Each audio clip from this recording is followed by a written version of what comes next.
The story began when Shin Sang-hyun, aged 55, slumped to the ground, his face weary and etched with exhaustion. He muttered to himself, his voice tinged with self-mockery, questioning what he was even doing at his age. While others his age were contemplating retirement, his life felt like nothing but a failure. At that very moment, outside the cave where he sat, 3 wyverns prowled closer, their ferocious eyes locking onto him. Their fangs bared and claws ready, they charged forward with deadly intent. Shin let out a weary sigh, forcing himself to his feet while gripping his sword tightly. A faint, bitter smile tugged at his lips as he muttered, "Damn it! Can't you even give me a moment to breathe?" Before he could react further, the wyverns dove straight into the cave. Their massive jaws tore through the narrow space, reducing it to rubble in an instant. Yet Shin wasn't afraid of them. In fact, he wasn't afraid of anything. Gathering strength in his legs, he surged forward like an arrow, heading straight for the monsters. Even as he prepared to face these deadly creatures, his mind drifted to his past. He reflected on his failures, wondering why he had fallen so far behind. The players of his generation had become legends, sword saints, sword gods, while he had become nothing more than an old man swinging a sword. At best, he was a forgetful swordsman, a title that offered little recognition. He thought to himself, "Isn't that reason enough? I had no family. I grew up in an orphanage. But even the caretaker and the other kids people I considered family were wiped out when Skyfall happened." Skyfall had been a cataclysmic event. The sky itself had split open, and monsters rained down like a storm, taking everything from him. Yet Shin had not despaired. At the brink of death, a miracle had occurred. A silver-armored warrior had streaked through the air, his sword flashing as he cleaved the wyvern, restraining Shin into countless pieces. Then, as if it were nothing, the warrior turned slightly, his voice warm and steady, asking, "Hey kid, you okay?" That childhood memory remained etched in Shin's mind even to this day. He had been saved by that symbol of power, and because of that, he had wanted to become just like them. I really gave it my all, Shin thought. So why? No matter how many monsters I cut down, I never got any stronger. I could never avenge anything. The helplessness of watching his comrades fall one by one had been burned into his soul. Back in the present, Shin had just finished taking down the 3 wyverns that had planned to turn him into their next meal. But as he had admitted earlier, his body had long reached the age of retirement. After dealing with just a few monsters, he was already gasping for air, using his sword as a crutch just to keep himself from collapsing. "Damn it, my body's really giving out on me. This is bad," he muttered, his voice trembling with exhaustion. His body shook, but this was far from over. Those 3 wyverns were just the appetizer. Suddenly the ground quaked. A deep, thunderous tremor signaled the arrival of something far worse. Shin's eyes narrowed as he slowly turned his gaze forward. Standing before him was a massive dragon, its entire body clad in gleaming crimson scales that shimmered like molten metal. The moment the dragon locked eyes with Shin, it wasted no time. It let out a deafening roar, then opened its jaws wide, gathering a blistering inferno within its mouth. The heat waves radiated outward, distorting the very air around them. Shin could only respond with a strained, bitter smile.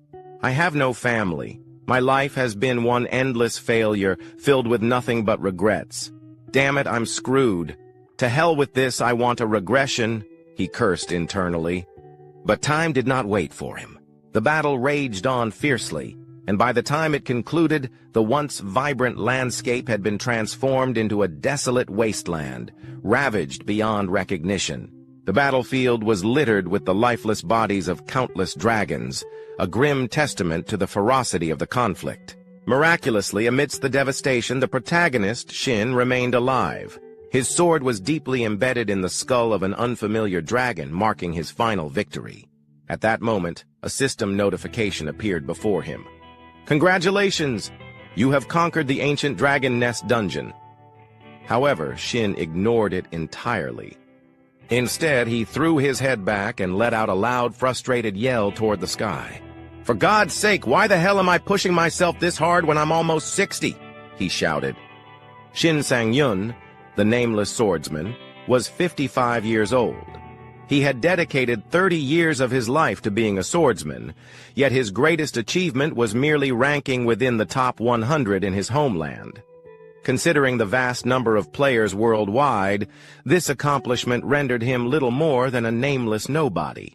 Shifting back to Shin's perspective, after leaping off the massive dragon's corpse, he unexpectedly discovered a glowing skill book lying nearby. Surprised, he muttered to himself, "Oh, so my reward this time is a skill book? I've devoured artifacts before. Can I eat this too?" But before he could act, a sudden flash of light appeared beside him, instantly drawing his attention. Turning his gaze toward the source, he saw a spatial gate materialize before him. From within the swirling portal, a young man with golden hair, glasses, and a book in hand gracefully leaped out. Simultaneously, a system notification popped up in front of Shin. The constellation "Diligent Student Who Found Success Late" has entered.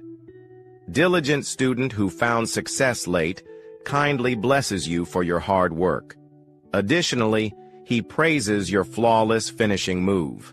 Seeing this newcomer, Shin wasn't particularly surprised.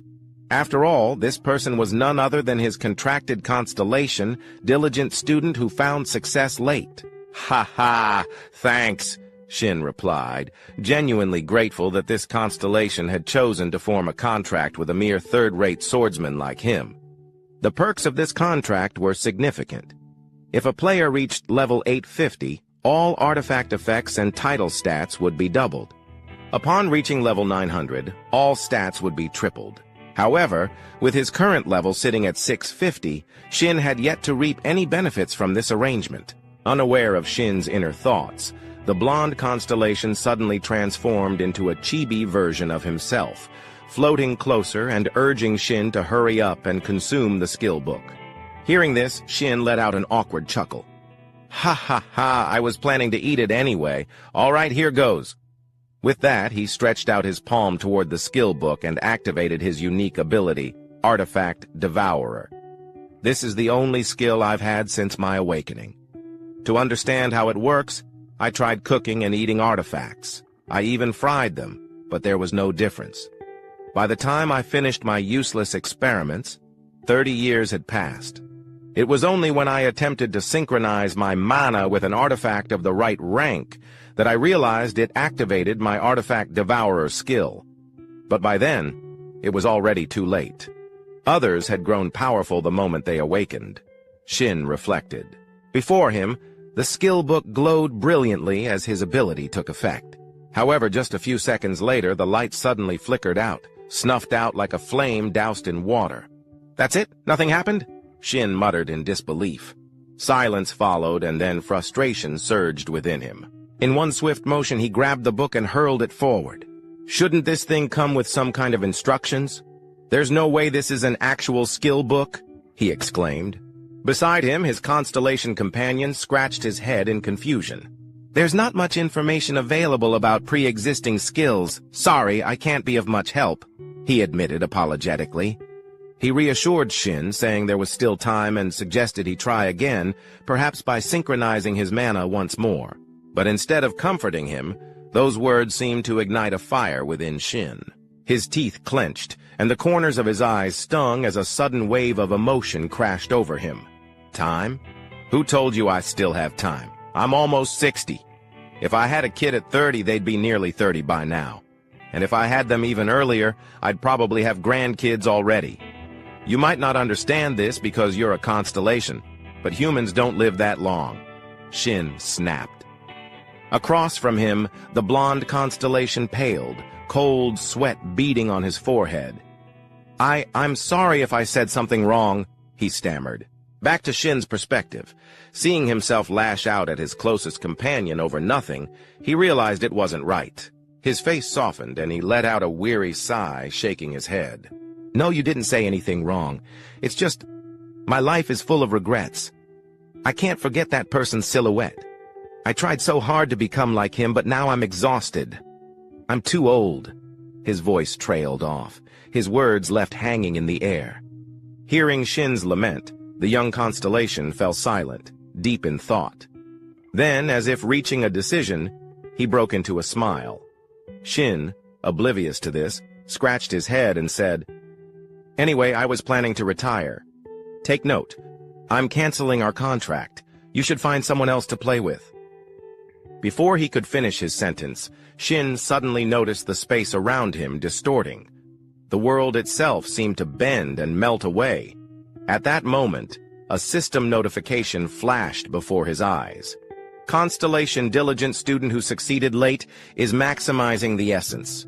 You have been exposed to regression. Initiated scene transition." The scene shifted to an outdoor interview under the bright sun. A handsome reporter with brown hair turned to the person beside him. "Dungeons and gates. They're the basic environments for awakened individuals, or in other words, where players work, right?" The person he was speaking to was a striking woman with red hair and neatly tied back hair, Han Hyan Jong, CEO of Hyan Jong Group. "That's right," she confirmed. "You can think of dungeons as stepping stones for players. As for gates, they lead to different dimensions, unknown territories that players must pioneer and explore." Back to the main character's perspective, Shin watched the interview on TV and finally confirmed his current situation. As he wiped down the short sword in his hands, he flashed a grin. "I really did regress. It's been ages since I last saw this broadcast. Now I get it. But 4 days have already passed. That means I've returned to 30 years ago, the moment my constellation activated his ability." Shin had lost consciousness when the constellation activated his ability. When he woke up, he found himself in the apartment he had lived in 30 years ago, no longer in his 55-year-old body. Now he was 25, armed with all the memories of his past life.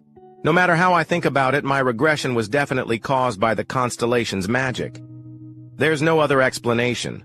But still, I can't help but feel a little overwhelmed," he exhaled. "Oh well, no big deal. I should head out and get to work, right?" With that, Shin tightened his grip around the short sword in his hand. As expected, information about the weapon immediately appeared before him. The Venomous Dagger. Artifact rank, Bronze. Weapon type, one-handed dagger.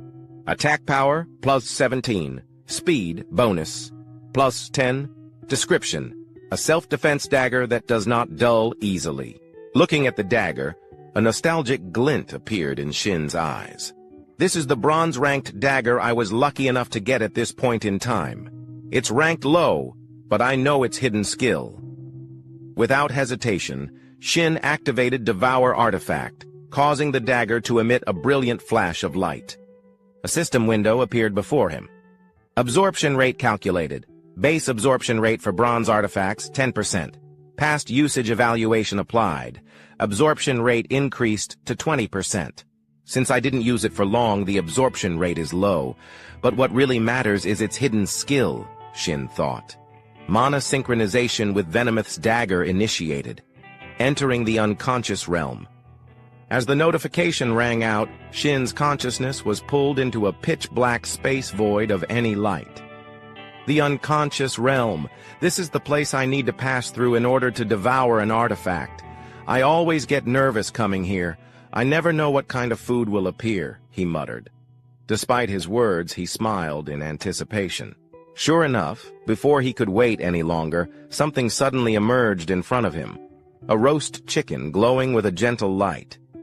"This is barbecue roast chicken with olive oil," Shin observed. Seeing the dish's appetizing appearance, he let out a sigh of relief. "I'm glad it's something normal. I was worried it might be something disgusting like a swamp centipede, but if it's a meal like this, I can eat it easily." Smirking, he reached out, tore off a drumstick, and took a bite. As each mouthful was swallowed, the system notifications continued. "The Venomous Dagger is being absorbed. Speed plus 2 acquired. New skill obtained. Phantom Step. Venomous Dagger. The absorbed artifact has been permanently erased." Just like that, after finishing the roast chicken, Shin's consciousness was forcefully ejected from the unconscious realm. He rubbed his stomach, let out a deep sigh, and nodded as he reviewed the system confirmation screen. "It's a shame the dagger got destroyed. Well, I wasn't using it anyway. At least I absorbed a useful skill as planned. Now then, time to move on." Time passed quickly, and the scene shifted to a bustling city street where a massive blue portal stood tall in the center. Surrounding it were numerous awakened individuals, all preparing for the upcoming dungeon expedition. This was dungeon number 85. The awakened individuals gathered here belonged to Yoon Daek-young's team. Just then, a man dressed in work attire came rushing toward Yoon Daek-young, visibly panicked. "Captain! Captain Yoon Daek-young!" Hearing someone call his name, Yoon Daek-young paused his paperwork and looked up. "Huh? What's got the gatekeeping team leader so worked up?" The blue-uniformed man scratched his head awkwardly before replying. "Well, one of my team members got pulled out. He's a newbie who joined just 4 days ago. His name is Shin Sang-hyun." "Ah, don't worry about it," Yoon Daek-young replied nonchalantly. "Shin Sang-hyun has already been transferred to the player team." But instead of calming down, the gatekeeping team leader was stunned. His expression turned alarmed as he blurted out, "What? He joined the player team instead of the gatekeeping team? I approved the transfer myself. Is there a problem?" Yoon Daek-young admitted without hesitation. The blue-uniformed man immediately raised his voice in protest. "Of course there's a problem. He just awakened recently, and he hasn't even graduated from the player academy yet. You can't throw a kid like him into your team. If you do that, the whole squad will be unbalanced. How am I supposed to—" Before he could finish his rant, Yoon Daek-young let out a sigh and took a step forward, standing right in front of him. His piercing gaze locked onto the gatekeeping team leader. "The gatekeeping team handles all logistical matters, don't they?" Yoon Daek-young muttered. "That includes my team and the system's contribution distribution, right?" His eyes narrowed sharply, radiating an oppressive aura. The gatekeeping team leader gulped nervously, realizing the intimidating pressure exuding from Yoon Daek-young. Awkwardly scratching his head, he forced out a weak chuckle. "Ha ha, oh, of course, my apologies." With that, the man quickly scurried away. Watching the man's retreating figure, Yoon Daek-young scoffed and muttered with disdain, "Seriously, if you give those damn gatekeepers a chance to talk, this is exactly what happens. Balance? What a load of crap." Beside him, a young blonde awakened looked slightly surprised and asked, "But sir, why did you let him in? I didn't expect that at all." Hearing this, Yoon Daek-young smirked mockingly. "What, you two? Ha ha. If someone has to die, it'll be him, not us. He needs to cause trouble and die. That way, those damn gatekeepers will finally shut up, and just like that, we'll maintain our own value. Besides, what can a clueless rookie do?" Understanding the implication, the blonde subordinate burst out laughing. "Oh, ha ha! I had no idea that was your plan." At that exact moment, while they were still laughing among themselves, a voice suddenly interrupted them. "Hello. Starting today, I'll be working as a player. My name is Shin Sang-hyun." The moment he introduced himself, every pair of eyes in the area locked onto him, none of them particularly friendly. The gatekeeper team members glared at Shin, their eyes filled with resentment, while the awakened players eyed him with cunning amusement. Being stared at so intensely by so many people made Shin's scalp tingle slightly. "I expected this, but they're not even trying to hide their emotions." From Yoon Daek-young's perspective, he quickly masked his true expression and put on a bright smile. "Finally, our new recruit has arrived. Shin, right? Nice to meet you. I figured you'd be late for your first day as a player." As he spoke, his gaze shifted to the weapon Shin was carrying, and he narrowed his eyes slightly. "Oh, your weapon. Is that a longsword?" Opposite him, Shin put on a polite smile and explained, "Yes, that's right. I've learned from watching a lot of YouTube videos." Yoon Daek-young raised an eyebrow and gave a pointed reminder. "You do know that the longsword is one of the hardest weapons to wield, right?" Shin clenched his fist and responded, his voice filled with determination. "I'll do my best to protect myself. Trust me." Shin's response seemed to amuse the captain. With a wide grin, Yoon Daek-young threw an arm around his shoulder and spoke enthusiastically. "Ha ha, good spirit. That's what I like to see.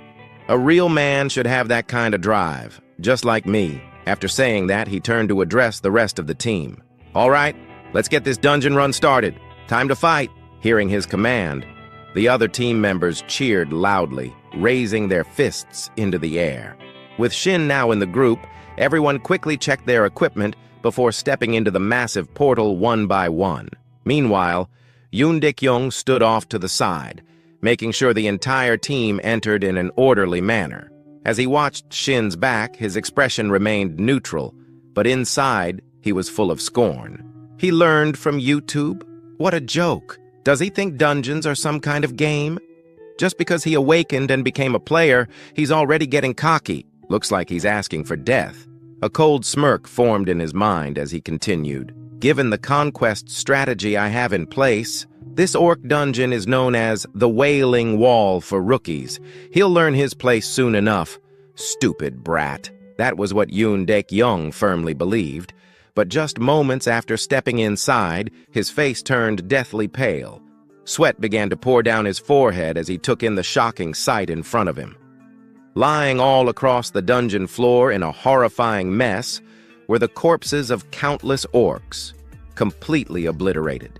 And the cause of this carnage? None other than Shin himself. In that instant, Yoon Dik-young's mind screamed in disbelief. This is insane! Who the hell is this guy? Orcs were creatures that almost exclusively appeared in games, novels, and fantasy films. Because they were so frequently depicted, it was easy to assume they were weak compared to other monsters like dragons. They were often portrayed as dumb, violent, and little else. This misconception led many new players, filled with arrogance, to rush into battles with orcs without a second thought. In reality, their attributes were anything but weak. On average, an orc stood around 250 centimeters tall and weighed roughly 180 kilograms. Their sheer size alone granted them overwhelming strength compared to humans, earning them the infamous nickname, the Wailing Wall. The scene shifted to the inside of a dungeon, which resembled the long corridors of an ancient fortress.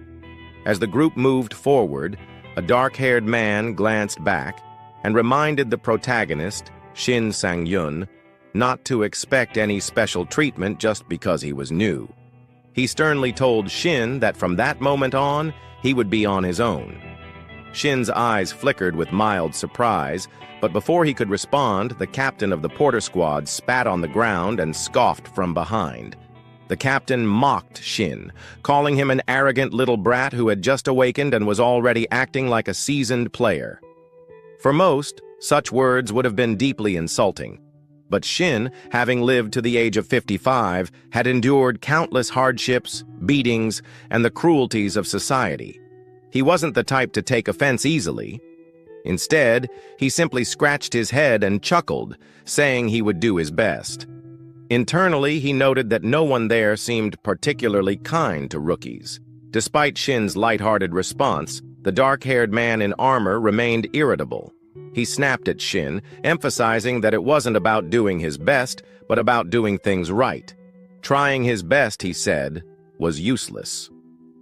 Shin's expression remained calm, and after a brief pause, he asked if he would be allowed to fight on the front lines if they encountered monsters. The armored man scowled and asked if Shin was out of his mind. Before he could continue berating Shin, his expression suddenly shifted to one of alarm. He urgently warned the group that an orc was approaching. Upon hearing this, Shin and the leader of the porters immediately turned around. Sure enough, a green-skinned orc with bulging muscles was closing in on them from behind, gripping a massive axe. Instead of feeling fear, Shin felt a surge of excitement. He thought to himself that this would be his first battle since his regression and decided to take it on. Before Shin could even finish his thought, the armored man rushed forward, shield in hand, slamming directly into the orc's body and temporarily stopping its movement. Seeing this, the black-haired man's face twisted in shock as he yelled at Shin, calling him an idiot for moving so slowly and questioning his ability to wield a great sword properly.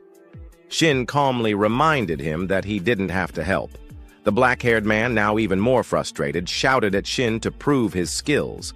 In his flustered state, he failed to notice that the orc had already raised its axe high, preparing to strike. Shin quickly pointed this out, but the black-haired man scoffed and turned back, only to realize too late that the orc's axe was inches from his face. He could even smell the rusty metal and the dried blood clinging to its surface. For a split second, he thought he was done for.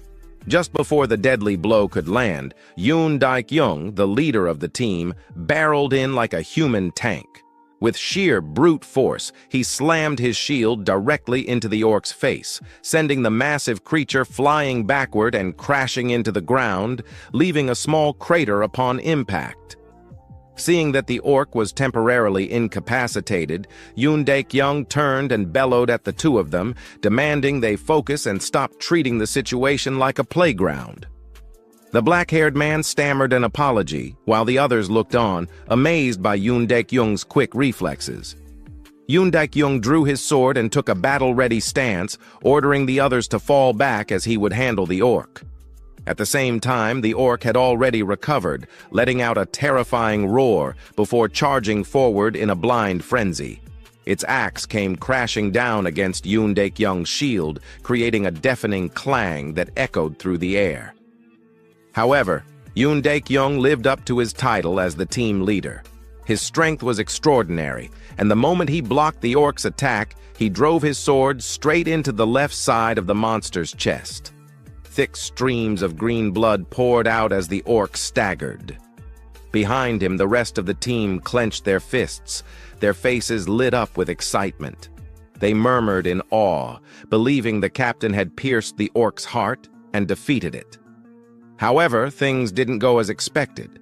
Despite having a sword embedded deep in its chest, the orc suddenly grinned, its expression wild and exhilarated, as if the injury were nothing more than a minor inconvenience. Letting out another deafening roar, it gripped its axe tightly and swung it forward with tremendous force. The sheer power of the strike shattered the ground beneath them, leaving a small crater in its wake. Fortunately, Yoon Daik-young had sensed the danger just in time and leapt backward to create distance. From Shin's perspective, as he watched the two muscular figures clash, his experience told him there was a problem. Yoon Daik-young was likely the highest-leveled fighter there, but at best, he was only around level 50, nowhere near strong enough to land a fatal strike on the orc. Shifting back to the battlefield, Yoon Daik-young let out a fierce battle cry, tightening his grip on his sword before launching himself forward. Seizing the opportunity while the orc was still reacting to its previous attack, he drove his blade deep into its body once more. This time, it was a perfectly executed critical strike. No matter how resilient the orc was, there was no surviving such a blow. As the massive creature finally collapsed to the ground, lifeless, the lower-ranked hunters erupted into cheers, praising Yoon Daik-young for taking down an orc by himself. Yoon Daik-young let out a small breath of relief before turning back to check on his team. He asked if everyone was all right, and the older awakened ones responded with cheerful grins, calling him seriously reliable. Just as Yoon Daik-young ordered the group to move out, eerie, blood-curdling screams rang out from the distance, immediately drawing their attention. They turned around to see an intimidating sight, a group of red-skinned orcs marching toward them, their expressions full of aggression as if they were actively seeking a fight. The orcs were well-equipped, their sharp weapons glinting menacingly. Cold sweat began to trickle down the faces of the older awakened ones as they realized the severity of the situation. One of them nervously asked Yoon Daik-young what they should do now, referring to the approaching armored orcs. Taking in the enemy's numbers and their well-equipped state, Yoon Daik-young immediately began reconsidering his options. He cleared his throat and suggested that it would be best for them to retreat and ensure the team's safety. He admitted that deep down, he felt a pang of regret.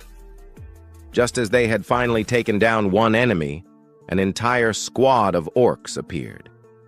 Unlike the others, who were paralyzed by fear, Shin's eyes lit up at the sight of the approaching monsters. Without hesitation, he made a bold suggestion, asking if he could give it a shot. His words instantly earned him a series of outraged glares from the weaker hunters around him. They exclaimed in disbelief, questioning whether Shin Sang-hyun had lost his mind. On the side, Yoon Daik-young, the captain, apologized, admitting that he should have trained Shin properly before bringing him to the battlefield. He let out a deep sigh and tried to reason with Shin, acknowledging his excitement about awakening. However, before Yoon could finish his sentence, Shin had already gripped his greatsword and launched himself forward like a gust of wind. The entire group stood frozen in shock. Yoon Daekyung called after him, warning that he was going to get himself killed.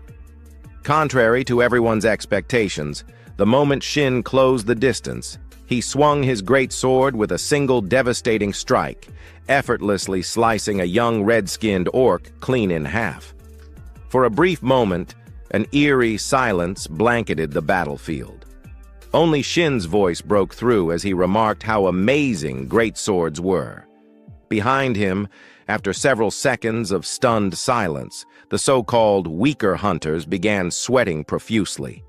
Their eyes filled with disbelief, as if they had just witnessed a prehistoric beast come back to life. They muttered among themselves, questioning what had just happened. An elite orc had been cut in half, and even with a greatsword it seemed absurd.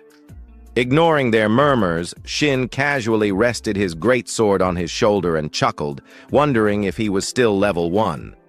He commented that his swing hadn't been as smooth as he wanted. A display of his player information appeared. Name, Shin Sang-hyun, level 1, title, none, constellation, none, unique skill, artifact absorption, artifacts consumed, 1, health 25, energy 20, experience 40. On the other side, the remaining orcs clenched their teeth, veins bulging across their furious faces as they watched their comrade get effortlessly cut down. Then, as if some unspoken command had passed between them, they all roared in unison and charged at Shin like rabid dogs lunging for a bite. Seeing this, Shin tightened his grip around his sword, his voice cold and unwavering. He stated that his level might be low, but he had experience to spare. In a blur, both sides dashed past each other. With a single, almost effortless swing of his great sword, Shin sliced through the orcs with ease, their bodies cleaving apart like fragile dolls. However, at that very moment, an orc wearing a bone mask lunged at him, its sharp axe arcing through the air, aiming straight for Shin. Without breaking a sweat, Shin twisted his body slightly, sidestepping the strike with minimal movement. Then, in one swift motion, he swung his sword upward, severing the orc's arm and splitting its face in two. He scoffed, his voice dripping with amusement, asking if the orc had any idea how many monsters like it he had killed in his younger days. Meanwhile, the awakened hunters in the back could only stare in utter disbelief. Someone muttered in shock, questioning if that was really Shin Sang-hyun. They speculated that he might just wipe out all of them at this rate, calling the situation insane. Back on the battlefield, Shin now stood face to face with the leader of the orc squad. He declared that only the orc warlord remained, his eyes locked onto his final opponent. Unlike the others, this orc was a towering figure, dwarfing even the already massive members of its species.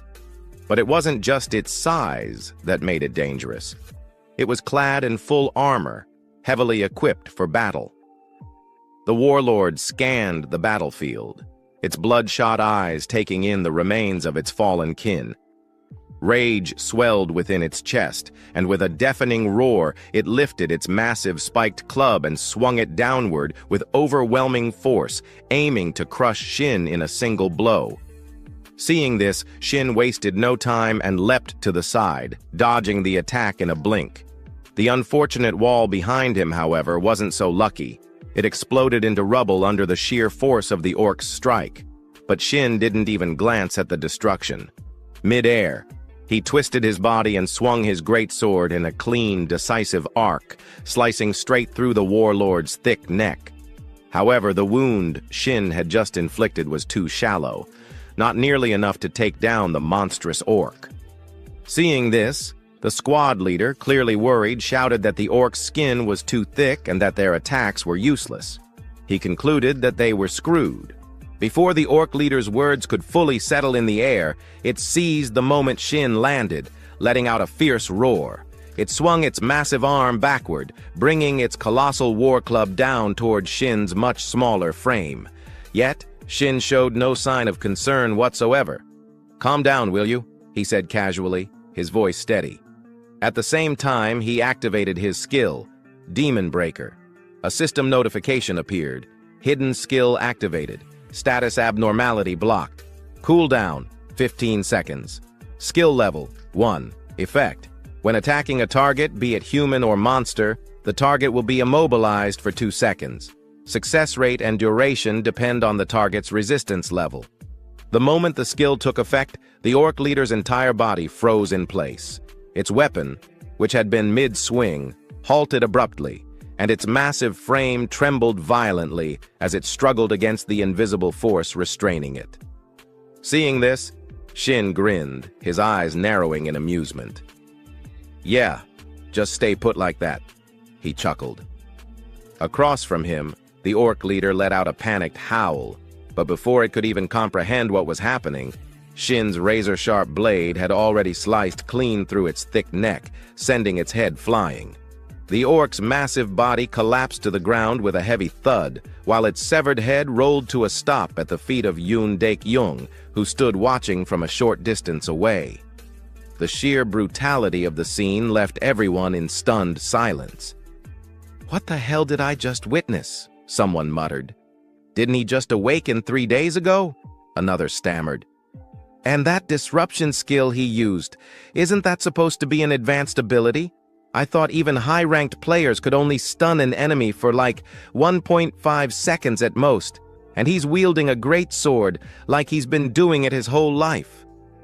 Should we ask him what kind of YouTube videos he's been watching?" A chorus of whispers and murmurs of admiration spread through the group. Meanwhile, Yoon Daek-young stood frozen, his mind racing. Watching Shin display such overwhelming strength was nothing short of baffling. Did he really just use a high-level skill? And against an armored orc, no less. He's only been awakened for a few days, hasn't he? Where the hell did he even get a skill like that? The more he thought about it, the more intrigued he became. A system notification appeared. "Congratulations! You have leveled up. You have met the requirements to receive a title. You have obtained the title, Fearless Immature Puppy. Title rank, F effect +5 evasion." Seeing the unexpected reward from the system, Shin felt both surprised and excited. "I wasn't really paying much attention to leveling up, but I didn't expect to get a title and a bonus effect on top of that. This is amazing." The system then continued with another notification. "You have unallocated stat points. Please choose a stat to enhance." Available points, 1. At the same time, the system interface shifted to his attribute screen. Seeing this, Shin reached his hand forward to allocate his points. "I already know which stat I want to increase. In my past life, I learned this lesson far too late. Luck directly affects skill accuracy and item drop rates. And right now, I need it more than anything." Without hesitation, he immediately allocated his newly earned free stat point into luck. However, before he could take a moment to analyze things further, Yoon Daek-young suddenly stepped forward from behind and started questioning him. "Are you really Shin Sang-hyun? That skill you just used, disruption, where did you get it from?" Shin found himself slightly caught off guard by the question. "I just regressed, and I've only been using my skills for good, but even so, I can't exactly tell him the truth." With that in mind, he quickly made something up. "Ah, I had it the moment I awakened," he replied casually. Of course, Yoon Daek-young wasn't going to accept such a vague answer. He immediately pointed a finger at Shin and pressed further. "Do you even hear yourself? That doesn't make any sense. Stop trying to dodge the question. Are you absolutely sure? Did you just get lucky and stumble upon a diamond-tier artifact or something even higher?" His gaze then shifted toward the greatsword in Shin's hands, clearly assuming that all of Shin's strength came from the weapon. Noticing the suspicion in Yoon Daek-young's eyes, Shin simply extended his sword toward him and smirked. "Would you like to check it out for yourself?"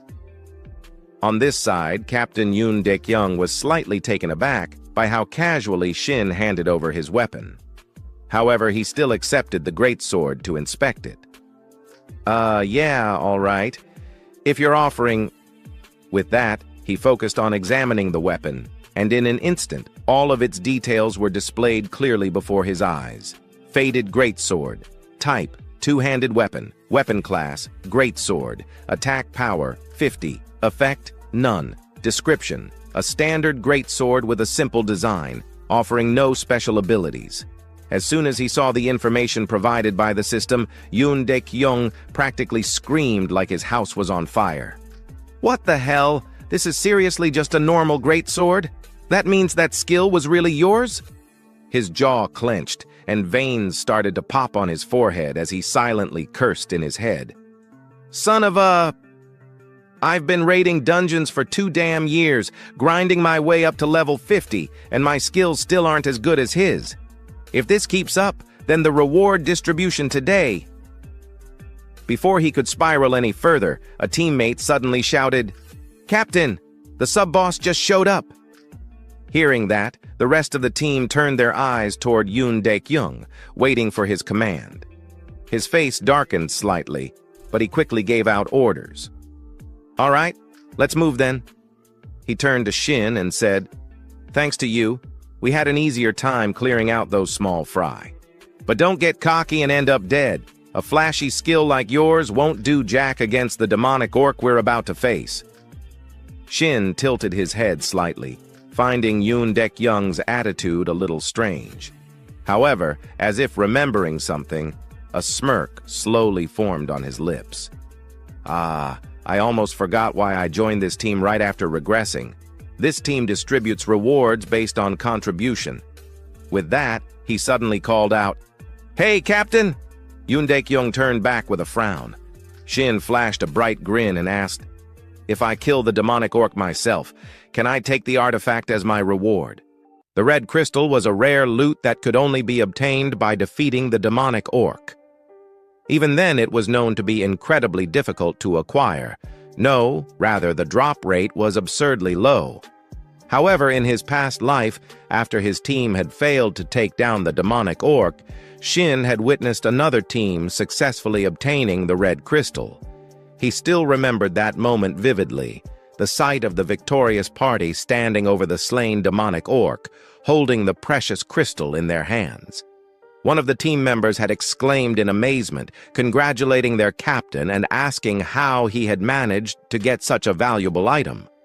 The crystal was worth a fortune at the market and was known to be the only artifact possessing the delay skill.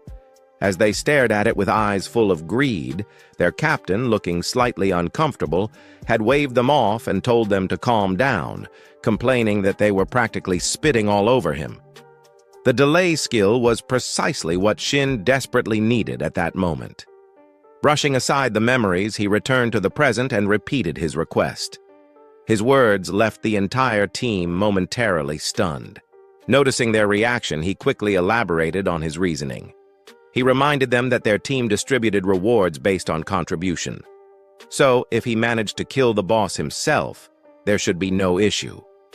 At this, Yoon Daek-young fell silent. The pause in conversation made a drop of sweat trickle down Shin's face. He knew he needed the delay skill as soon as possible. It was crucial for the events that were about to unfold. But to the others, he must have seemed like an arrogant rookie, trying to take on more than he could handle. There was no way they would take him seriously. As expected, 2 of the weaker team members, oblivious to their own lack of strength, glared at him with contempt. They accused him of being out of his mind and demanded to know who he thought he was. Killing a few orcs had clearly made him overconfident, and now he was talking about loot distribution as if he had already earned a right to it. Before they could continue, Yoon Daek-young calmly raised a hand, silencing them. He then turned to Shin with a sharp gaze and stated his terms. If they failed to defeat the boss, then, and only then, would Shin be allowed to enter the dungeon and take it on himself. His warning was clear: but just the fact that Yoon Daek-young agreed to distribute loot based on contribution was enough to make Shin feel relieved. It had been easier than he expected. To confirm, Shin asked again if that meant he would be sitting out of this fight. Yoon Daek-young, clearly irritated, snapped at him to do whatever he wanted before turning away and marching ahead. Deep down, he despised Shin's attitude. To him, Shin was just an arrogant upstart acting high and mighty simply because he had one overpowered skill. Yoon Daek-young was determined to clear the dungeon himself and prove that experience was what truly mattered on the battlefield. Fueled by that resolve, Yoon Daek-young raised his hand and pushed open the massive door in front of them. Inside the dimly lit chamber, a towering orc wielding an enormous battle axe awaited them. At that moment, a system notification appeared for the party. You have entered the mid-boss's chamber. The demonic orc berserker was unlike any of the orcs they had fought before. It stood massive and muscular, its purple skin rippling with sheer brute strength. Curved, goat-like horns jutted out from its skull, and embedded deep within its chest was a gleaming red crystal. Heavy iron chains wrapped around its body, clinking ominously as it moved. This was the mid-boss, the bloodthirsty demonic orc. Seeing the beast's menacing form, Yoon Daek-young's expression turned serious. He gripped his sword tightly and barked out commands, instructing the team to prepare for battle and surround the creature, attacking from behind. Though the monster was intimidating, Yoon Daek-young wasn't particularly worried. Yoon Daek-young had heard rumors about the boss they were about to face. It looked formidable, but word had it that it was actually easy to bring down. He found it amusing that Shin Sang-yeon wouldn't even get the chance to fight it solo. Just picturing Shin's shocked and helpless face as they took down the boss brought a smirk to Yoon Daek-young's lips. However, fantasies remained just that. Fantasies. Reality hit hard and fast. Snapping back to his senses, Yoon Daek-young shouted that he would take the lead. At his command, the entire team charged forward, using him as the spearhead against the bloodthirsty demonic orc. Moments later, all of Yoon Daek-young's hopes of victory had crumbled. As he slowly regained consciousness from his dazed state, he mumbled in disbelief, struggling to process what had just happened. Nearby, Shin stood casually against the dungeon wall. Seeing Yoon Daek-young wake up, he merely clicked his tongue and shook his head, remarking that he had been slightly worried when the team rushed in like that, but he never expected them to charge straight at the boss like idiots. He muttered to himself that this was exactly why they had failed in his past life as well. Meanwhile, the other surviving party members hurried to their fallen leader, scrambling to help him up. Panic filled their voices as they anxiously asked what they should do next, fearing that if things continued like this, they would all be dead. Yoon Daek-young, however, remained silent, his gaze locked onto the demonic orc ahead. His brow furrowed in confusion. Why were not just this boss but even the previous orcs so unbelievably strong? Cursing under his breath, he admitted to himself that he never should have trusted the market intel. Gritting his teeth, he made a bitter decision. They needed to retreat. There was no way they could win today. But just as he prepared to issue the order, something caught his attention. Out of the corner of his eye, he noticed Shin still standing there, arms crossed, a relaxed smile on his face. A sick feeling churned in Yoon Daek-young's stomach. That look, that attitude, Shin still wanted to fight. Unlike Shin's unshaken demeanor, a blonde-haired party member was visibly seething, grinding his teeth in frustration, as if Shin owed him money. He exploded in anger, demanding to know if Shin was insane and questioning what was wrong with him. Before the blonde-haired man could continue his rant, Yoon Daek-young abruptly swung out an arm, silencing him. With a firm voice, he ordered everyone to fall back, explaining that the boss had terrible peripheral vision and that they could slip past its blind spot. The rest of the party exhaled in relief. Someone even muttered a quiet thanks to the heavens. As Yoon Dek-young turned away, blood dripping down his face, he cast one last glance at Shin. He warned him that if he died, he had only himself to blame. In response, Shin let out a faint chuckle. Slowly drawing the sword from his back, his voice remained steady, filled with confidence. He reassured Yoon Dek-young that there was no need to worry. He had no intention of dying that day. Facing the bloodthirsty, demonic orc across from him, Shin steadied himself. As if sensing the killing intent radiating from him, the monstrous orc boss clenched its massive battle axe tightly, its eyes burning with fury. Without hesitation, it charged forward like a raging tank, exuding an overwhelming aura of aggression. Seeing this, Shin took a deep breath, his grip on the sword instinctively tightening. A thought flashed through his mind. If this fight were purely about stats, he wouldn't stand a chance. But with all the experience he had accumulated, that was no longer an issue. With that realization, he swiftly swung his sword to the right, deflecting the orc's battle axe to the side. In an instant, a piercing metallic crash rang through the air as steel collided with steel. The demon orc let out a low, guttural growl, clearly startled by the unexpected resistance. Meanwhile, the awakened fighters who had been preparing to retreat suddenly halted in their tracks upon hearing a loud metallic clash. They turned to one another, exchanging puzzled looks. One of them muttered in disbelief, wondering aloud if they had truly heard a loud clang. Another asked if Shin had just knocked the orc's axe away. Back on the battlefield, Shin flexed his now numb wrist and let out a casual complaint, remarking that his hand had gone numb. He noted that he could only deflect strikes, not counter them. Then, as if spotting something fascinating, his gaze locked onto the glowing red gemstone embedded in the demon orc's chest. A smirk spread across his face as he muttered that it had been a long time since he had seen that gemstone. He referred to it as the ultimate combo, his interest in it evident. Shin's obsession with the red gemstone was not without reason. It possessed a special effect that, when combined with his delay skill and the title skill Demon Crusher, could create something truly terrifying. At present, Demon Crusher's stun effect lasted for only 2 seconds, which was already useful but difficult to improve. However, with his core skill, Artifact Devourer, he had the ability to merge the effects of different abilities. This gave him an idea.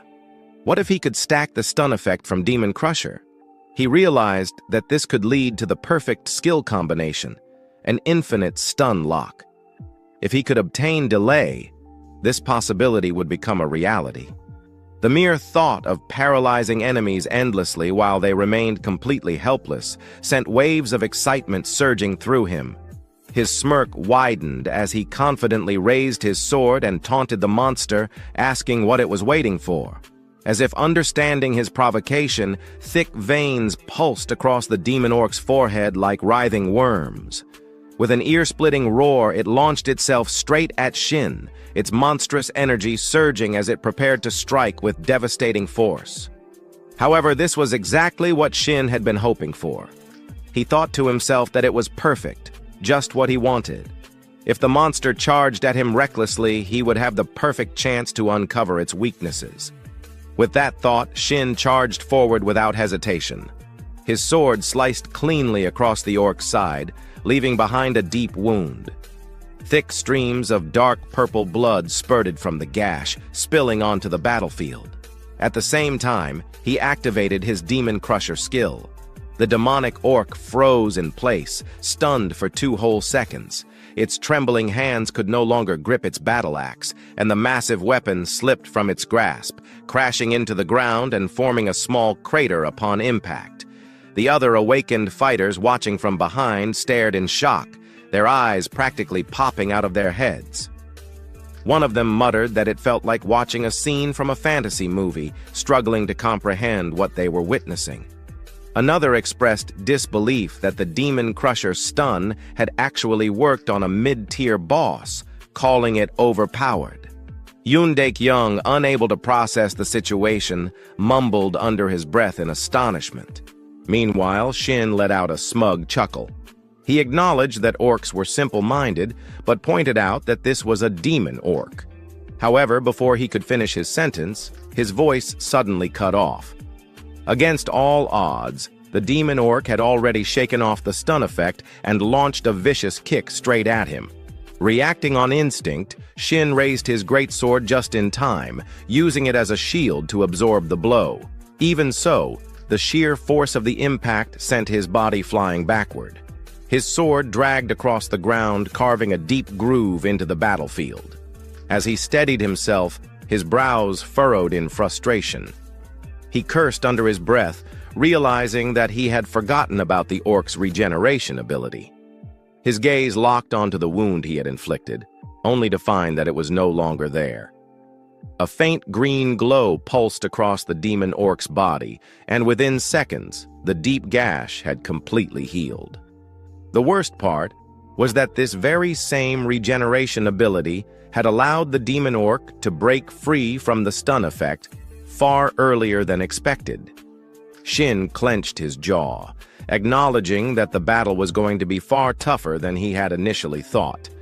He needed 15 seconds before he could stun the monster again. That was why he had needed delay.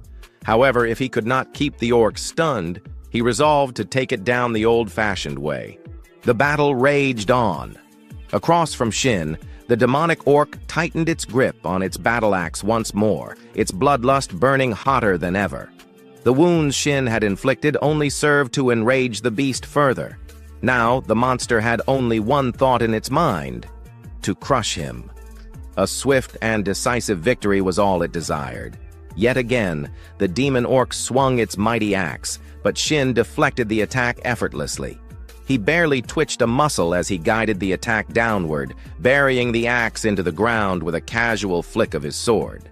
With a grin, he remarked that this was easier than he had expected. And so, their clash continued. Sword against axe. Each attack sent shockwaves rippling through the air, shaking the battlefield.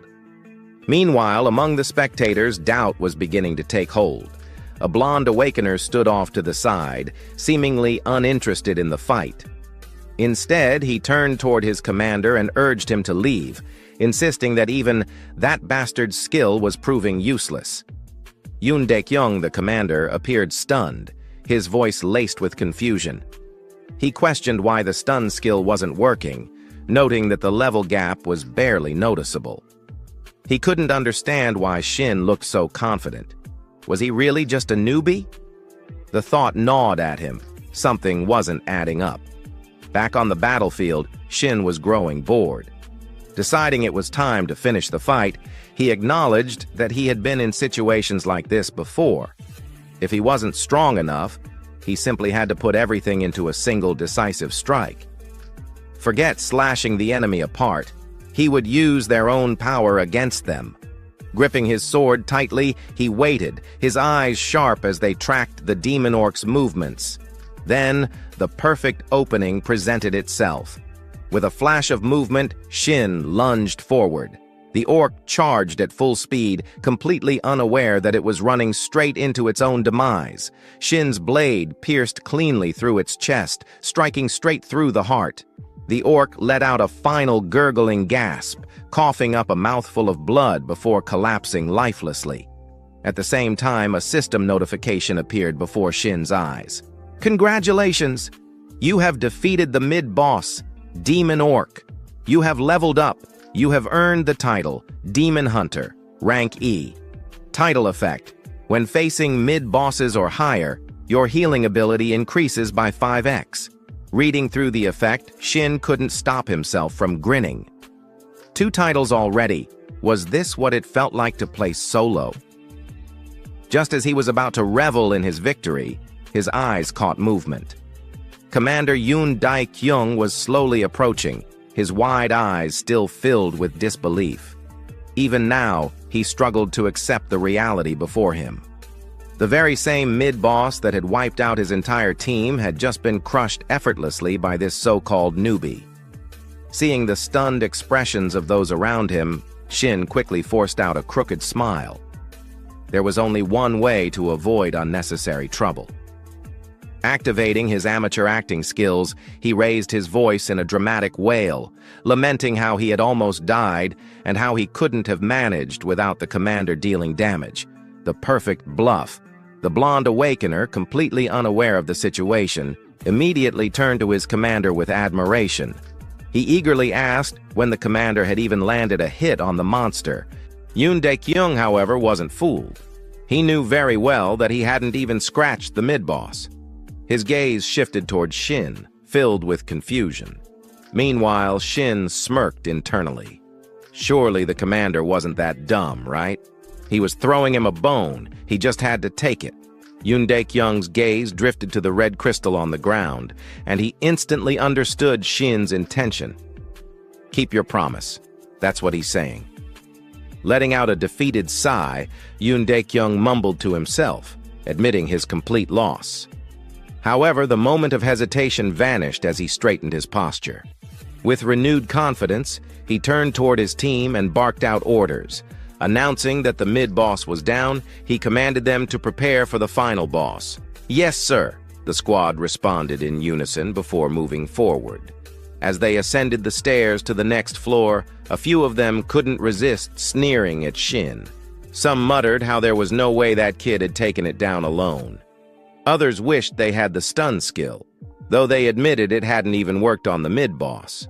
Shin ignored the chatter. His focus was elsewhere, on the true prize. His gaze locked onto the red crystal, the very thing he had been waiting for. Once the audience was gone, he smirked. Time to eat this thing. Item: red crystal. Rarity: silver. Type: special equipment. Accessory. Special effect: delays attribute decay, stat bonuses. Plus 10 vitality, plus 10 strength. Description: a rare item obtainable only by defeating the demon orc. It contains condensed resilience and endurance. A smirk formed on Shin's lips as he picked up the crystal. Let's see what this thing can really do. A strange feast. The moment Shin absorbed the red crystal, his consciousness was pulled into a subconscious void.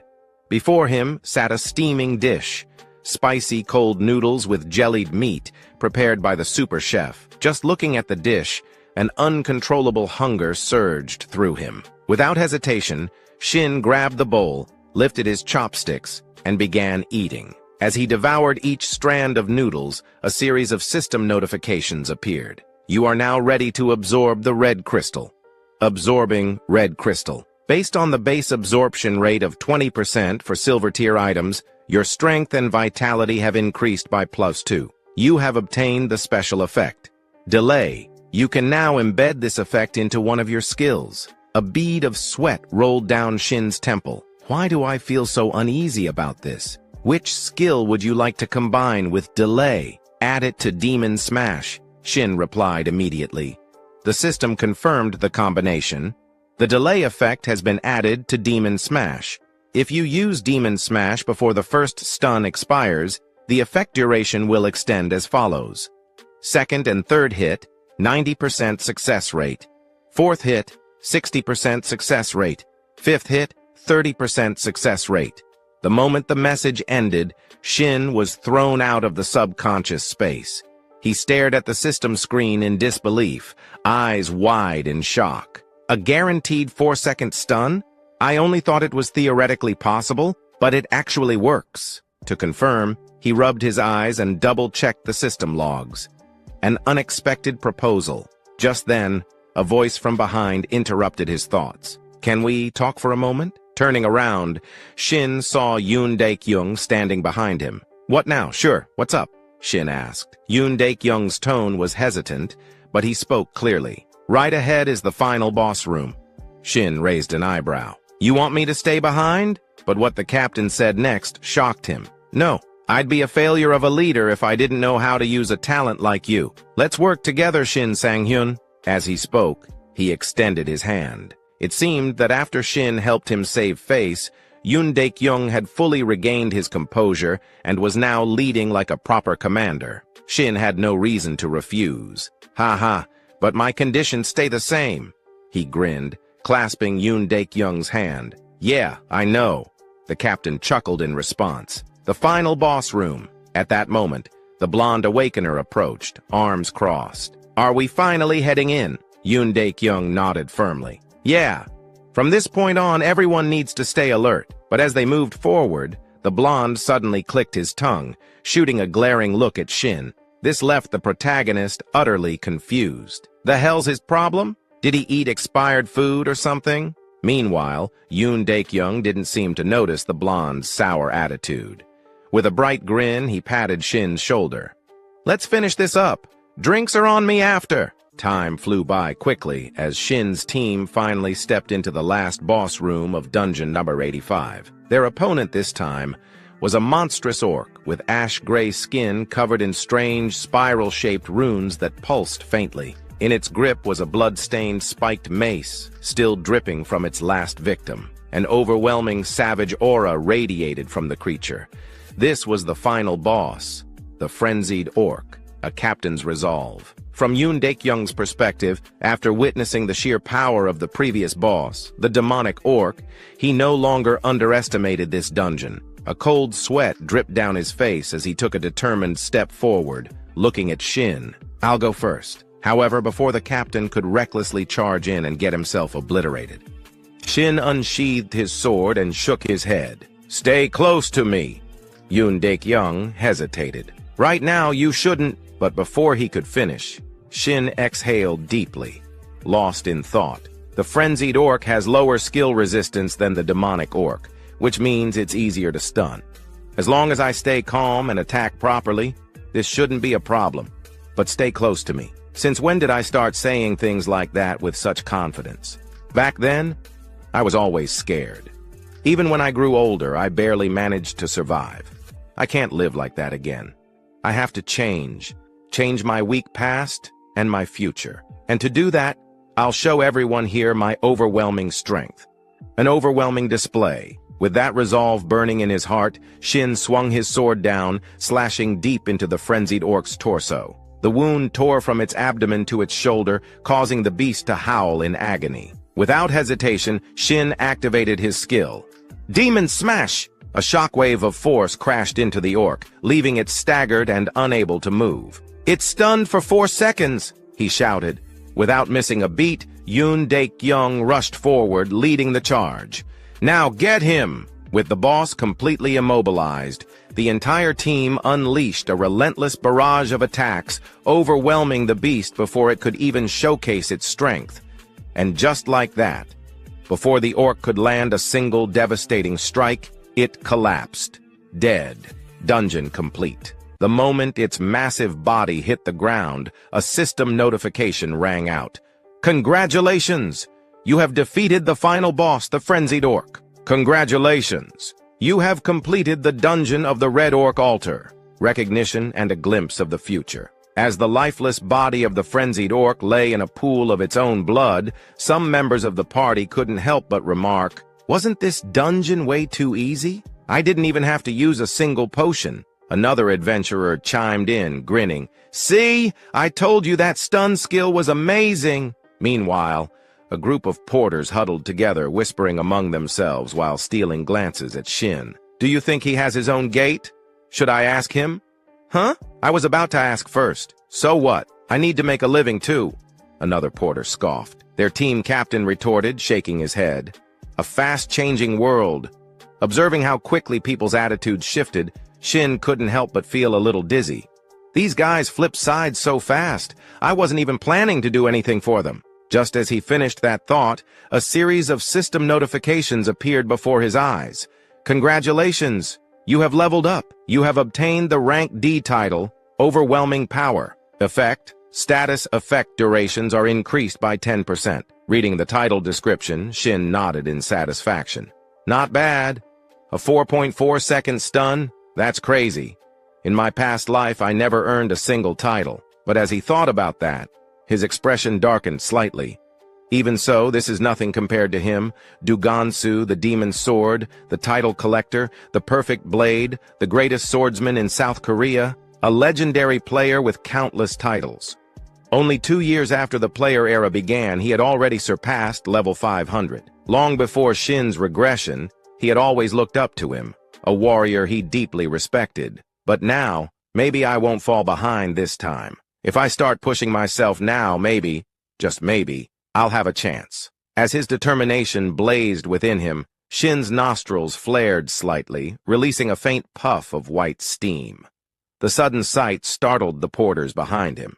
Even Yoon Daek-young couldn't help but raise an eyebrow and ask, "What are you doing?" Snapping out of it, Shin coughed awkwardly. "Ah, nothing. Just stretching." Yoon Daek-young didn't press further.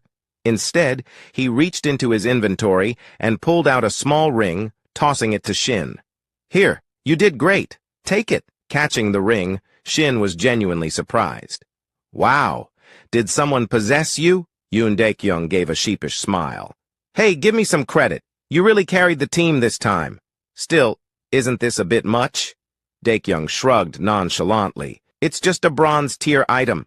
I can afford to be generous." Shin smirked. "You're a little too honest for your own good, you know." Yoon Daek-young waved him off with a laugh. "Hey, if it were expensive, I wouldn't have given it to you."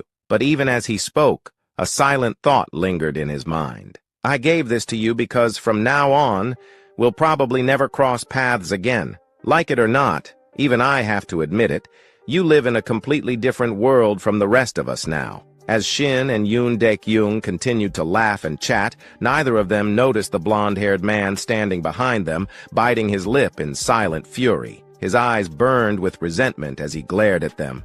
"He cares more about that bastard just because he showed off his skills a few times? I've served him for so long, and yet this is how he repays me? This is unfair, completely unfair." A cold, murderous thought crept into his mind. Screw this. They should both just die.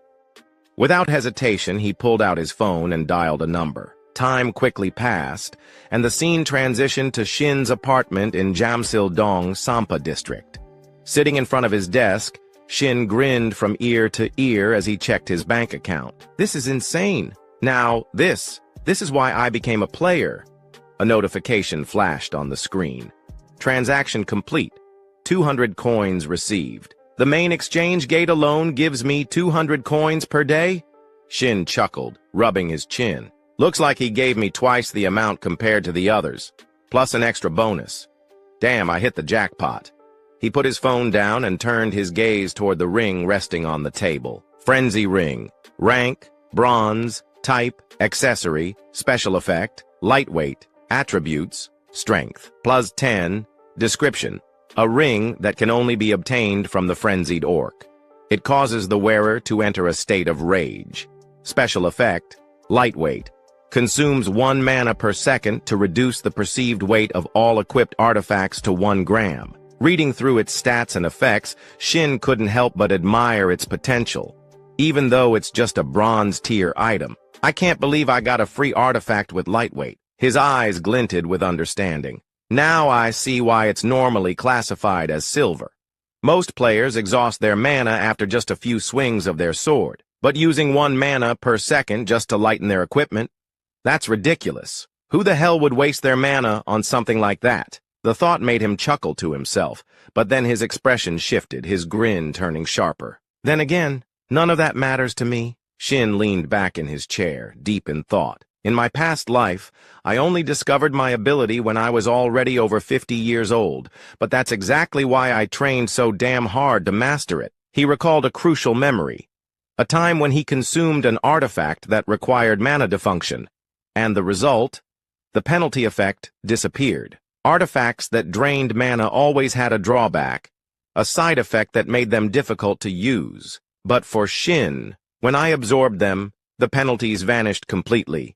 Who cares about the drawbacks? The more abilities I collect, the better. With that thought in mind, he reached forward and placed his hand on the ring.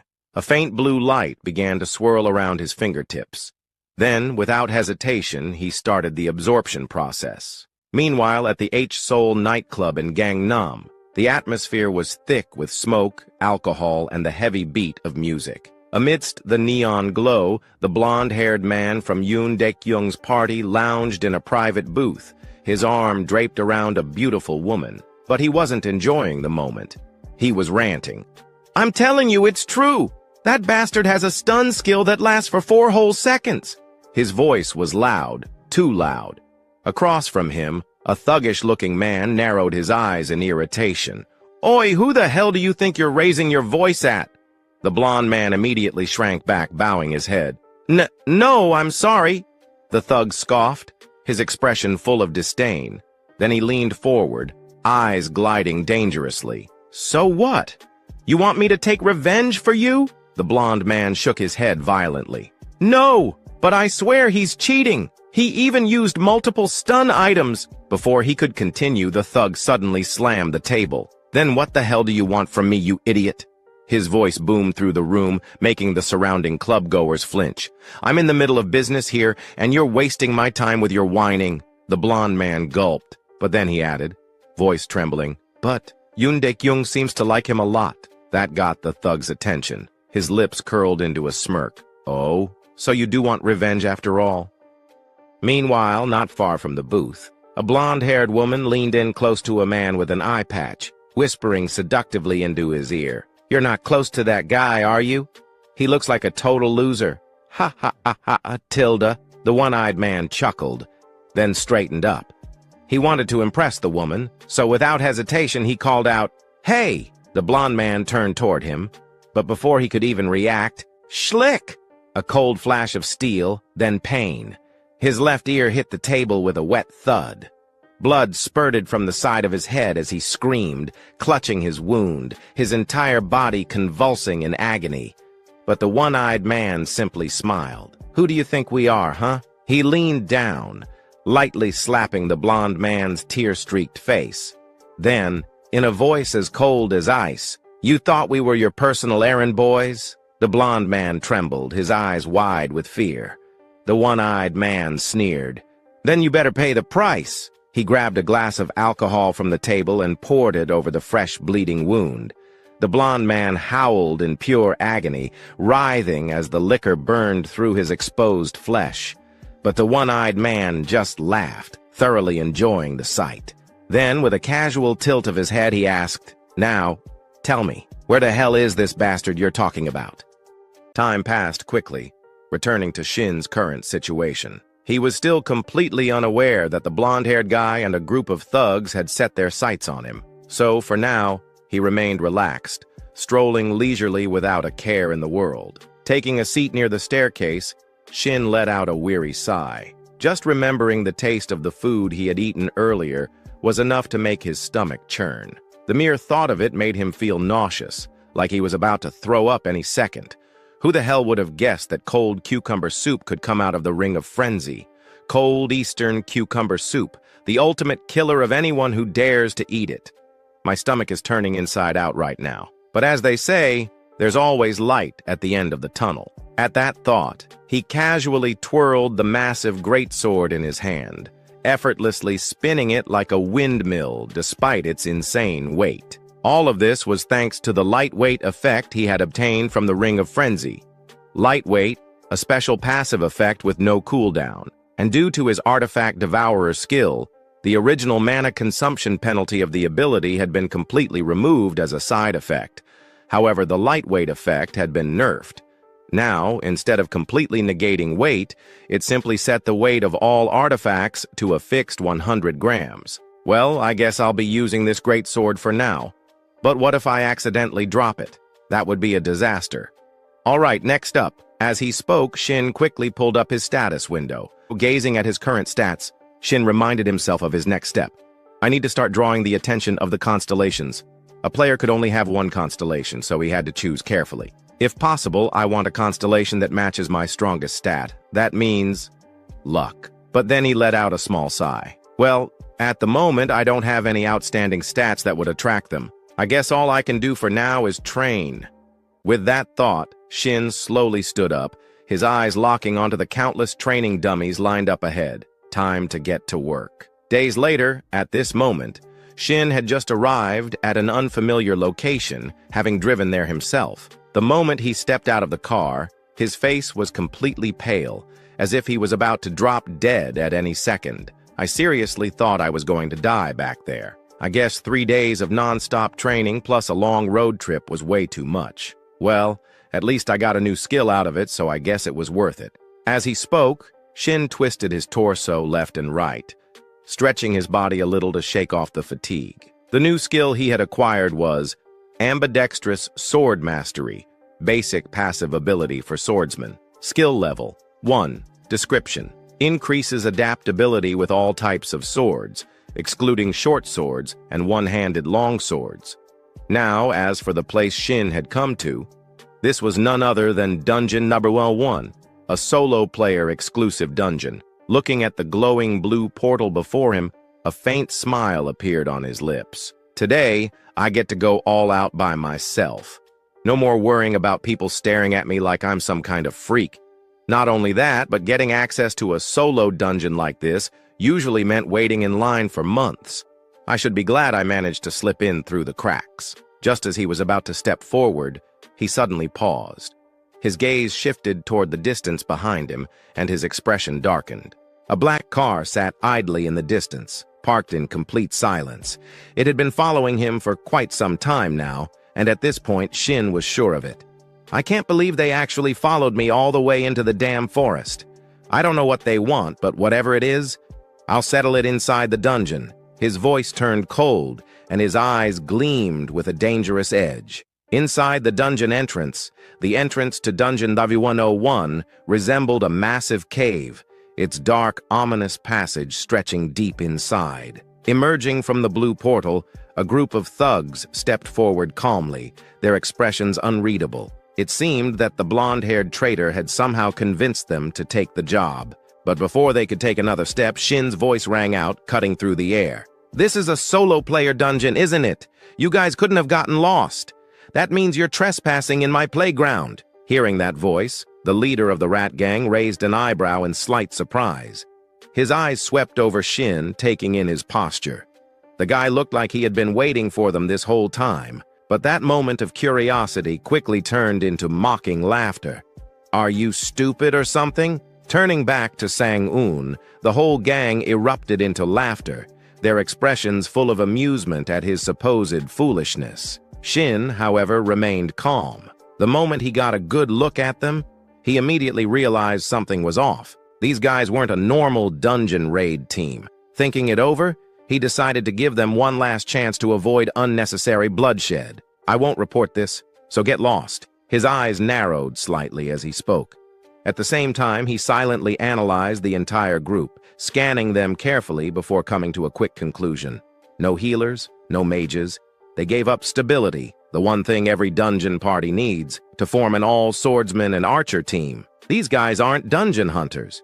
They're awakened hunters, a pack of hyenas. Just as he suspected, this was a group that specialized in hunting other awakened players. And judging by their attitudes, they weren't even trying to hide it anymore. "Ha! This dumbass actually thinks he's something special." The huge thug let out a loud laugh. Meanwhile, the small blonde-haired guy next to him sneered. "That's your fate, dumbass. If you die here, not even your corpse will be found." For some reason, Shin felt a strange sense of familiarity with this group. Digging through his memories, he remembered something from the past. This exact group had been completely wiped out by the Player Association's strict surveillance. It's been a while, huh? Against groups like this, the archers are always the biggest problem. "Yeah, I already figured that out," Shin responded lightly, his gaze locking onto the archer, a cold, emotionless man who showed no reaction whatsoever to the idea of killing someone. Not wanting to waste any more time, the archer casually drew his bow, speaking in a bored tone. All right, let's wrap this up and move on." But just as he finished, Shin spoke up again, and his words left the entire gang stunned. "That's exactly why I was waiting for you. If I had to get rid of 4 corpses, what better place to do it than here?" A sharp, mocking smile tugged at his lips. The massive thug's face twisted in rage. "You little shit!" With a furious roar, he lunged forward, ready to attack. However, before he could charge, the one-eyed man swiftly blocked him with his sword. "Let's do this the easy way." His voice was cold and composed. The huge thug's eyes widened in frustration. "This is the easy way. I'm going to rip his throat out. Ahead of them, Shin smirked, his words dripping with provocation. Good boy. Listen to your master. Ha! Stop wasting time and just come at me all at once. A thug like the big guy, who was used to throwing his weight around, had no tolerance for this kind of mockery. You better shut your damn mouth. With a furious roar, he planted his foot down, exploded forward like a raging bull, and swung his massive greatsword straight for Shin's torso without hesitation. Survival of the fittest. Is there a better phrase to describe a dungeon? Inside a dungeon, monsters always aim for your life. And in those same dungeons, the artifacts you and everyone else seek exist on the razor's edge of life and death. If you're weak, you die. There are no rules inside the dungeon. So if you want to live, you had to kill. That was the karma from my past life. And it still applies even now. In the end, everything that happens here is just self-defense. The entire gang of thugs stood frozen in shock, their eyes filled with disbelief as they locked onto the scene before them. Just seconds ago, the big guy had charged forward, radiating overwhelming aggression, but now he had been sliced clean in half. Not a single scream escaped him. One sword strike. That was all it took. Shin coldly swept his gaze over the remaining three. What are you standing around for? Come on, all of you. No hesitation. The remaining three immediately backed away, instinctively increasing their distance. After seeing that level of strength, they all understood one thing. If Shin got close, they were dead. Relying on their experience hunting other awakened players, they quickly adjusted their strategy while running. The blue-haired guy barked out orders. Cover us while we reposition. Got it, the archer responded. But internally, his mind was spiraling in confusion. He killed Sanho? Even if the guy was an idiot, Sanho was still level 100, and that kid had only awakened recently. What the hell is going on? The archer couldn't make sense of it. Meanwhile, on Shin's side, he had started spinning his greatsword, its heavy blade whirling through the air like the blades of a helicopter. The sharp winds it generated howled ominously, sending shivers down the spines of those who heard it. Hey now, where are you running off to? Shin teased, his smirk widening. Motherfucker! What kind of monster is this? The archer cursed. Even as he spoke, his hands moved instinctively, drawing his bow and letting loose 2 arrows at blinding speed. But to Shin, it was child's play. With one effortless swing, he sliced both arrows in half before they could even get close. And then, before the archer could react, Shin spun around and hurled his greatsword straight at him. Thud. The sword struck its target. The archer barely had time to scream before collapsing lifeless. The dying scream made the 2 remaining thugs freeze in place.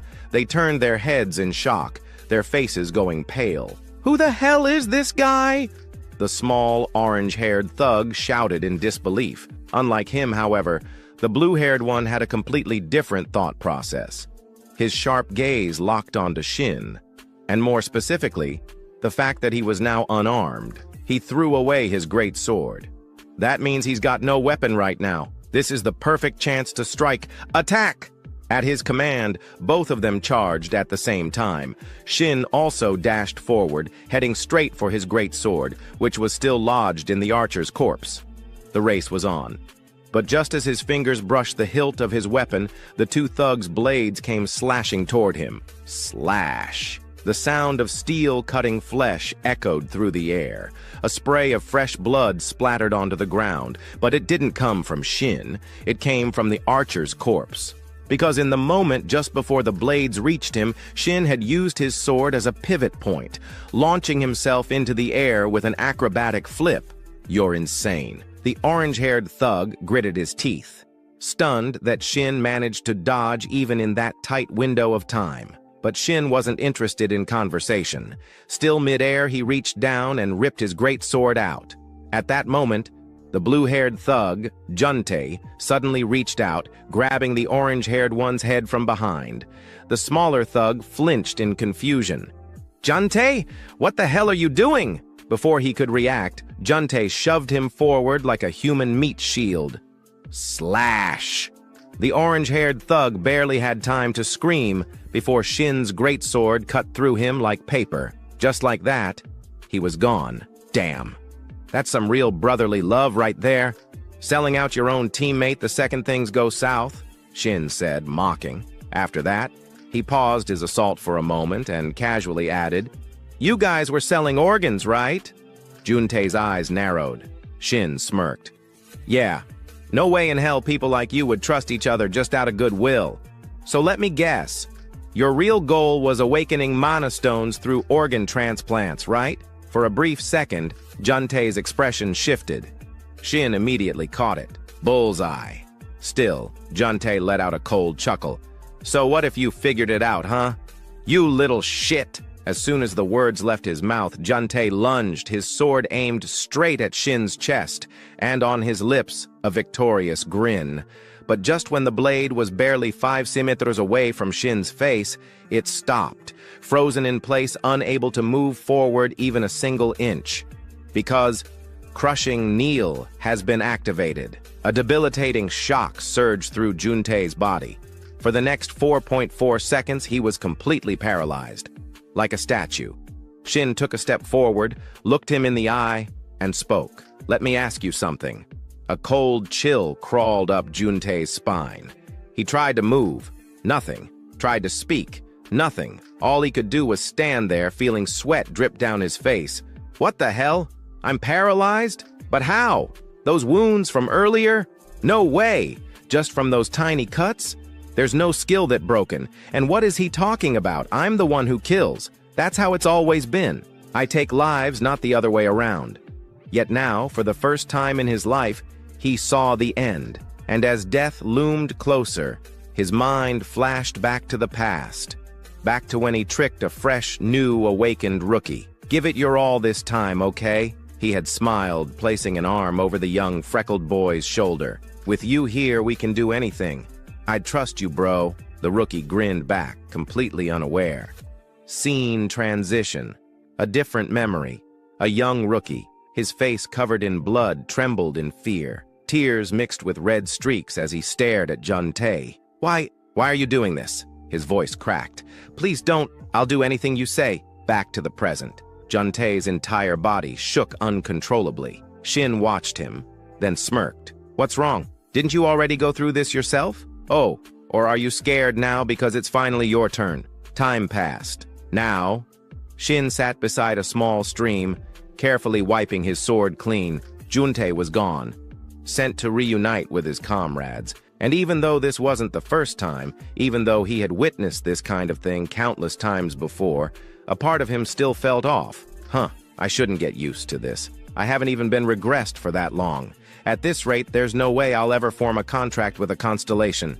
Shin exhaled, his gaze drifting toward the pile of discarded weapons nearby. System.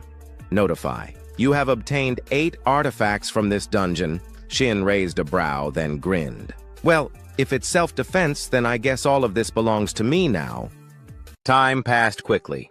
At this moment, Shin was putting his jacket back on. During the fight earlier, he had taken it off to avoid getting blood on it. At the same time, he checked his current status. Right now, he had reached level 10, and his consumed artifacts had totaled up to 11. His life points were at 400, energy at 50, and experience at 12. Looking at his status window, Shin's expression grew a bit complicated. "I wish I could have avoided that situation, but considering the results, it was worth it. At least I'm glad I didn't get fat from consuming artifacts. But still, just looking at my stats alone, doesn't this mean I'm already as strong as level 50 players? How long has it even been since I came back? My growth rate is actually insane." And on top of that, as he muttered to himself, Shin reached into his coat pocket and pulled out a ring. It was the recovery ring, a silver-tier artifact classified as support equipment. Equipment type: ring, special effect, recovery, usage effect. Consumes 10 mana to instantly remove any abnormal status. If used again within the next minute, the mana consumption doubles. Seeing this item, Shin couldn't help but be a little surprised. That guy who charged at me right from the start. Who would have thought he actually had an artifact that nullifies debuffs? Wait, so if I had blindly relied on my stun skill, I would have been screwed. Looks like I need to be more careful next time. With that thought, he began synchronizing his mana with the recovery ring. Scene transitioned. Deep inside dungeon number 101. Internal access path. Deeper inside the dungeon, there appeared to be a mining site where a group of goblins was working. Some of them carried small sacks on their backs, seemingly used for collecting minerals. However, after just a few steps, one of the creatures suddenly stopped in its tracks and turned around, sensing something. Following its gaze, the goblin spotted Shin, gasping for breath. He gripped his sword tightly in one hand, but the strangest part was that his eyes were covered with a black cloth. Even Shin himself felt that what he was doing was absolutely insane, but he had no choice. The requirement to obtain the Lucky Day title is as follows. This is crazy.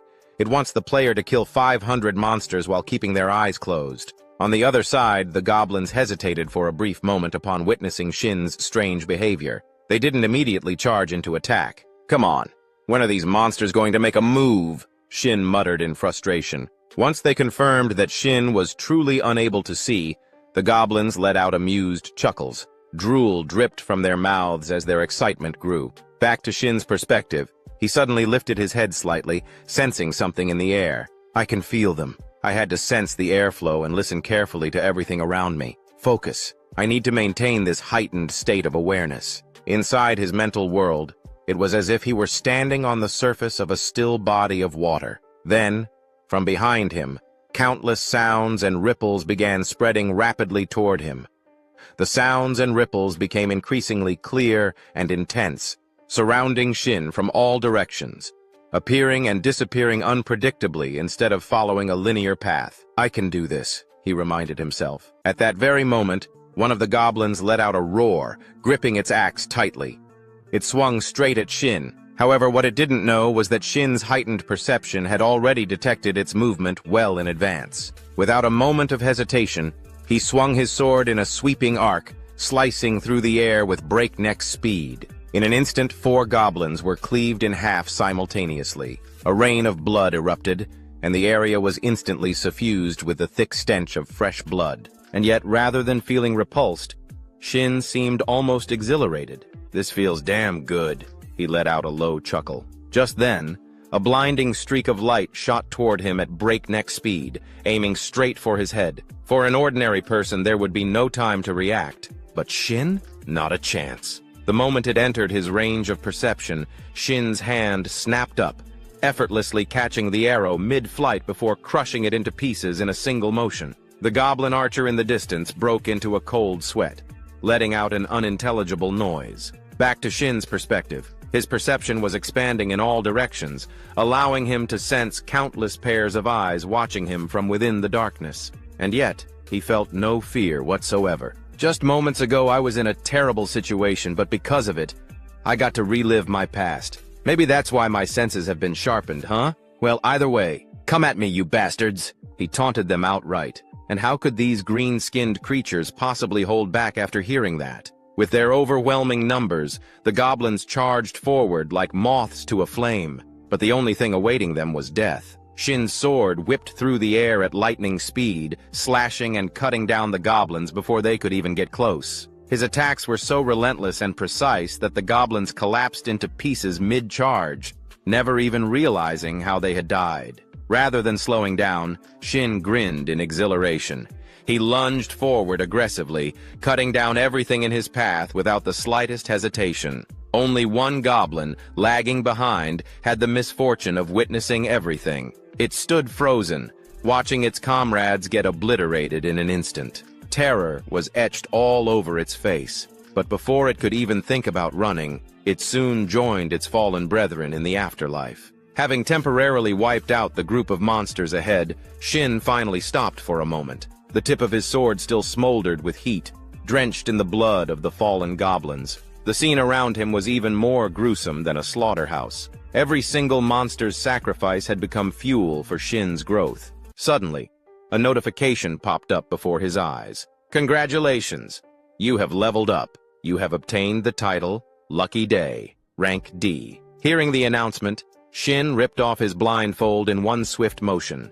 There was no need for it anymore. Doesn't even feel like I did much, he shrugged, taking a moment to check out his newly acquired title. Lucky Day, rank D. Primary effect, luck plus 20. Secondary effect. Each time you defeat a monster of the same type, your luck stat increases by 0.1. Maximum increase, plus 10. Reading the description of his new title, Shin couldn't hold back a chuckle.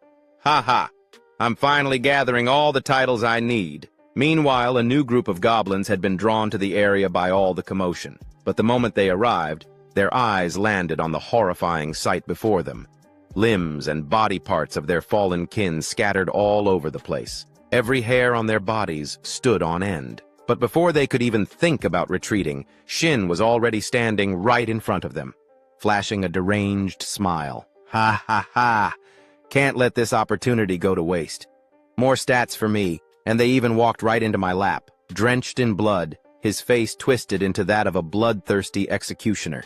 Even goblins who lived for slaughter couldn't suppress their terror. They screamed at the top of their lungs, as if their village had just caught fire. Time passed quickly. The unfortunate goblins that had arrived late had now joined their fallen comrades in the afterlife. And as for Shin, he was so thrilled that his whole body was trembling, as if he were having a seizure. Ha! My luck stat went up by 30 just from this one title. This is even better than most platinum-ranked titles. This has to be worth 500 million. No, maybe even 1 billion yuan. In this lifetime, I can finally afford a house, he shouted in pure exhilaration. But then, at that exact moment, a crimson spatial crack suddenly appeared behind him, crackling with violent lightning. At the same time, a notification popped up before his eyes. The space around you begins to fade. Shin didn't even need the warning. He could already feel the disturbance in the space behind him. His expression instantly stiffened as he whipped around to see what was happening. Cold sweat dripped down his face, and that grin he had just moments ago, it vanished completely.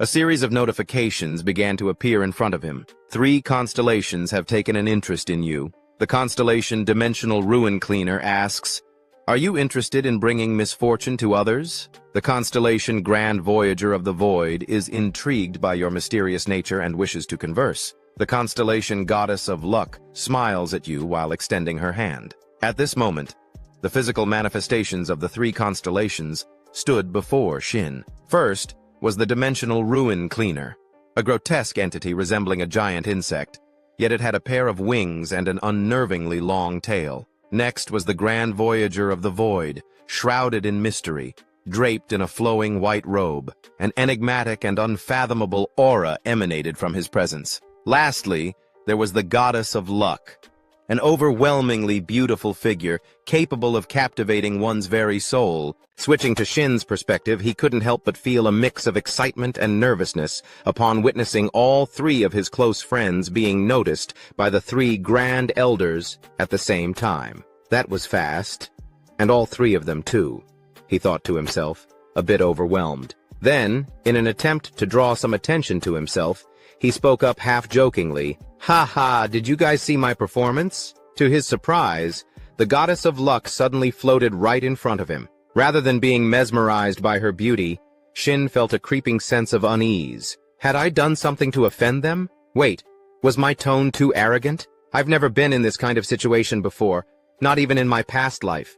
No, the more pressure I feel, the more confident I need to act, he reminded himself. Fortunately for him, the Goddess of Luck showed no signs of displeasure. Instead, she flashed a radiant smile and seemed to regard him with favor. She then spoke in a voice filled with curiosity. "This is the first time I've ever seen such a lucky swordsman.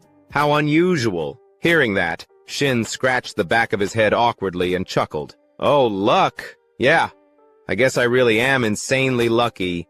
Ha. Even he was a little taken aback by just how ridiculously fortunate he had been. Phew, just as I expected. This constellation seems interested in forming a contract. That means I can take my time and examine things properly now, he thought to himself. Meanwhile, the star of the collapsing void cleaner openly praised Shin's potential for cruelty. This particular constellation had the personality of a classic bloodthirsty executioner, and Shin couldn't help but wonder, did I catch his attention just because I massacred a bunch of goblins in such a short time? On the other hand, the Grand Wanderer of Space seemed more intrigued by the hidden depths of Shin's psyche. This left him puzzled. Why was this constellation here? I've heard that the Grand Wanderer of Space only appears before players who possess the aura of a saint. So does that mean they're actually here because of her?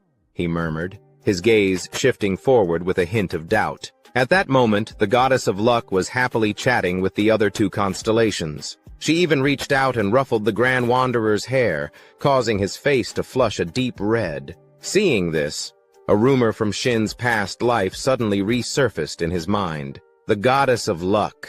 Even in the world of constellations, there were rumors that she had incredibly vast connections. Across from him, the beautiful goddess caught his skeptical gaze, noticing how he was staring at her intently. In response, she turned to face him and casually reassured him, "I'm not possessive. Even if you choose me, you're still free to form contracts with other constellations." Reading this system message, Shin was momentarily stunned. This offer was almost too good to be true. "Wait, seriously?"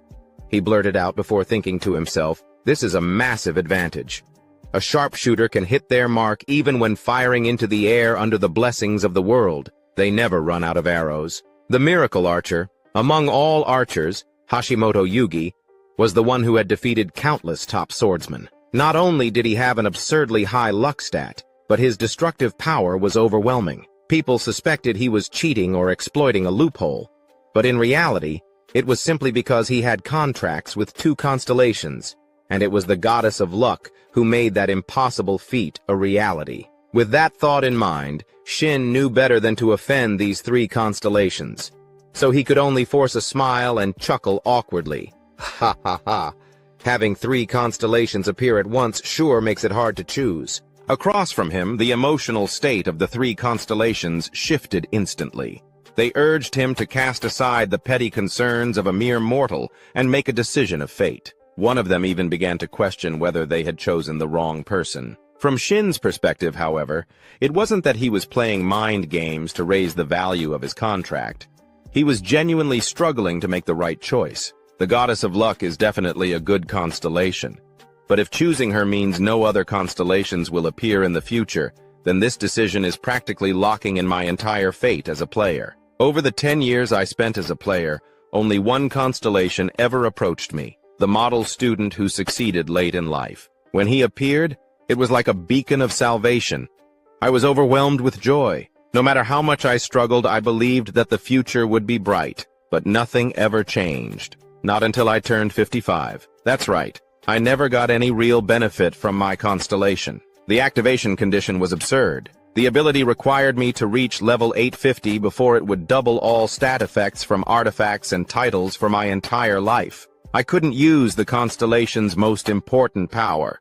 No, more than that, I didn't even dare to dream of using it. But in the end, maybe that constellation was the reason I got to turn back time. So, for that, I'm grateful. Which is why, this time, I had to be more careful than ever. From now on, I had to accept that there won't be another chance to rewind time. As he thought this, he carefully studied the three constellations before him. Should I choose divine power, destructive power, or luck? And just like that, after a brief moment of contemplation, Shin made his decision. Without hesitation, he pressed the confirmation button on the system screen.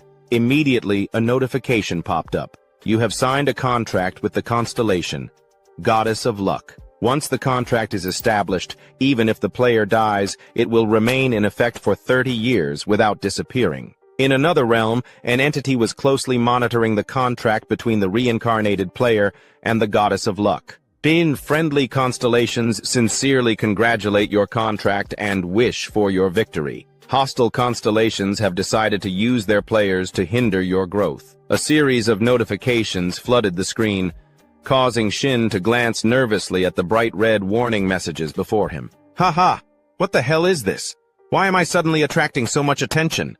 Well, whatever happens, I'll be counting on you from now on, Goddess of Luck. As he spoke, he reached out his hand. Seeing this, the Goddess of Luck gently extended hers, placing it against his. The Goddess of Luck blesses your wise choice. Just as Shin was about to say something, the system suddenly issued another set of notifications. Goddess of Luck, contract effects and blessings. Trait 1. All offensive actions guarantee critical damage against enemies. Trait 2. When obtaining a unique grade artifact or higher, You will automatically unlock and inherit its hidden effect. Trait 3. When defeating a mid-tier boss or a main boss, if the boss's level is higher than yours, you will receive an artifact with a 100% drop rate. At that moment, the goddess of luck transformed into a chibi version of herself. She tilted her head back arrogantly, her expression smug and full of pride. Meanwhile, Shin's reaction was,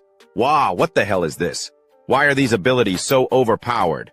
Wait, there's more!" His eyes widened as yet another notification appeared. Trait 4. When investing level-up points into luck, each point will double the stat value. This effect is retroactively applied to all previously allocated points. Shin's jaw dropped.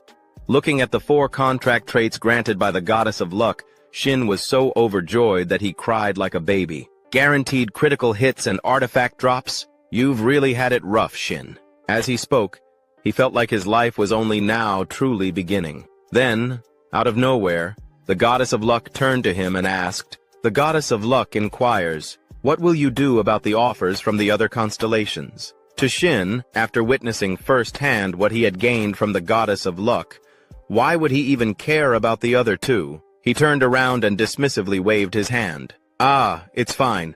You two can leave now.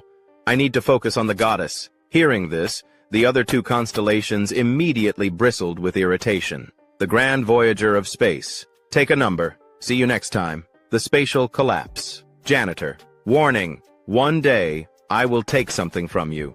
Be prepared. Meanwhile, the goddess of luck clapped her hands in delight, amused by his unwavering determination. With this effect, you don't need to be greedy, for now, she thought. Shin nodded in agreement, reminding himself, no need to rush. Better opportunities will come. Time flew by in an instant, and the scene shifted. Now, in the boss room of dungeon number 101, Shin was locked in combat with the dungeon's final boss, a green-skinned monster. The clash of their weapons rang through the air, each impact creating ear-splitting echoes and unleashing shockwaves across the battlefield. Off to the side, the goddess of luck watched, completely dazed. Meanwhile, Shin only grew more exhilarated the longer he fought. Is this really all the final boss has to offer? Come on, give me more, you weakling! With a mighty swing, he slashed his sword forward, forcing the green-skinned monster to raise its twin battle axes in a desperate attempt to block the attack.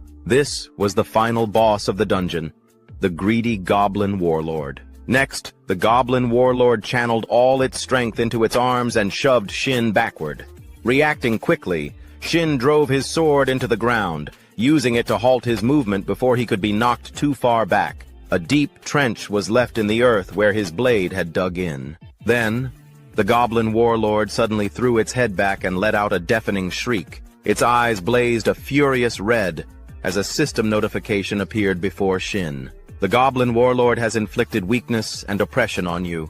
You have been paralyzed. From Shin's perspective, however, this was nothing new. Thanks to his experiences from his previous life, he had long anticipated this move. It's trying to break my will to fight. Muttering under his breath, he activated his recovery skill. Recover. At the same time, the Goblin Warlord refused to give him any breathing room.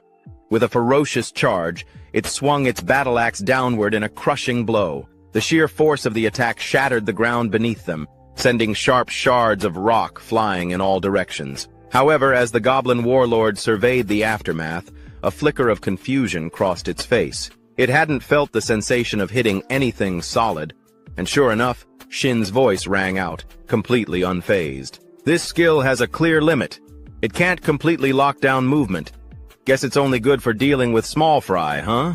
At that moment, Shin had already braced his sword against the Goblin Warlord's axe, stopping it from being retracted. The reason he could move despite the paralysis? His recovery ring. This was the same ring he had obtained after dealing with those thugs earlier. Thanks to its anti-CC effect, the moment he was paralyzed, the status ailment was immediately lifted. All right, let's test my luck, Shin murmured as he steadied his grip on his sword. Meanwhile, the Goblin Warlord's face drained of all color.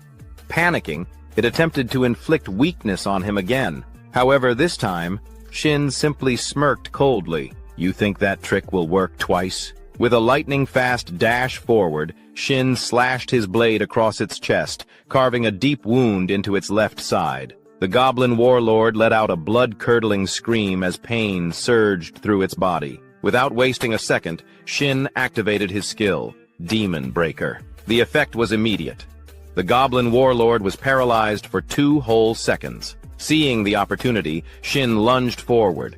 His sword became a blur, striking with machine-like precision and speed, as if it were a high-powered milling cutter tearing through steel. Only 2 seconds, then let's make it 4. With that, he applied a delay effect, extending the paralysis for another 2 seconds. The goblin warlord's face froze in sheer disbelief. It couldn't move a muscle, but that wasn't the end. Shin immediately picked up speed, darting around the stunned goblin and launching a flurry of attacks from every possible angle.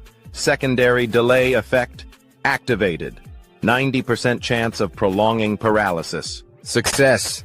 Ha! Got it again. Shin smirked. Time passed swiftly, and in the end, the goblin warlord could no longer withstand Shin's relentless assault. It fell with a final pitiful groan, departing for its next reincarnation. The moment its body hit the ground, a system notification flashed before Shin's eyes. Congratulations! You have cleared the Dark Swamp Goblin Dungeon. You have leveled up. You have received the D rank title. Don't touch me. Title description. Luck plus 30, evasion plus 10. Additional effect. You may enhance one chosen skill once. The enhancement level is based on the system's designated scaling for players. Shin collapsed onto the ground, completely exhausted from the constant battles since the start of the dungeon. They say youth should be spent working hard, but at this rate I'm pushing my body to the limit, he groaned, complaining to himself. Standing beside him, the lucky goddess clapped her hands and cheerfully encouraged him. The lucky goddess says that as long as you try, fortune will follow. Shin rolled his eyes. At this point, I should just call this an ability of mine. In response, the lucky goddess puffed up with pride. The lucky goddess says that luck is a skill, and she is delighted to see it following you. In fact, she firmly believes it's all thanks to her. Shin sighed but didn't argue. Instead, he quickly opened his stats window. First things first, let's dump my points into luck. As he allocated the points, his luck stat finally surpassed 100. Once a stat exceeds 100, an adjustment occurs, amplifying its effects by an extra 10%. For most stats like evasion, this meant a higher chance to dodge attacks. But for luck, it directly influenced drop rates. And as if the system wanted to prove his point, a faint glow suddenly radiated from the goblin warlord's massive shield, an item it hadn't even gotten the chance to use during the fight. Shin glanced at it, and instantly, a window popped up, revealing the item's details. Cudness Shield. Silver Artifact. Type, Secondary Equipment. Shield. Special Effect. Sacrifice.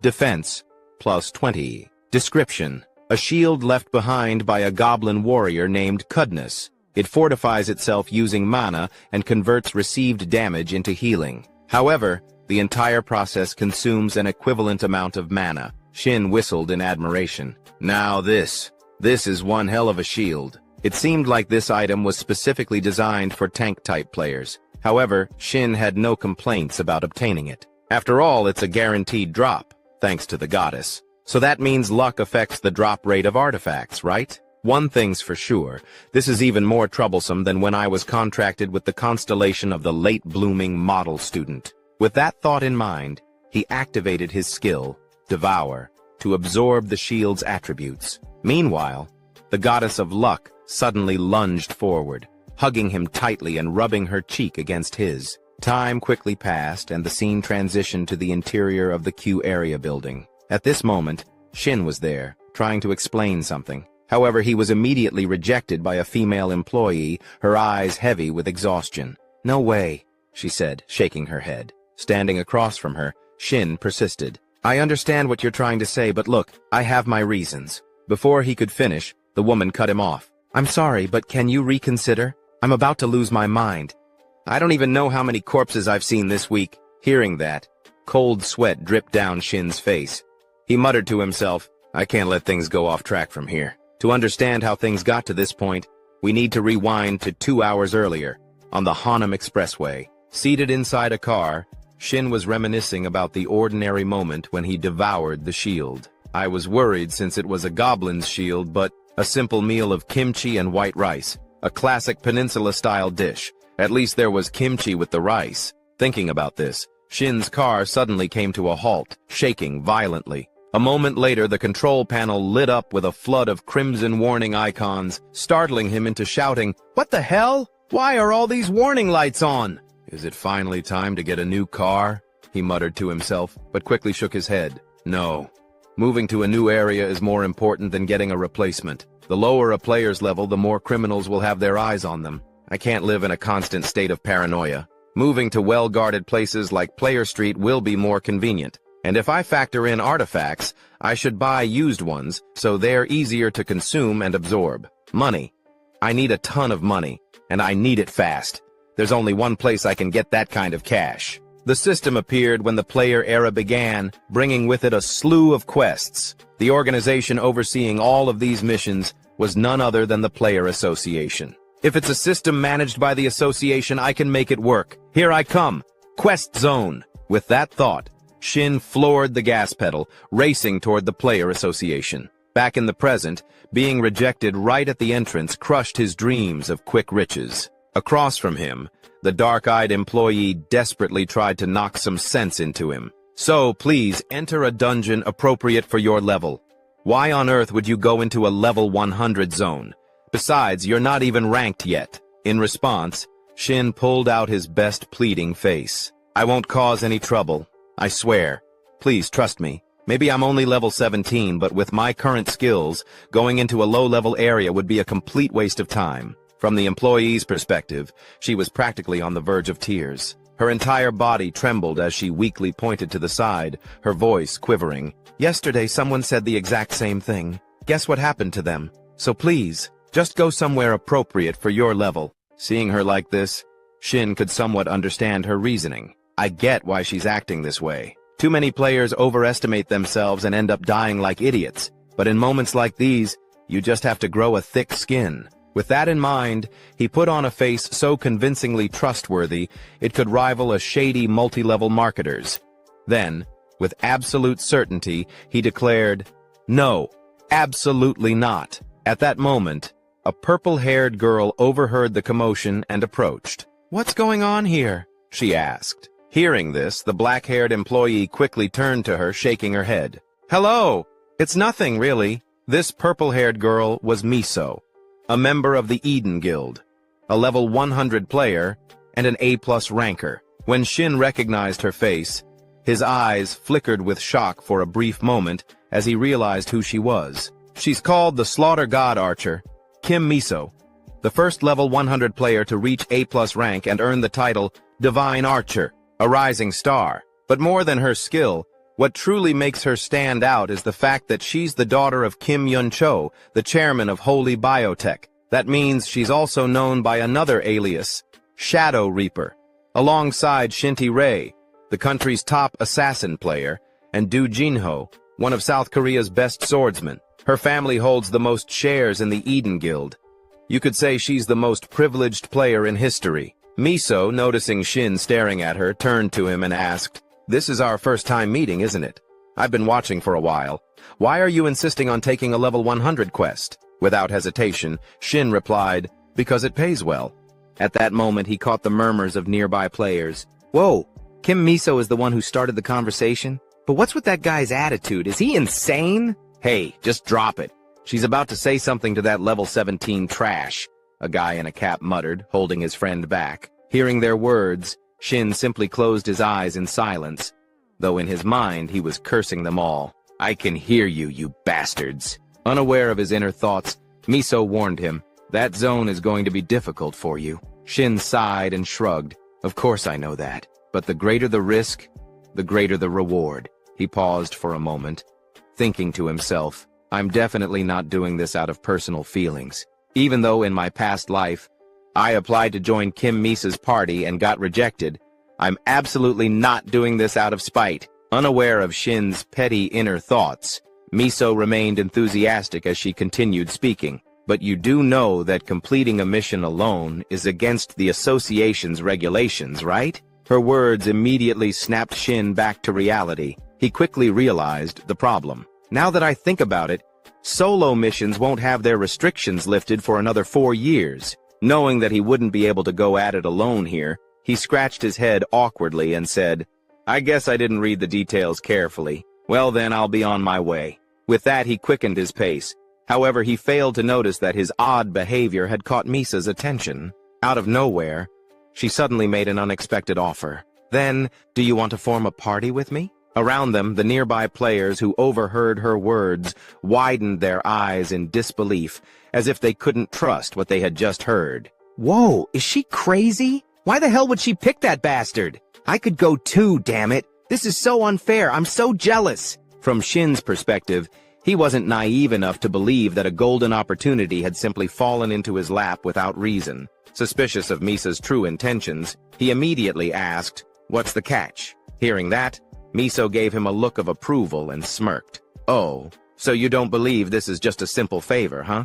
Haha, I tend to trust circumstances more than people," Shin replied with a grin. Meanwhile, Miso revealed her true motive. "Hey, interesting, but there's no catch. If anything, let's call it a promise instead. If your skills don't match your confidence, you'll have to pay the price. Of course, if it turns out the other way around, I'll give you a sincere apology." Her voice was ice cold. Hearing that, Shin smirked.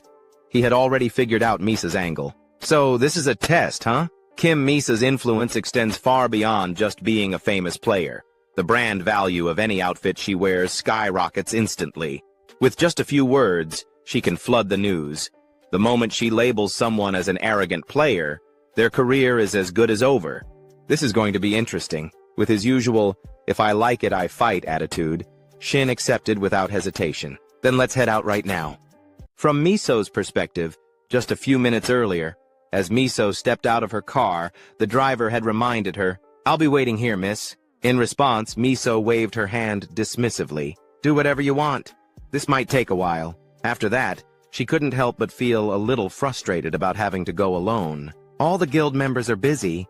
How annoying. Guess I'll have to find a party member for myself. Just as this thought crossed her mind, she overheard Shin's conversation with the association staff. Coincidentally, Kim Miso had a reason to team up with Shin Sang-hyun. The minimum party requirement for missions was just as much of a hassle for her as it was for him. Among all these circumstances, she suddenly came across a player exuding confidence, someone whose true abilities were unknown to everyone. That in itself was quite an intriguing situation for her.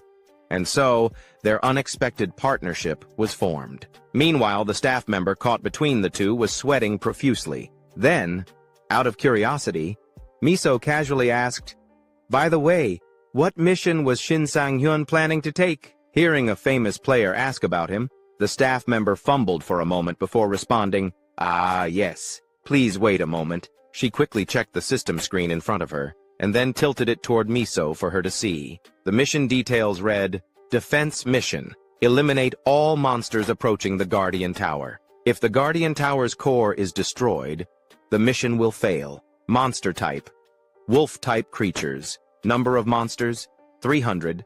Recommended: level 100. Mission reward: 500 million yuan." After reading the mission description and its requirements, Miso's gaze shifted slightly. Even for a level 100 player like her, this was not a mission to be taken lightly. What the hell is this? This isn't a simple collection quest or a standard hunting mission. It's a defense mission. That means they have to wipe out every last monster to succeed. One of the most crucial principles of a 4-player team is having at least one ranged damage dealer. And he planned to do this alone? If I weren't here, he'd be dead for sure. The more she thought about it, the more convinced she became that Shin Sang-hyun was out of his mind for even considering this mission solo. Seeing the slight hesitation in Miso's gaze, Shin smirked and provocatively asked, "What's wrong?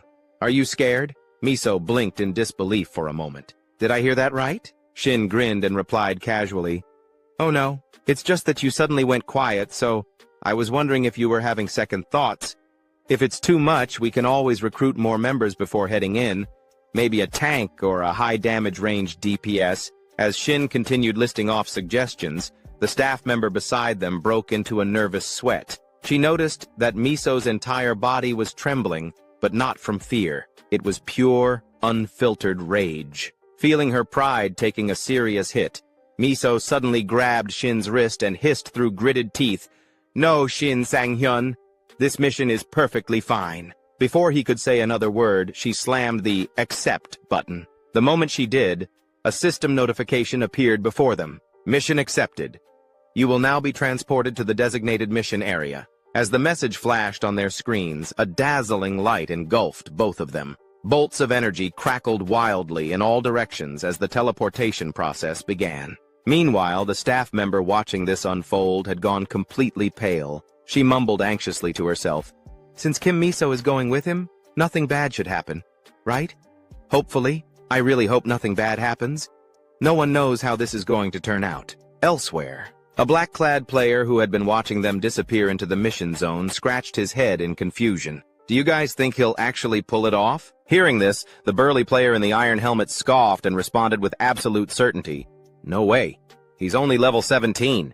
How the hell is he supposed to fight level 100 monsters?" Unlike the others who dismissed Shin outright, the blue-clad player had a different perspective. "Hey, do you really think Kim Miso would just randomly bring him along for no reason? She's currently being praised as the youngest A+ ranked player. Do you think her ability to judge people is that poor?" He crossed his arms and continued, "You guys know about the ranking system that the Player Association recently restructured, right? It was created because evaluating a player's strength purely based on level was inaccurate. There are two criteria for ranking. First, the number of dungeons cleared. Second, an overall assessment of the player's combat sense. And that means Kim Miso reached A+ rank purely based on her combat sense." The two other players listening to him already knew this information, but they still had some lingering doubts. One of them asked, "I get that, but why A+? Why not just A?" At this, the blue-clad player smirked knowingly. "Ah, that's because there are even bigger monsters ranked above her, right? But forget that for now. It doesn't matter. What does matter is that he just went in together with Kim Miso." With that realization sinking in, the single guys among them let out a dramatic sigh of envy. Damn it. So jealous. Some even wiped away imaginary tears, feeling utterly miserable. The mission begins. As the scene shifts to Shin's group, they find themselves in a modern cityscape, the setting for their current mission. Towering high into the sky, the structure they must defend pulses with arcs of lightning, crackling with ominous energy. Atop the tower, Kim Miso stands with her bow in hand, her sharp gaze following Shin as he silently strides across the bridge. Words carry responsibility. If things get too dangerous, of course, I'll step in. But I hope this experience will make him realize the reality of the situation, she mused. Flashback, 30 minutes earlier. Just after their arrival, Shin had made a proposal that left Miso momentarily stunned. "What did you just say?" she asked, narrowing her eyes at him. Still checking his weapons, Shin responded casually, "I meant exactly what I said. Unless I ask for help, don't interfere. If you focus on support, I'll give you 5%. Miso blinked in disbelief. "So, I didn't mishear?" "Nope," Shin replied nonchalantly. "You just sit back and support and you'll still pocket 5%. Sounds like a great deal, doesn't it?" Miso glanced him over from head to toe before shaking her head. "You think I'm hesitating because of that? There's no way you can handle this alone. We're talking about 300 of them, not just one or two. Even someone at level 100 like me would struggle dealing with them solo." Her words faded as she caught the unwavering confidence in Shin's expression. His smirk held an air of mystery as he simply said, "Just watch and see." Somehow, something about that look made Miso reconsider. Letting out a sigh, she finally relented. "Fine, but for every monster you miss, you lose 1% of your share. If you let 95 of them slip through, you walk away with nothing." "Got it." Present moment, returning to the present, Shin now stands face to face with several deep blue-furred wolves. Their glowing purple eyes gleam with malice, their presence exuding a dangerous aura. Snarling, they fix their bloodthirsty gaze on him. Gripping his sword tightly, Shin slams it against the ground with a confident smirk. "Too bad for you," he says, his voice brimming with excitement, "because I don't plan on missing a single one." Without any warning, both sides lunged at each other, exchanging what could only be described as affectionate blows. And true to Miso's expectations, Shin didn't disappoint.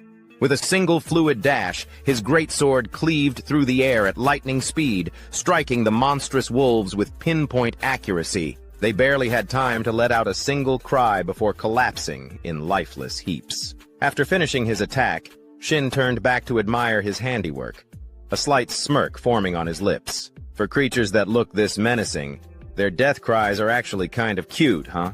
Meanwhile, Miso, still perched atop the tower, found herself momentarily speechless at the display. Even she had to admit, he's not just some arrogant rookie. The strike just now was flawless.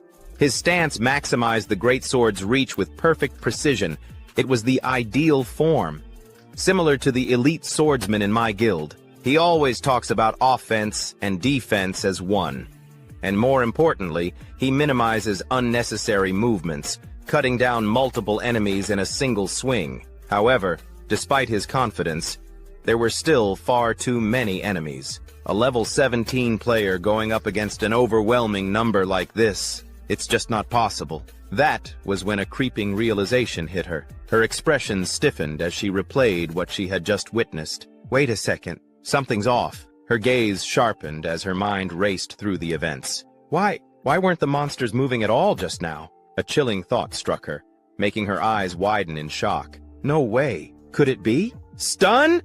She shouted, her voice echoing in disbelief. The realization hit her so hard that she lost balance, tumbling forward in a panic. Fortunately, at the last second, she managed to grab onto the railing, swiftly pulling herself back up. She clutched her chest, still reeling from the shock. Damn it, that was close. Almost fell right off. But her mind wasn't on her near accident.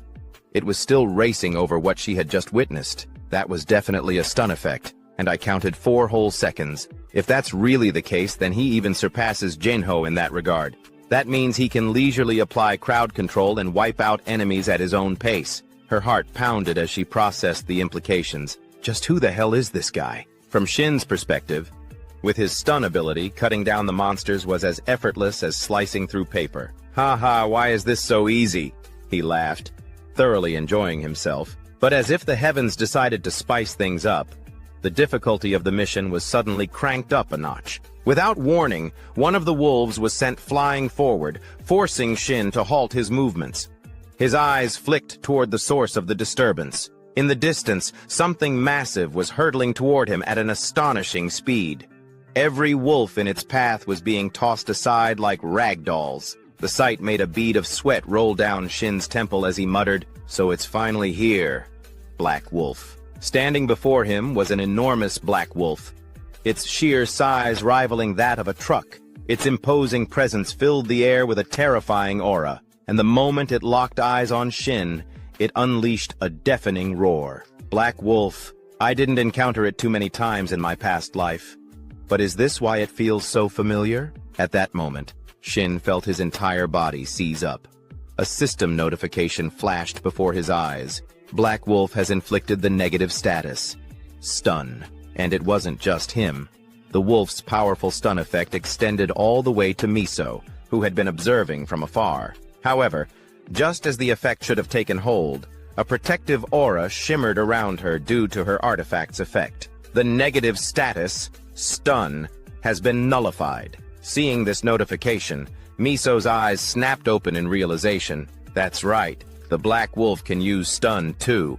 I was too caught up watching him fight that I completely forgot, and to think I was considering teaching him a lesson, that was reckless. Her gaze turned sharp as she swiftly drew her bow, preparing to provide support. I can accept that he somehow has an extended stun duration. Fine. But for him to also have a way to nullify status effects at such a low level? That's practically unheard of. But before she could even let loose an arrow, Shin had already taken action. Using his recovery ring, he instantly dispelled the stun effect. The next second, his body shot forward like a bullet. Miso, still holding her bowstring tight, froze in place, her eyes widening in disbelief. There's no way. A nearly flawless greatsword stance, an abnormally long stun effect, and now the ability to negate status effects. Is he really just a level 17 player? The Black Wolf's downfall. Unaware of Miso's internal thoughts, the Black Wolf, originally charging in to get a bite of Shin, suddenly skidded to a stop, its massive paws carving deep grooves into the ground.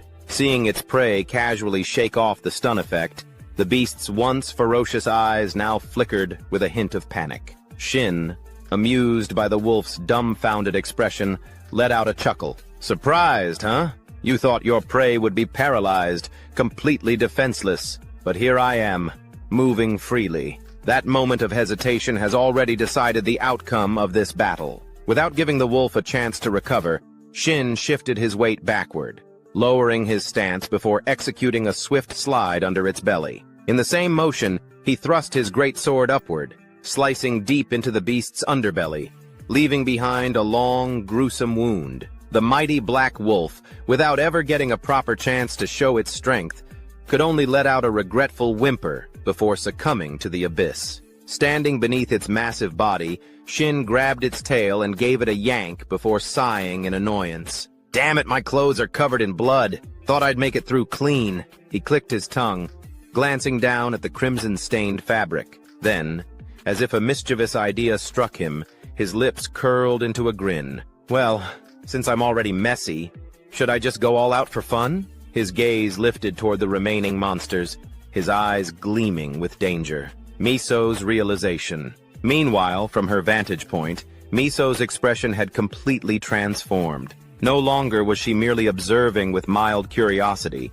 Instead, her eyes sparkled as if she had just discovered a rare diamond hidden within a pile of rubble. Just like that, before long, Shin had nearly wiped out the entire horde of monsters in the mission, slashing through them like a man possessed. Around him lay the corpses of countless green wolves, their blood soaking into the battlefield. A glowing message appeared before his eyes, notifying him. Monster Defense Mission. Enemies eliminated. 299 out of 300. You have leveled up. You have earned a Rank D title. Fearless. Title, Rank D. Fearless. Effect. Grants full resistance to status effects caused by the roars of wolf-type monsters. Even though the effect was limited to a single monster species, Shin didn't mind at all. A new title was a new title, and one more step forward. A small smile crept across his face as he took a moment to breathe, then turned his gaze behind him, where Miso, the archer, was standing watchfully. They're not looking at me with suspicion anymore, he thought. Those doubtful stares. They're gone now. They're genuinely watching me, watching to see what I'll do next. And with people watching, a performer like me can't afford to rest. He cracked his knuckles and smirked to himself. Guess I'd better wrap this up quick, huh? So, are you ready for me, Grey Wolf? As he muttered those words, he glanced upward, and there it was. The final boss had arrived. The Lord of Werewolves. Half human, half wolf. It towered over the battlefield, its entire frame rippling with thick muscle. The moment it laid eyes on him, it let out a thunderous roar, slamming its clawed hand straight toward him. The impact was so powerful that the ground beneath them exploded into fragments. But Shin didn't flinch. Drawing on his combat experience, he instinctively dodged to the side with ease. Not only that, he even had the nerve to taunt the beast. Your attacks are known for being unpredictable, right? But that was 30 years ago. These days, every move of yours has been analyzed to death. At this point, shouldn't we be calling them predictable instead? He narrowed his eyes, his tone growing sharper. Sorry, but I've already got every one of your moves and skills figured out. The words had barely left his lips before he launched himself forward, legs coiled with power, blasting toward the werewolf lord like a bullet cutting through the wind. At that very moment, Shin swung his greatsword with force, slashing it straight into the werewolf's body. The beast barely had time to let out a pained howl before a massive wound split open across its chest. And yet, looking at the result, Shin didn't seem particularly impressed. Just as I thought, he muttered. Even with all its movements predicted, a level 100+ boss like this still packs a punch. It's no pushover. Meanwhile, off in the distance, Miso stood watching. As she witnessed Shin handling the quest's final boss with apparent ease, beads of sweat started forming on her forehead. Her voice was almost dazed as she whispered, This is completely insane. There's more than one weird thing going on here. He's not just in a berserker state. He's somehow immune to the fear effects from that wolf, too. And he's carrying that massive sword, moving like it's nothing. It's like he's playing a joke on the entire system. She kept going, struggling to believe what she was seeing. And on top of that, he's predicting the Wolf Lord's moves in advance. He's going toe-to-toe with it and not losing an inch. The longer she watched, the more surreal it felt. Her eyes stayed locked on the battle. By now, the Werewolf Lord had completely lost it. With a feral snarl, it opened its jaws wide and lunged at Shin, aiming to crush him in a single bite. But Shin was already one step ahead. He twisted his body, dodging to the side just in time. However, the beast wasn't done. Letting out a furious roar, it slashed out with one of its razor-sharp claws, aiming straight for Shin's exposed flank. Forced onto the defensive, Shin raised his greatsword like a shield and blocked the blow. Even the Wolf Lord seemed stunned. Its eyes widened slightly, not expecting its attack to be stopped. But what it saw next wasn't fear or hesitation. It was the cold, focused gaze of its opponent. "I told you, didn't I?" Shin growled through clenched teeth. "I know everything about you. I spent my whole damn life in my past world learning how to beat you." Then, for a brief moment, his eyes flicked toward Miso, who was still standing at a distance. And somehow, in that fleeting glance, she understood exactly what he was trying to do. The most ridiculous part, the part that made her want to laugh despite the intensity of it all, was the way he was fighting. Not for survival, not even to win, but like he was trying to prove something to her. Watching this, Miso let out an awkward, half-frustrated sigh.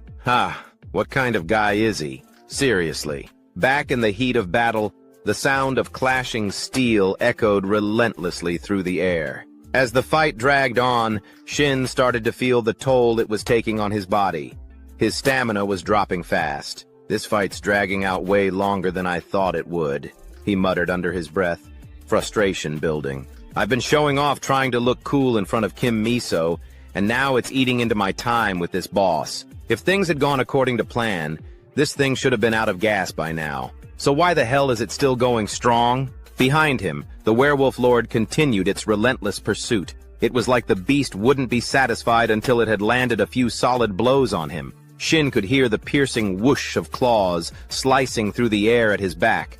The sound alone was enough to make the hair on his neck stand on end. "This isn't good," he thought, beads of sweat forming on his brow. "If I let my guard down even once, I'm done for. My stamina is already taking a serious hit." At the same time, the boss monster seemed to be losing patience.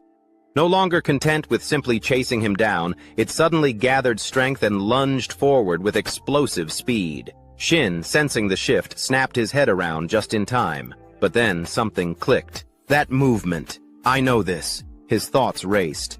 It's one of the boss's high-tier attacks, designed to bait its opponent into dropping their guard. A powerful fake-out that opens the door for a devastating follow-up. This move has killed so many players before. Though he'd never tested it in live combat, Shin knew what he had to do. Now isn't the time for hesitation. No turning back, he told himself. Sometimes bold moves are the only way forward. With resolve hardening in his eyes, Shin spun on his heel, gripping his sword tighter. He made the split-second decision to meet the boss head-on. In an instant, both combatants hurled themselves at each other. Shin swung his sword in a sweeping arc, slashing clean across the monster's right arm, severing it entirely in a single fluid motion. But the Werewolf Lord didn't even flinch. Taking advantage of Shin's unguarded moment just after his attack, the beast swung its remaining arm with brutal force, its claw raking straight across Shin's chest, digging deep into his flesh.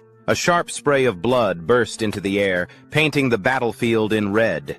The metallic tang of it filled the space around them. Off in the distance, Miso fell to her knees in a daze as she witnessed the brutal scene unfold before her eyes. Her vision blurred with tears.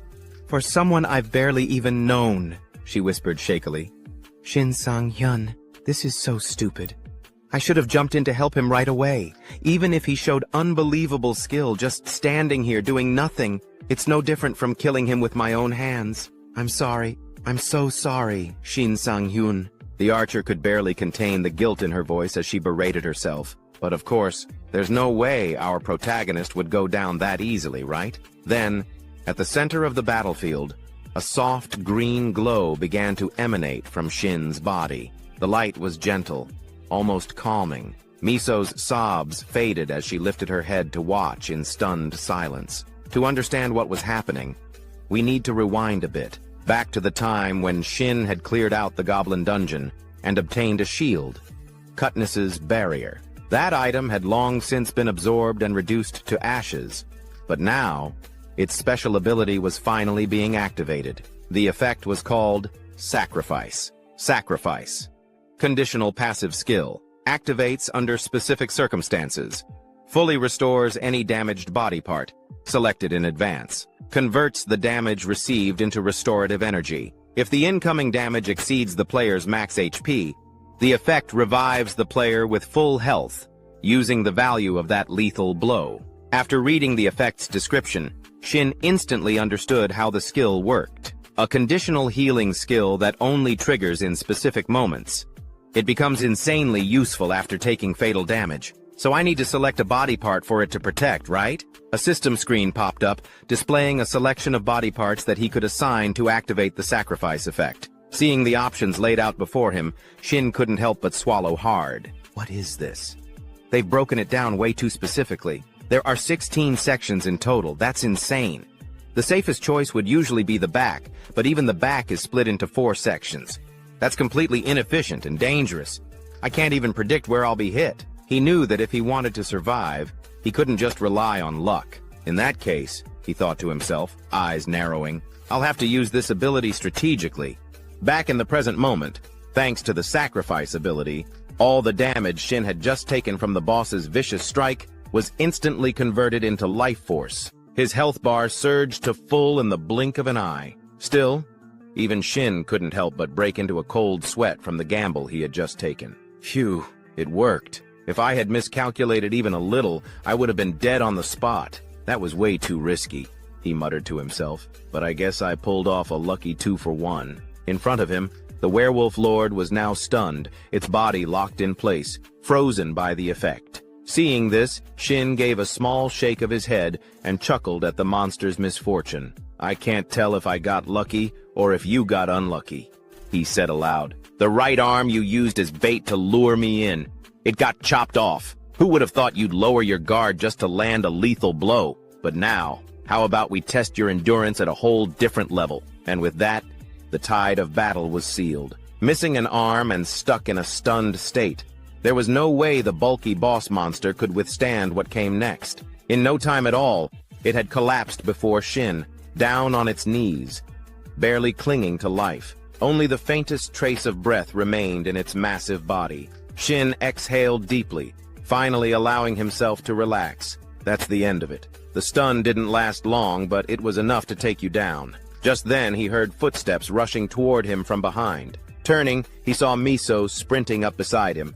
He greeted her casually. You made it, Kim Miso. But instead of returning the calm tone, Miso snapped at him in frustration. If you had a healing ability like that, you could have at least told me beforehand. I nearly had a heart attack watching you die. And seriously, what was that just now? Did you resurrect or something? How the hell did you know the werewolf lord's every move and skill so precisely? I've seen a lot of sword wielders before, but none of them have been as mysterious as you, Shin. It's like you're... Before she could finish her sentence, Shin cut in with a cold, almost amused smirk and asked, like I'm what, exactly? As Shin spoke, he suddenly noticed the strange look Miso was giving him. Her eyes were fixed on him with a mix of curiosity and awe, which piqued his interest. What's with that look? He asked. Miso quickly shook her head. Oh, it's nothing. It's just... You really seem like a high-ranking player, that's all. Her comment left Shin mentally spiraling. Wait, that's what she was going to say? I thought she was going to question how I took down the boss so easily. But actually, she's not wrong. No average player could have pulled that off. Brushing the thought aside, Miso turned her attention toward the massive corpse of the werewolf and asked, Anyway, are you going to finish it off or what? Just then, the werewolf let out a faint groan, signaling it was still barely clinging to life. Shin, not in the mood to drag things out, muttered, I'll make this easy for you. I almost forgot you were still breathing. With a final swing of his sword, he sent the beast off to join the rest of its underlings in the afterlife. The reward was definitely not something to scoff at. A system notification popped up in front of him. You have obtained a rank C title, Fight to the Death. Title rank C. Description. When in isolation with no allies within a 5-meter radius, the Fight to the Death state is activated, temporarily boosting all stats by 20%. The effect ends immediately when isolation ends. Seeing the reward, a grin spread across Shin's face. He couldn't hide his excitement. A special title for one-on-one combat. And it's my first rank C title. Man, this brings back memories. From the side, Miso caught the glint in his eyes and made an educated guess. You got a new title, didn't you? Not bothering to hide it, Shin shot her a look. Wait, you knew that would happen? Miso, you've fought this boss before, haven't you? Standing proudly, Miso responded with a smug smile. Well, yeah. Of course, I've soloed it before. As Miso finished her sentence, her voice suddenly trailed off. A hint of embarrassment flashed across her face, and she let out a quiet sigh before admitting, honestly, there's nothing to brag about. I only managed to beat that thing thanks to an artifact. I can't exactly say it was because of skill, like you. Shin waved his hand dismissively. Using an artifact is a skill in itself, so thanks for the compliment. Miso forced a small, awkward smile. Her eyes briefly drifted to the gear Shin was wearing, and she didn't know what to make of it. Internally, she sighed. The artifacts I'm using are worth over 200 billion yuan, and here he is using a mass-produced greatsword. You could probably find in every corner shop. Honestly, it's kind of embarrassing. Of course, she kept that thought to herself. Instead, she quickly changed the subject and offered a suggestion. Anyway, don't you want to test out that new title's effect? Before Shin could even register what she meant, a symbol suddenly appeared above his head. 2 swords, crossing each other, accompanied by a system notification. Title: Fight to the death has been activated. Isolation detected. Player Kim Miso. No allies within a 5-meter radius. Title: Fight to the death has been automatically triggered. Seeing it, Shin raised his hand to swat the notification away from above his head with a chuckle. Haha, as if there are any enemies around here right now. With the mission now completed, Miso waved goodbye. I'm heading out first. You know, I had to contact the dungeon haulers waiting outside. Oh yeah. Thanks. Shin gave a small nod and watched her walk away, her figure growing smaller in the distance. A quiet sense of nostalgia rose within him. The quest reward includes monster-related materials, so calling in a cleanup crew is just the natural next step. That's how I used to handle things in my previous life, too. Taking care of all those annoying details always made me seem more reliable in her eyes. As that thought crossed his mind, Miso suddenly came to a stop ahead. She turned back and called out to him, and I'm giving up the 5% mission reward cut I mentioned earlier. Her words caught Shin completely off guard. Wait, what? But that's not fair to you! He shouted in surprise. Before Shin could get another word in, Miso waved him off from up ahead. For someone as wealthy as her, that 5% cut of the quest reward clearly wasn't even worth worrying about. I'm fine, really. Don't go freaking out like that. We'll be seeing each other again plenty of times, I'm sure. Just think of it as an investment in you, Shin, got it? Anyway, I'm heading out now. With that final remark, she vanished from the dungeon in an instant, leaving Shin no chance to argue even if he wanted to. All he could do was let out an awkward chuckle. She really is something else. I can't ever afford to let my guard down around her, not even at the very end, he muttered to himself. Anyway, let's finally check out the reward I've been waiting for. Turning around, his eyes locked onto a softly glowing blue gem resting in the distance. It was the Blue Moonstone, a platinum-grade item classified as a special accessory. Effect: Wolf's Intimidation. Stats: HP 100, Mana 100, Luck +50. Description: a gemstone forged from the faith of the Silver Wolf tribe, worshippers of the Blue Moon. Just seeing the stats sent an uncontrollable shiver of excitement through Shin's body, like he was having a full-blown seizure of joy. It's finally here. A platinum-grade artifact, he exclaimed, eyes gleaming. Just one of these goes for at least $1 billion. Incredible! This thing's worth as much as a freaking apartment in the capital. Practically sprinting over, he grabbed the gem and pressed it to his face like a long-lost treasure, basking in the sheer bliss of victory. Right on cue, the goddess of luck appeared beside him, smug as ever and ready to take credit. So have you started believing in her influence yet? She teased, flashing a playful smile. Seeing her show up, Shin's grin vanished in an instant. Why would this be your doing? That's all my effort, thank you very much. Before he could even finish his complaint, an unfamiliar divine voice suddenly cut in, crashing their conversation. The deity known as Ripped Lips. Strongly objects to the biased luck you've been receiving. A formal request has been submitted to remove the Goddess of Luck from the player system. In response, the Goddess of Luck took immediate action. with a flicker of mischief in her eyes. She suddenly initiated a vote among the constellations, connected to the player system. A system-wide notification appeared. Vote initiated, proposal to expel the entity known as Ripped Lips from the player system. The vote count began, climbing rapidly, 61, out of 100 and rising. Within moments, the proposal passed unanimously. The deity known as Ripped Lips was stripped of his constellation, status, and forcibly removed from the system, much to the sheer delight of the goddess of luck. It all happened so fast, Shin barely had time to blink before it was over. "Wait, that actually got approved?" he muttered in disbelief. "And here I thought she was just some quirky constellation. Turns out she's really popular." Choosing not to dwell on that cosmic drama, Shin turned his attention back to the glowing gemstone in front of him, eyes narrowed with focus. "Since it's platinum grade, I should be able to absorb about 40% of its power," he murmured. He read the item's effect carefully. Special effect, Hour of the Wolf, always active, no cooldown. When the moon is visible within a dungeon, recovery speed increases 5-fold. Regardless of the moon's presence, all wolf type. Monsters are placed under a continuous state of fear when in the vicinity of the blue moonstone's wielder. If the moon is visible, wolf-type monsters will never attack the wielder. Even an idiot could understand how powerful that was, let alone someone like Shin. "Pretty straightforward?" he grinned. "So basically, I'm a walking nightmare for wolves now, even without the moon." With a gleam in his eyes, he began the process of absorbing the artifact's power. Time passed, and the scene shifted to the quest hall. A portal shimmered into existence at the center of the grand lobby, drawing everyone's attention. From within that glowing gateway, Shin stepped out, calm, composed, and faintly glowing with residual power. Instantly, dozens of hunters who had been waiting in the hall turned to stare. The murmurs began immediately. "Wait, is that really Shin Sang-hyun?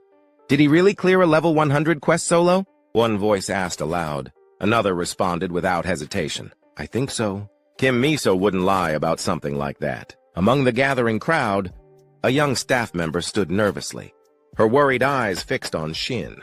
Clearly, she had been stressing over the decision to approve his quest assignment.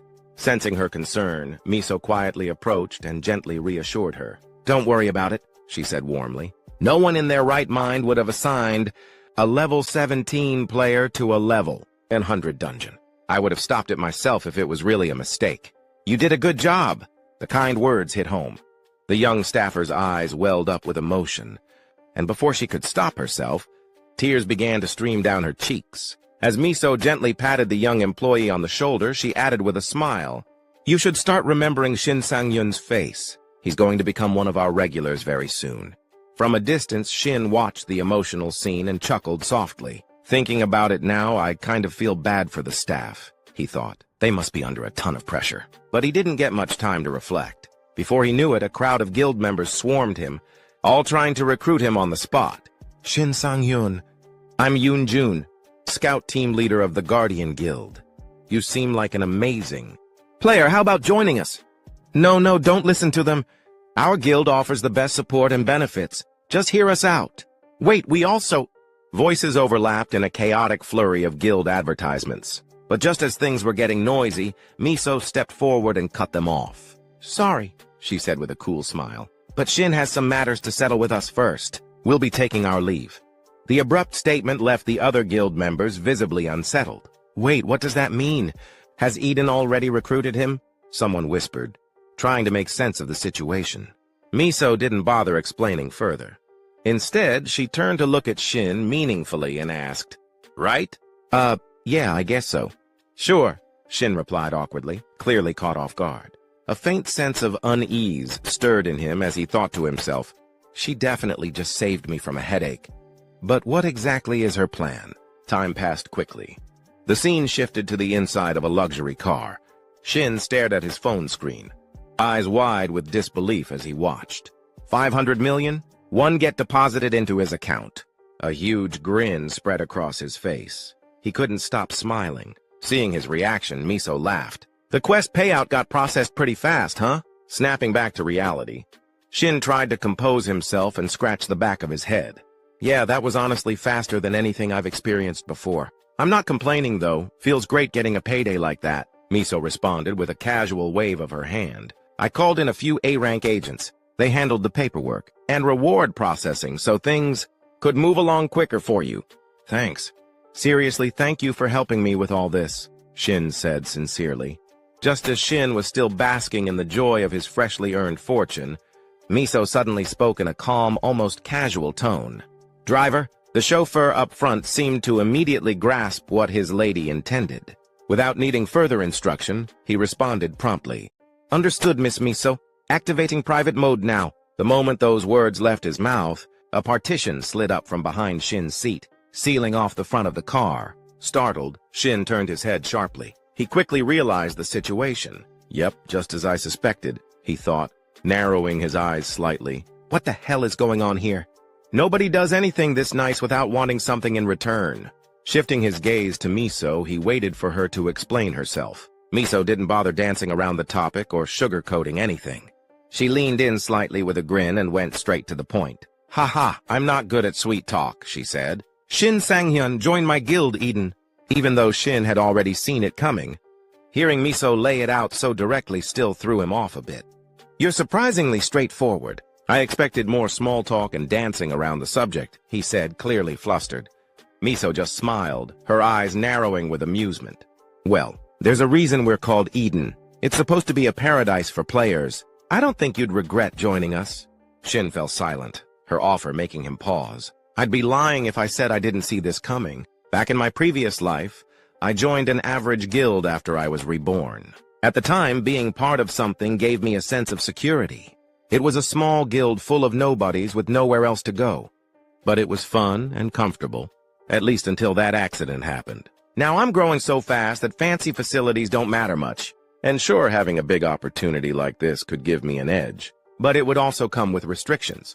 Right now, fighting solo is helping me grow faster. After sorting through his thoughts, Shin finally made up his mind and opened his mouth to respond. I'm sorry, but before he could finish, Miso cut in, as if she had read his mind. You're planning to start a one-man guild, aren't you? That caught Shin completely off guard. He blinked, stunned. Apparently, the idea of a one-man guild had never even occurred to him.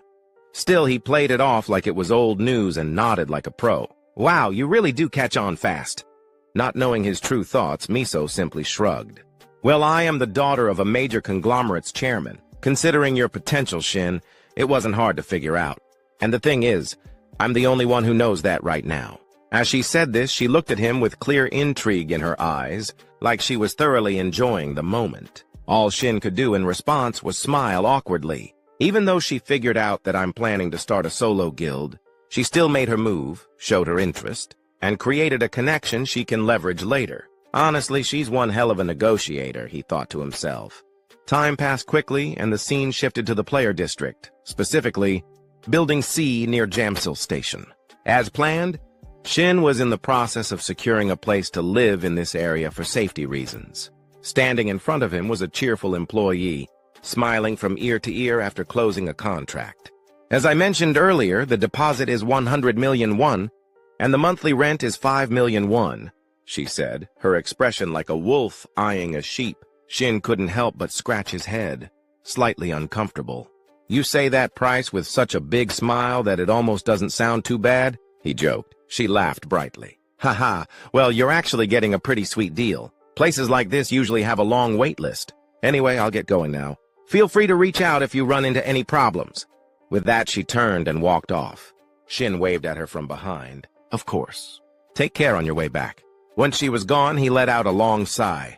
I managed to find a place faster than expected. Everyone else on that wait list probably has to keep grinding it out. Now, I guess I should thank the goddess of luck for this one too, huh? So much had happened in such a short amount of time.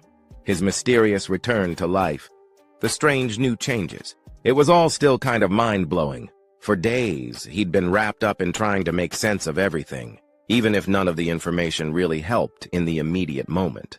He didn't know what steps to take moving forward, but eventually, that uncertainty began to fade, replaced by a shift in perspective. He felt it now, a pulse, a fire flowing through his body, youth and potential, both burning bright in the palms of his hands. I'm not just going to sit around anymore. This time I'll live differently, happier, stronger. I swear I won't go back to being a coward. More than anything, opportunities for growth were appearing left and right. That alone felt like a blessing. As that thought passed, he suddenly recalled a memory. When Miso, the archer, had taken a phone call from someone important. Yes, this is her. Oh, Reporter Park Youngmin? Is that you? What brings you here today? Haha, you're always so quick on the scoop. Sitting beside her, Shin's eyes widened the moment he heard the name Park Young-min. A spark of surprise flickered across his face as he thought to himself, wait, Park Young-min from Player News? That guy is an S-rank reporter. At the same time, over at the Player News building, Young-min was smiling brightly. That's right. I heard you, Miso. We're with him during the mission run. Things are going absolutely nuts over here with all the info coming in. Miso gave a slight nod and responded, it's just like you've heard. Out of all the players I've encountered recently, he's definitely... Before she could finish her sentence, Young-min cut her off, lowering his voice.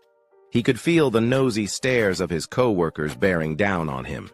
Sorry, but could you speed it up a bit? Everyone's totally eyeing me right now.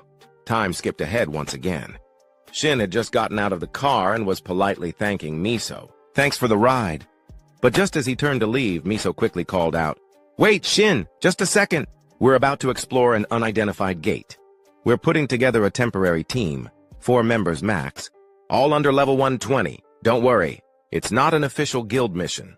If you're interested, then... Before she could even finish the invitation, Shin's instincts picked up the sweet scent of a quest opportunity, and he practically shouted, I'm in! The way he reacted, like a dog being offered a bone, left Miso momentarily speechless. You turned down a guild offer without blinking, and now you're this excited over a mission? Ignoring her slightly sarcastic remark, Shin could barely contain the excitement bubbling up inside him.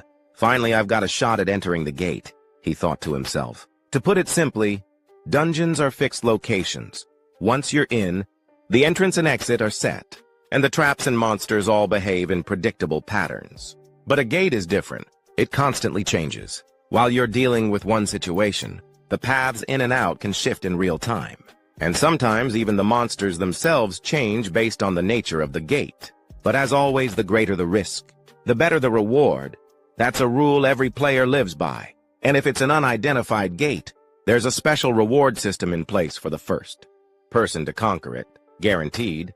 High-grade loot. Kim Miso must have experienced this before. That weapon she has, one that can pierce through the hardened hide of a dark wolf, could only have come from a place like that. As he was lost in thought, Miso pulled out her phone and said, I'll contact you as soon as I get more details. Looks like we'll be talking a lot from now on.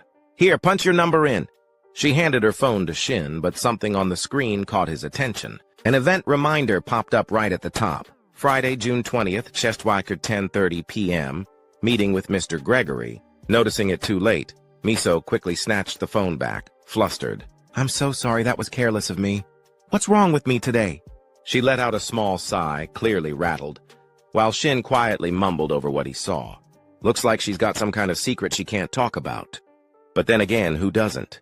Every player has their secrets, even me. I've got things I could never tell anyone. If people ever found out I was reincarnated, who knows what kind of chaos that'd cause. It'd be a serious problem, that's for sure. Thinking about it all, an image of his old companion from his past life suddenly surfaced in Shin's mind. A wave of nostalgia washed over him. I have no idea where he is now or what he's doing, but we spent so many years working side by side. He sighed internally. It's not easy trying to track him down now. Meanwhile, over at Eden Guild's VIP lounge, Miso was sitting across from a tall man dressed in a striking orange outfit. But instead of engaging in conversation, she was completely focused on her phone screen, her eyes fixed on it. Noticing this, the man tilted his head. Curiosity piqued. It's been a while since we grabbed coffee together, hasn't it? He said casually. But are you waiting for someone to call? You've been staring at that phone like it owes you money. Miso looked up and replied with a faint smile. It's Shin Sang-hyun. We're preparing to explore a gate together. Oh, wow, the man said with a teasing grin. You two are already that close. Flustered, Miso quickly waved it off. No, it's not like that. With that, the conversation naturally shifted to Shin. The man leaned back and asked, isn't he the one who can maintain combat focus longer than even I can? And he straight up rejected a recruitment offer from Kim Miso herself? I mean, if it were me, I'd probably like the guy too. Across the table, Miso didn't deny it. In fact, she added a subtle warning. You should probably start getting a little worried, Appa. Huh? Me? Why would I be worried? He asked, genuinely puzzled. Miso explained with a steady voice. His swordsmanship is sharp. Really sharp. Almost on par with yours. Maybe even better. Hearing her unusually high praise for Shin, the man couldn't help but burst out laughing. Haha, you're only saying that because I teased you, right? I'm sure the guy's talented, but comparing him to me, that's a stretch. That man, with his rugged, masculine features and confident demeanor, was none other than Joe Giho, an S-rank player from Eden Guild, currently at level 700. Time passed quickly, and before long, it was already the next morning. At that moment, Shin suddenly received a phone call from Miso the archer. He immediately answered, "Yes, this is Kim Miso, right? I'm listening." On the other end, Miso got straight to the point. "You're picking up? Good. I'm calling to talk about the gate situation." "So soon? I can talk now," Shin replied, clearly surprised. Not wanting to waste time, Miso dove right in. An unidentified gate has just appeared about 500 meters northwest of the mountain shelter on Route 7. We've already done a preliminary scout of the middle zone, and I'm sending the info over to you now. Hearing that, Shin's eyes lit up. He quickly pulled up the data Miso had just sent. "Ah, okay. Give me a sec while I check it." As he read through the information on his phone, his eyes narrowed slightly. The screen displayed Mid-Zone Boss. Second Gate, Hellhound Cerberus. Considered a wolf-type monster, estimated level 100. Known traits, biting and multiple heads. Gate 3 details followed, along with a stream of additional data. Thanks to his experience, Shin already had a good sense of what kind of opponent he'd be facing. "What the hell? I just got this new skill, and now a monster like this shows up already?" Cerberus. Looks like it fits the conditions for that skill perfectly. Shin possessed the skill, Threshold Between Day and Night, which had a unique effect. It was always active and had no cooldown period. Whenever the moon appeared inside a dungeon, health and wound recovery speed increased 5-fold. Additionally, regardless of whether the moon was visible, any dog or wolf-type monster would fall into a fear state if the player possessed a blue moonstone. Even better, if the moon did appear, these types of monsters would never attack the player holding the blue moonstone. Back to the conversation. Shin smiled and nodded as he replied to Miso, "Yeah, I just finished checking the info. Thanks for sending it over." His polite tone made Miso chuckle on the other end. "Sharing info like this is the least we can do, right? I'll reach out again later, okay?" Nearby, a tall man overheard their cheerful exchange and cut in, clearly curious. "What's with all the loud chatting? Something going on?" Shin quickly turned toward him, a little flustered. "Ah, sorry about that, Captain." Before he could finish, the tall man waved it off with a laugh. "Hey, I'm just messing with you. You're a celebrity now, I totally get it. And hey, I'm not your captain anymore. Just call me Hung from now on." This guy was none other than Captain Yun D. King, the same man who had once led Shin into the Orc Dungeon, a place rookies often referred to as the Wailing Wall. Back to Shin, the compliment from Yun D. King made him a little flustered. He scratched his head awkwardly and said, "Come on, Hung. I'm not that famous. I've still got a long way to go." Hearing that, Yun D. King let out a chuckle and raised an eyebrow. "The way you're talking, I'm guessing you haven't gotten that call yet." "Huh? What call?" Shin asked, clearly puzzled. Without dragging it out, Yun D. King shoved his phone in Shin's face. "See for yourself. You made the front page of Player Weekly. If that's not fame, I don't know what is." On the phone screen was a crystal-clear photo of Shin. Right under a bold headline, "Player Weekly, the legendary rookie has arrived. Shin Sanang-hun blazes onto the scene." Reporter Park Youngmin. The article detailed how a new player had made a surprise appearance in the zone, followed by a stream of additional details. Reading it, Shin realized he hadn't seen this article anywhere before. His eyes widened in shock, and then he practically screamed like his house had just caught fire. "What the hell is this?" His startled reaction made Yun King burst out laughing. "Ha, you might want to turn off your phone now. You're about to get all kinds of calls." Switching to Shin's internal thoughts, he was clearly frustrated. "It's not that I hate this magazine, but do they really just publish stuff like this without even interviewing the person first?" As if on cue, just like Yun Di Qing had predicted, Shin's phone started ringing non-stop. That only gave Yun more material to tease him with. What's the matter? Don't tell me one of your distant cousins already got to you, Shin replied dryly. I'm only thinking about the close relatives at this point. As he said that, he quickly turned off his phone, stuffed it into his pocket, and let out a long sigh. Great. Another thing to worry about. Hung, did I come prepared today or what? Before Shin could even finish his sentence, Yun Di-King, who already seemed to know where this was headed, held out the bag he'd been carrying and placed it right in front of Shin. That's what you're talking about, right? On Shin's end, the moment he peeked inside the bag and saw what was in there, he lit up and exclaimed, "Yes! Thanks so much." Hung Yun Di-King crossed his arms and quipped, "Thanks? If anyone heard that, they'd think I gave it to you for free. Money-wise, though, this stuff's all old gear covered in my fingerprints. Wouldn't it make more sense for you to just buy new ones?" There was a clear note of curiosity in his voice. After all, Shin was now a well-known player with serious skills. Picking up new gear should have been no problem at all for someone like him. Of course, Shin couldn't exactly tell Yun Di-King that he planned to absorb the old gear to boost his powers, so he gave an awkward, half-hearted excuse instead. "Maybe I'm just trying to inherit your fighting spirit, you know? The way you handle things." The more he spoke, the more Yun Di-King's expression darkened. Eventually, the man couldn't hold back and muttered, "Ha, there you go, talking nonsense again." Shin gave a sheepish grin. "Well, just think of this as a way to shake off some bad luck or something." Meanwhile, Yun Di-King silently shook his head. "Yeah, right. Like that explains why old gear has a higher absorption rate." Just as he was about to press further, a voice suddenly cut in from behind, a woman's voice. "Sorry I'm late. Parking here's a nightmare. Let's get the appraisal started right away." The voice belonged to a strikingly beautiful woman. As she approached, Shin gave her a quick glance, then turned to Yun Di-King and asked, "Huh?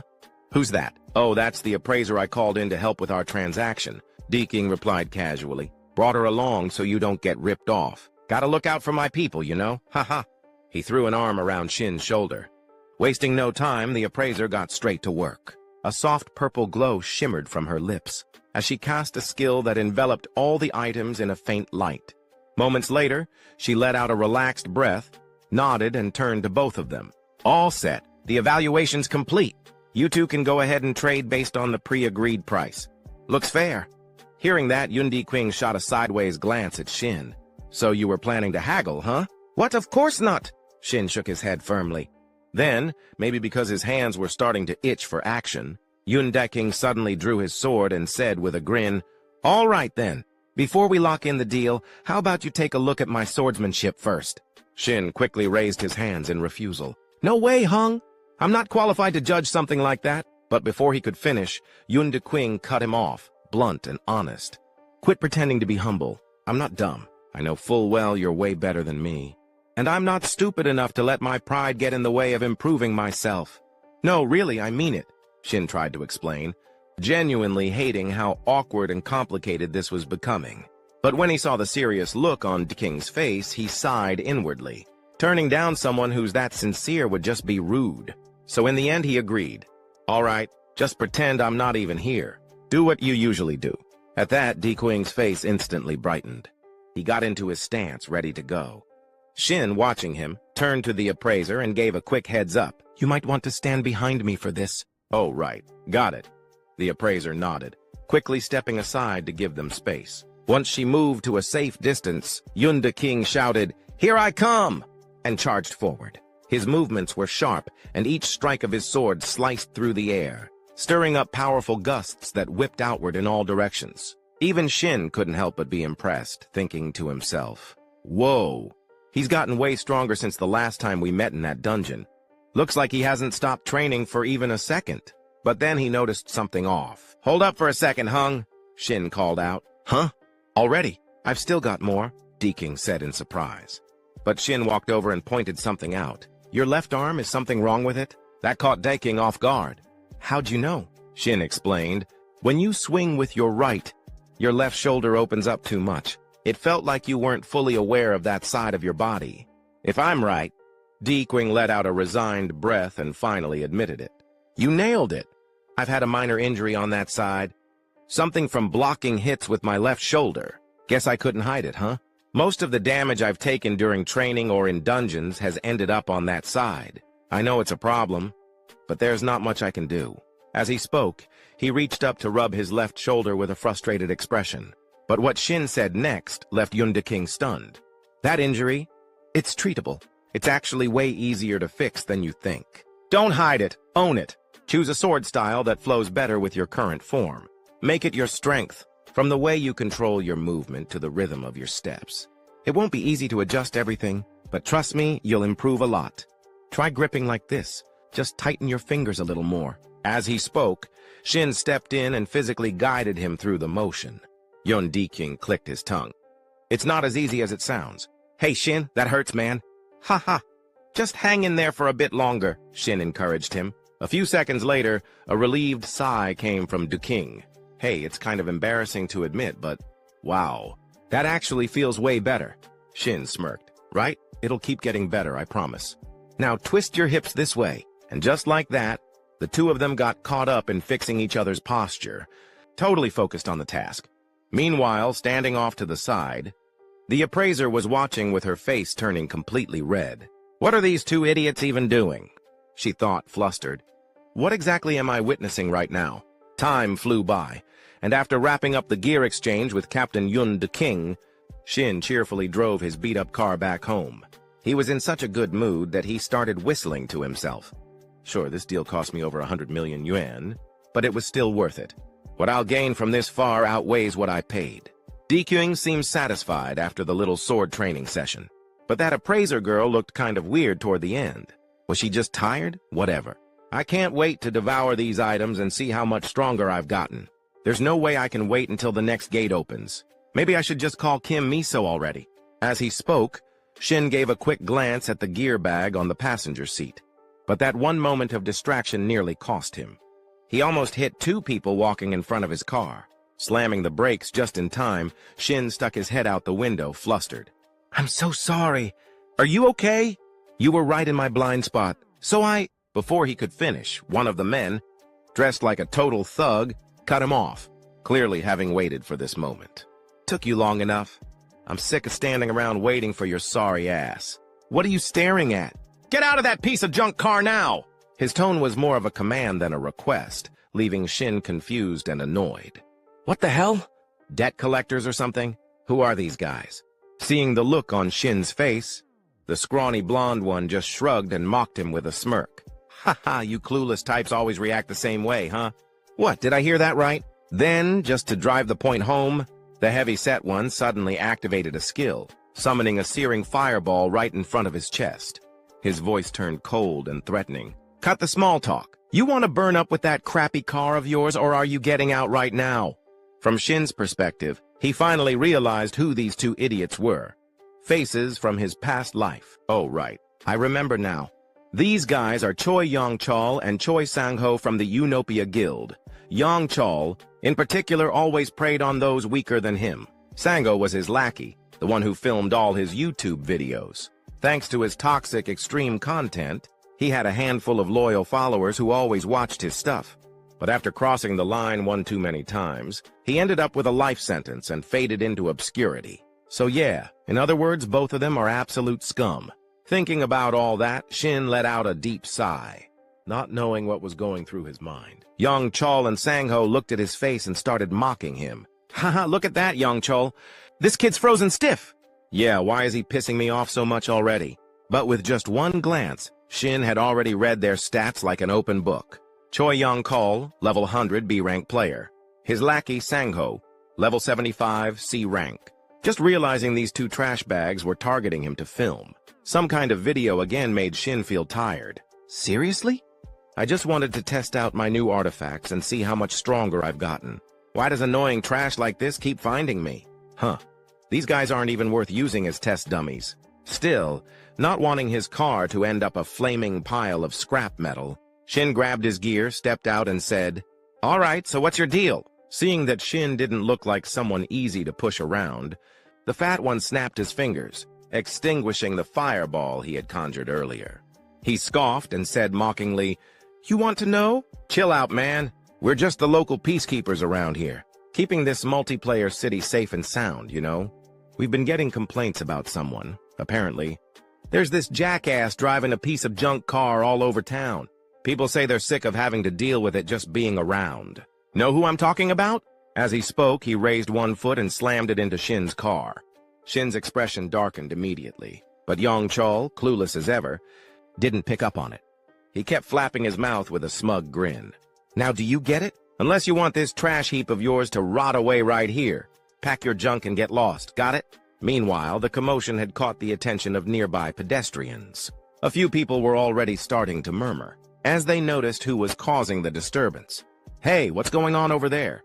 Isn't that Yongchol and Sangho again? Those jerks are picking fights like always. Just then, a guy with reddish-brown hair suddenly recognized someone in the middle of the scuffle. Wait, I know that guy.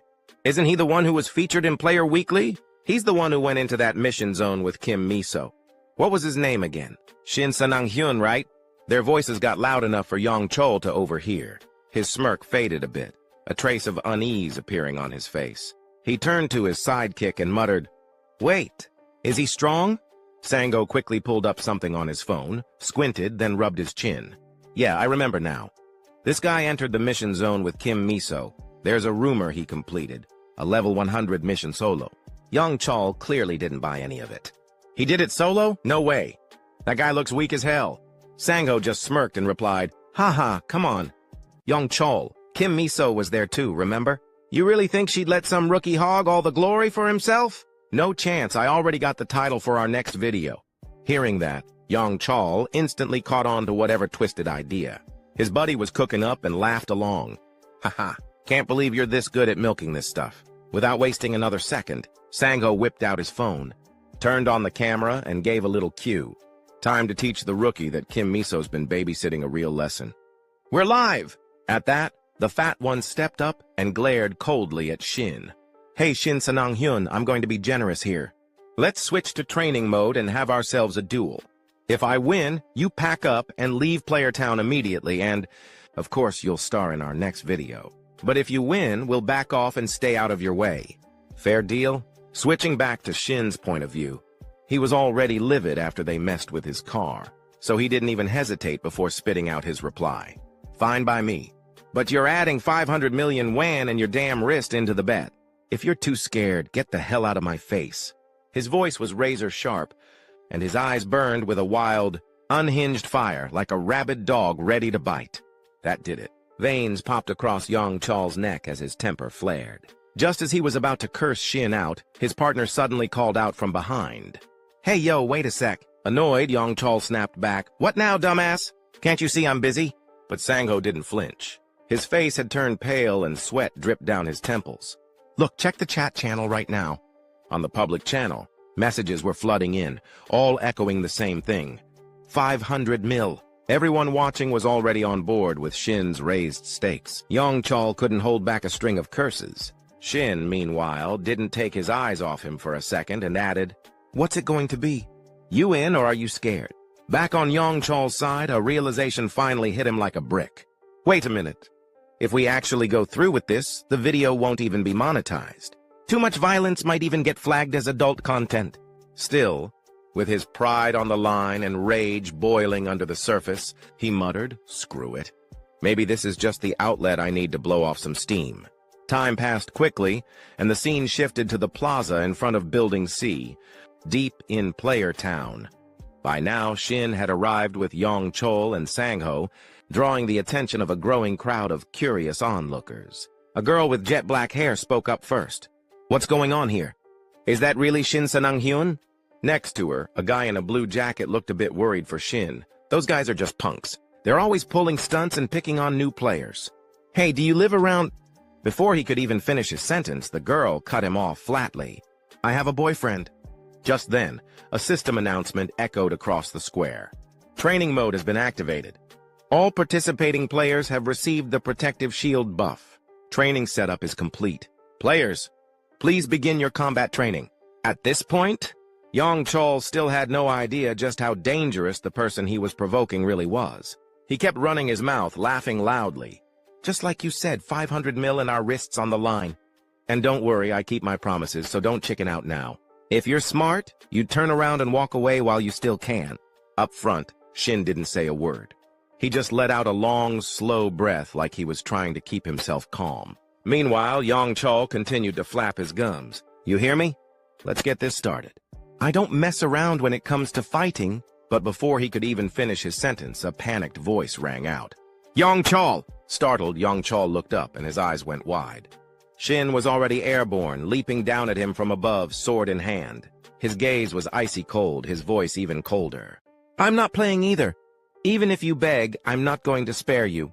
And just like that, their fight exploded into action, streamed live on YouTube for everyone to see.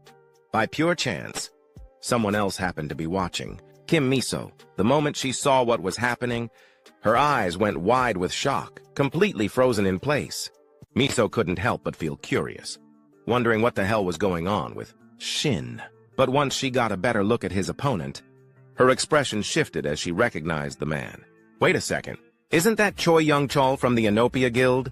He's a B-rank player, but super well known, because his uncle's the guild master. What's he doing messing with Shin? Right then, a voice called out from nearby.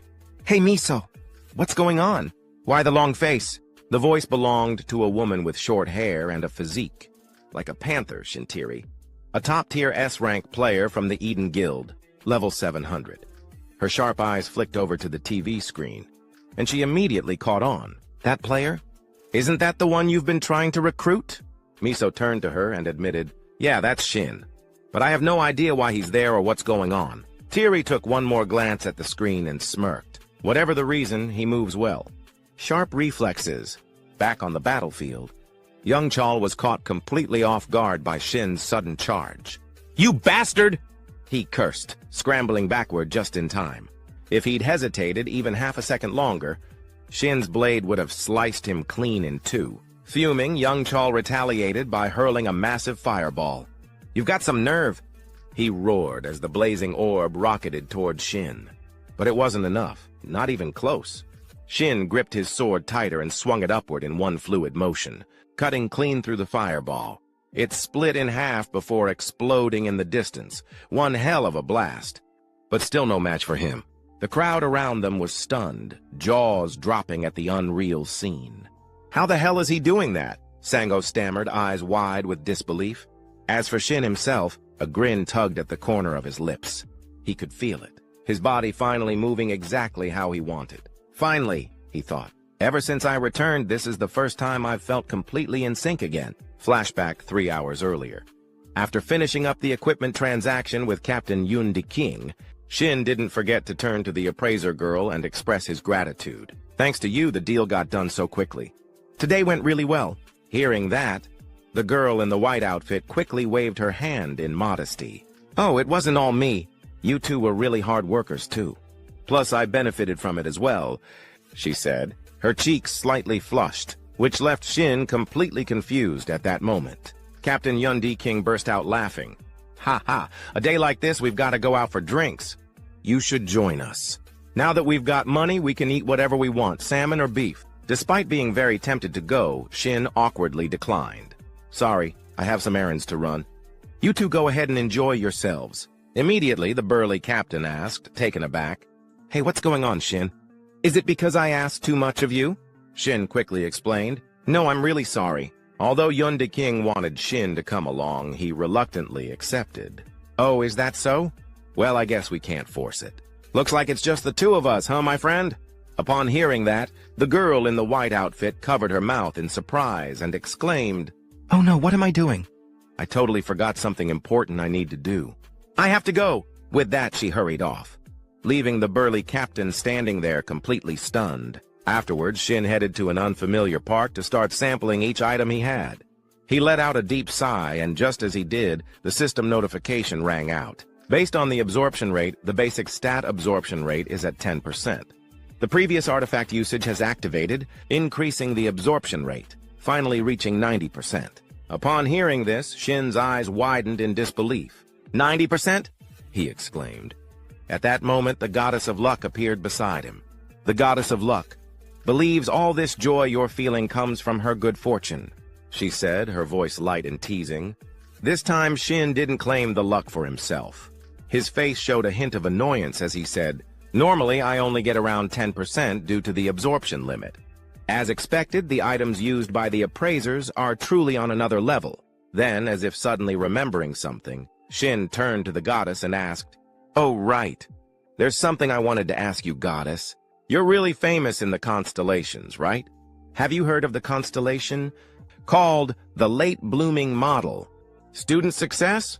In response, the goddess of luck looked irritated. She pointed a finger directly at Shin and questioned, "The goddess of luck is angry that you're paying attention to other constellations." Shin quickly raised his hand in a calming gesture. "I only asked out of curiosity. I didn't mean anything by it. It's just that the constellation has some personal meaning to me, but I didn't realize it would upset the goddess like that. I'm sorry, please forget I even mentioned it." Seeing the sincerity on Shin's face, the goddess of luck's anger began to subside. "The goddess of luck grants you her forgiveness. Due to her generosity, she will help you find that constellation." Hearing the goddess's consent, Shin was overjoyed. "Really? Thank you, goddess. All right, now I can finally put my full focus into this." As he spoke, he began using his absorption ability to start feasting. His consciousness was sent into the mental world. A system notification rang out, syncing with 5 artifacts, the top 5 dishes of humanity. Before Shin was a feast of various delicacies, enough to make anyone's mouth water. Just looking at it made Shin do the same. It took him a few seconds to snap back to reality, wiping the drool from his mouth. No matter how surreal the artifacts are, I never thought a banquet of food could be this enticing. "I really love this," he grinned. "With over a 90% absorption rate, when this ends, who knows how strong I'll be. I can't even begin to guess." Back in reality, a symbol of 2 crossed swords appeared above Shin's head, and a system reminder followed. The True Rival title has been activated. Isolating player Choi Young Chol. No allies detected within a 5-meter radius. The True Rival instincts have been triggered. The player information appeared. Name, Shin Sang-hyun. Titles, True Rival, and 6 others. Constellation, Goddess of Luck. Unified skill, eats artifacts. Artifacts consumed, 17. Health, 880. Energy, 124. Experience, 97. Stat window, Strength, 77 plus 40. Stamina, 90 plus 70. Agility, 28. Mana, 60 plus 4. Luck, 167 plus 65. Evasion, 30. Defense, 49 plus 29. Remaining stat points, 0. On the opposite side, young Chol, the burly thug, trembled as his attack was effortlessly sliced in half by Shin. He looked like he was having a seizure. The audience who had been watching couldn't help but tease. "Haha, he's flustered. Is young Chol running out of juice?" Then, like a volcano erupting, young Chol screamed, "You bastard!" As he shouted, he swung his hands wildly forward, unleashing countless fireballs. This made Miso, who was watching, worry for Shin. "Watch out!" In contrast to her younger sister, Tiri remained calm and reassured. "Don't worry, he'll dodge them." Her voice was full of confidence, and sure enough, Shin didn't disappoint her. He seemed to be dancing around the barrage of attacks, easily dodging every single one, and even reminding the big guy across from him. "You haven't forgotten the deal, have you? For 500 million, I'll take that arm." With that, he dashed forward. However, this was exactly what Songho had been waiting for. He muttered to himself, "That's right. Charge in, gotcha now." While no one was paying attention, Songho secretly activated some kind of skill, and suddenly, Shin's steps were bound by a stream of white light. Seeing this, young Chol grinned wickedly, flashing Shin the middle finger. "I win, you idiot!" He laughed with a cunning, malicious look on his face. Back on Shin's side, his entire body was now locked in place by a frosty magic circle beneath his feet. A system notification flashed before him. Condition met, player Shin Sang-hyun. Skill, forced freeze, activated. Right after, jagged pillars of ice erupted from the ground, encasing his body in a prison of frost. Elsewhere, Tiri watched the scene unfold on a monitor and gasped in surprise. "Oh, so he can use magic other than burn? Not bad at all." At her words, Miso burst into a fit of amused giggles. "Sis, don't be too surprised. Shin can even use status effect nullification. You really underestimated my judgment. Just keep watching. You'll understand why I was so eager to test him." As she spoke, she casually glanced back at the screen, only for her expression to freeze. From her perspective, a large hole had just appeared in the block of ice that had been containing Shin, and he himself was nowhere to be seen. Back in the battlefield, young Chal, the bulky one, blinked in disbelief. What the hell? Where'd that bastard go? A flicker of doubt ran through his mind. The skill definitely activated. Unless he has status effect nullification, there's no way he could have escaped. Is he really a rookie? But just then, Shin's figure appeared right above his head. With a fierce grip on his great sword, Shin launched himself downward. His feet slammed into young Chal's back with full force, driving the heavy man straight into the ground. The impact cracked the earth beneath him into a spiderweb of fractures. Yet, despite the clean landing, one thing left Shin visibly displeased. His blade, aimed directly at young Chal, had failed to strike the target as intended. Something had disrupted the finishing blow. All around them, the spectators froze in shock. Sung-ho, the scrawny one, stammered, barely able to form a sentence. Meanwhile, the chat channel exploded. Oh my god. Shin Sang-hyun, did he just use status effect nullification? But more importantly, doesn't he seem different from earlier? The comments jolted Sung-ho out of his daze. He quickly turned to examine Shin again, sensing something strange in the air. Now that I think about it, that guy's entire presence feels completely different from before. What the hell did he do? His gaze sharpened. Shin's eyes, once normal, had turned pitch black. He didn't look like a player anymore. He looked like a demon. Back at S-rank Hunter Tiri's position, it seemed her younger sister Miso was just as curious. The white-haired girl tilted her head slightly and said, "Looks like some kind of awakening skill." Miso glanced at her with wide eyes. Her voice filled with curiosity. An awakening skill? You mean Shin Sang-hyun? Tiri nodded, her tone more thoughtful now. Yeah, it seems to branch from either transcendence or illusion. Judging by those pitch-black pupils, it's probably illusion. From what I know, taking damage while using that kind of skill causes severe exhaustion. Didn't he just say he was going to take them down without getting hit once? Talk about confidence. She let out a sigh, equal parts exasperated and impressed by Shin's sheer nerve. Miso, meanwhile, just broke into a wide, excited grin. Ha ha! No, sis, he never used anything like that when he was with me. And that kind of skill isn't exactly easy to trigger either. Tiri shrugged, casually analyzing the situation. Then it's one of two things. Either he had no reason to activate it around you, or he didn't have it at all. A brief pause. Tiri's face suddenly grew more contemplative. She muttered to herself after a second or two of silence, or maybe he just figured out a way to get it recently. Cut to the appraisal center. The female appraiser who'd handled Shin's gear stared at the report in her hands, stunned. Her lips parted slightly as she mumbled, "Oh no, this could be a problem." The artifact, Shin Sang-hyun, just bought had to go through a potential trade assessment. According to her screen, the chance that the item contained a hidden skill was 0.02%. And the skill in question, psychedelic. She scoffed in disbelief. A hidden skill with odds that low? No way. If he actually pulled that, he must be blessed by Lady Luck herself. Psychedelic. A hidden skill, a high-tier awakening ability. Cooldown, 1 hour. Skill level 1. Effect. Upon activation, it fully restores the user's HP and triggers an awakened state for 100 seconds. In that state, physical and mental capabilities are pushed beyond their limits, borderline berserk. Decision-making and information processing speeds are dramatically increased. Drawback: once the illusion effect ends, the user crashes into extreme exhaustion for 10 minutes, with delayed damage taking its toll. Cut back to Shin, who now looked and sounded like a lunatic on a full-blown adrenaline high. So, what about that bet, huh? Want to run it back? His voice brimmed with manic energy. Across from him, young Chal was pale as a sheet, fear seeping into his bones. He cursed under his breath. Shit, this bastard. I let my guard down thinking he was just some rookie. But if this is what he's really capable of, I'll have to get serious. Thinking quickly, young Chal slammed both palms against the ground, unleashing a surge of mana that caused a minor explosion beneath them. The blast flung both him and Shin in opposite directions, a desperate move to break free from Shin's grip. As he staggered backward, retreating through the smoke and debris, young Chal's mind raced. First, I need to put some distance between us. But wait, will that even work? This is nothing like what that bastard Jo Sung-ho told me. If I'd known he was this strong, I never would have picked this fight.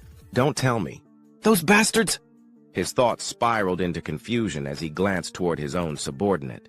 The blonde, scrawny Sung-ho wouldn't even make eye contact anymore. He stood frozen, drenched in sweat, looking like he was about to puke. And in that moment, even young Chol, dense as he could be, finally realized he'd been set up. Hard. But before he could turn his rage toward Sung-ho, Shin was already on him. The younger man rushed forward, grabbed a fistful of young Chol's shirt, and slammed him straight down into the stone floor with brutal force. The impact sent chunks of tile and dirt flying in every direction. "You fat bastard," Shin growled, his voice low and dangerous. "Let's end this. Time for the final round." Young Chol writhed beneath him, now more terrified than ever. Wait. Fine, you win, all right? I'll transfer the 500 million right now." But Shin wasn't here for money anymore. There was no way he'd let this guy off that easily. His eyes narrowed. "The bet's done," he said coldly. "Now, it's personal." He raised his fist high. Young Chol's eyes widened in disbelief. "What? There's nothing personal. Are you insane?" But Shin was already seeing red. "Oh, there's something personal, all right. You want to know why I started all this?" His grip tightened. Flashback, 3 days ago. At a modest auto repair shop, a mechanic handed Shin his keys and offered a solemn nod. "We've patched her up, but you're going to have to let her go soon." Shin blinked, caught off guard. "Wait, what? Let her go?" The mechanic nodded again, more gently this time. "Yeah, she's too old now. I know you're attached, but it's time. That car's taken you everywhere, hasn't it?" I'm sure she's happy knowing that. As those words left the mechanic's mouth, even he had to fight back tears. But Shin? He didn't stand a chance. His eyes welled up, his throat tightened. His heart ached as if he were losing a lifelong friend. And then, he heard it. The faint, almost ghostly voice of the old car echoed in his mind. "That's right, Shin. I've been so happy taking you everywhere all this time. But now, it's your turn. Live a good life, okay?" Just picturing his beloved rust bucket being forced into retirement. Like that, unceremoniously and against its will, was enough to make his blood boil.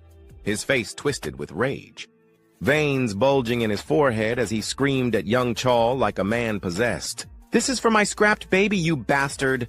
On the ground, young Chol was already shaking, eyes wide with fear, tears streaming down his face. "I'm sorry, okay? I'm really sorry." But it was too late. And then it happened. A horrifying, wet sound broke through the tension. Squish. A moment of stunned silence followed. People nearby instinctively recoiled, covering their noses, their faces contorting in disgust. "The hell is that smell?" someone shouted. Even Shin froze, his fist still raised mid-air, now eyeing young Chol in horrified disbelief. The bastard had literally crapped himself. And the worst part? This was all being streamed live. Every viewer, from casual fans to hardcore PvP junkies, saw it in real time. Gasps, groans, and a tidal wave of secondhand embarrassment flooded the chat. "Bro, what did I just watch?" Young Chol went full toddler mode. "Is this a boss fight or a bathroom emergency?" Back on the battlefield, young Chol had completely broken down, a shell of the arrogant man he was minutes ago. He sobbed uncontrollably, curled into a trembling heap. I'm sorry. I swear, I'm sorry." All around them, the crowd had erupted into chaos once again. "God, that stench, can you smell it?" "Dude totally crapped himself." Mocking voices flew from every direction, laughter echoing through the air. Off to the side, Sung-ho, the skinny cameraman, was frozen in place, nearly pissing himself from fear. Sweat poured down his face and his hands trembled as he gripped his phone, still recording the aftermath. "Shk," he muttered to himself, eyes darting nervously. "What do I even do now? Maybe I should just delete the whole damn channel. I've seriously messed with someone I shouldn't have." As he stood there spiraling, a calm but commanding voice suddenly cut through the noise. "Mr. Sung-ho, I presume? You've stirred up quite the mess here." Startled, Sung-ho whipped his head around and immediately paled. Manager!" The man approaching was Moonbake Yang, the zone administrator for the Gangdong, district under the Utopia Guild. Seeing him, Sung-ho quickly bowed his head in apology, but Bake Yang barely acknowledged the gesture. His attention was focused elsewhere, locked on Shin. So this is the kid, Bake Yang thought, his gaze narrowing slightly. Freshly awakened, yet he took down Choi Yong-chol, a seasoned, awakened fighter. Impressive, very impressive. Let's see what kind of player he really is. With that, Bake Yang stepped forward, his expression friendly but analytical. You must be Shin Sang-hyun, yes? I'm here on behalf of Utopia to handle the incident report and, of course, to offer compensation for what you've endured. Do you have a moment to talk? Across from him, Shin raised an eyebrow slightly, his voice firm and unyielding. Before that, could you state your name and guild affiliation? There was nothing rude in his tone, just a quiet strength, calm, controlled, confident. But for some reason, that only made Baek-yang feel uneasy. That attitude, it's not arrogance. No, this is something else. He's calm, too calm. Like someone who's survived hell and come out the other side sharper than ever. His skill and presence are way beyond his rank. Realizing that, Baek-yang quickly nodded, adjusting his tone with newfound respect. Apologies for not introducing myself sooner. I'm Moon Baek-yang, administrator for the Gangdong District Utopia Guild. He offered a slight bow, already thinking ahead. We need to recruit him, whatever it takes. Burn some resources if we have to. As long as we come across as respectful and genuine, we might have a shot at pulling him in. To push his plan forward, Baek-yang suddenly raised his voice with conviction. Utopia Guild will cover all the damages. Shin didn't even hesitate. The moment those words left Baek-yang's mouth, he whipped out his phone and pulled up a banking app. For real? That makes things easy. He held up his phone screen. Go ahead and transfer me 20 billion won. Here's my account number. I'd say that's a fair number, considering the psychological trauma and everything else I've had to put up with. Baek-yang's expression froze, completely blank. That number hit him like a truck. 20 billion? He repeated, stunned. Any chance we can, I don't know, negotiate? I mean, how about I just give you the guy covered in crap and let you do whatever you want with him? Time skip.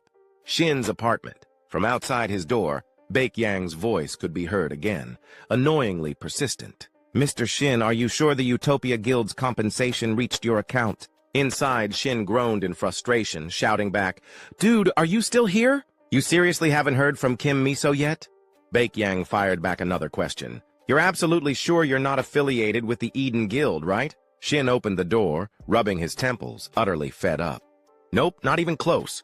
Please, for the love of all that's holy, leave me alone.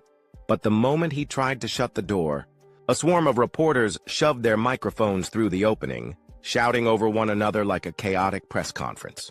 Mr. Shin, the public has a right to know. Please comment. That's right, speak up. Why are you dodging the question? Are you or aren't you dating Kim Miso? Don't avoid it, just answer directly. Bombarded from all sides, Shin felt more drained than when he'd cleared that last dungeon. He let out a long sigh. Right. Since when is my love life part of the public's right to know? And with that, he slammed the door shut, shutting out the voices. He trudged back to his room, muttering to himself, Am I not tired enough already? Dating in my situation? Yeah, sure, let's add that to the list. Inside, his eyes fell on the gear he'd laid out earlier. Cleaned, polished, ready. Today was the day of the raid. Kim Miso had invited him to join. Can't believe it's actually happening, he thought. That raid Miso mentioned? It's today. This whole week's been chaos. Time to get focused. He blinked in surprise at the pile of new equipment. Everything I ordered got delivered already? That was fast. And I even leveled up after the last boss fight. My slash-step skill went up 2 ranks. Combined with the overwhelming impact title, I get a full 2.6 seconds of bonus pressure. Stacked with my previous effects, that pushes it past 5 seconds. Depending on who I'm up against, that gives me a massive edge. Okay then, let's see what kind of damage I can do today. Grinning to himself, Shin swiped across his system screen, checking his remaining skills. Superior Swordsmanship, a basic passive skill, level 1. Boosts proficiency with daggers and one-handed swords. Full Acceleration, a movement skill, level 1. Description: concentrate massive power. Then dash forward instantly to strike the enemy. The longer the charge up, the greater the damage and distance. However, the user can't move while charging. Looking at the effects of both skills, Shin nodded in satisfaction. With a skill set like this, I've got what I need to conquer that gate. Solid mobility and a backup weapon. Perfect. He reflected briefly on his past. Battles, the weaknesses he'd exposed along the way. I can't make the same mistakes again. When he fought the Alpha Wolf, he had to risk everything. Limited by his offensive approach and the drawbacks of that self-sacrifice skill, barely managing to win. Same with the fight against Choi. Young Chol, he'd walked right into the guy's trap, completely lacking any mobility skills. If Yang Chol had been just a little stronger, it would have been game over. I need to keep my head clear. With the temperature rising like this, I need to keep pushing my training.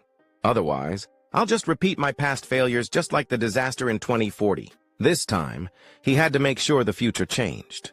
He wasn't going to lose everything again. This time I had to be strong.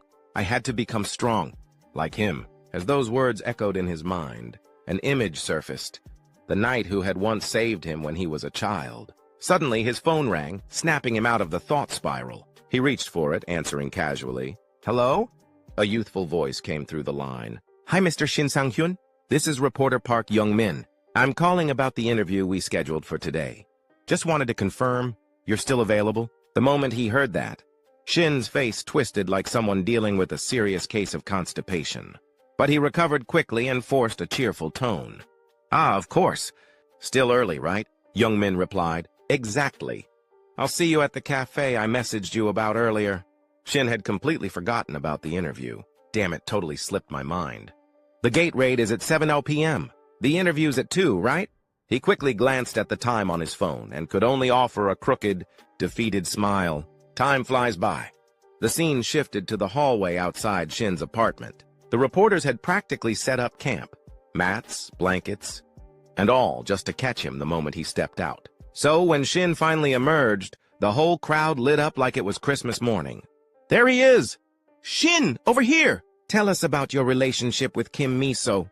But their enthusiasm faltered fast the moment they saw him, fully geared up in battle-ready equipment, a frigid aura radiating from his body.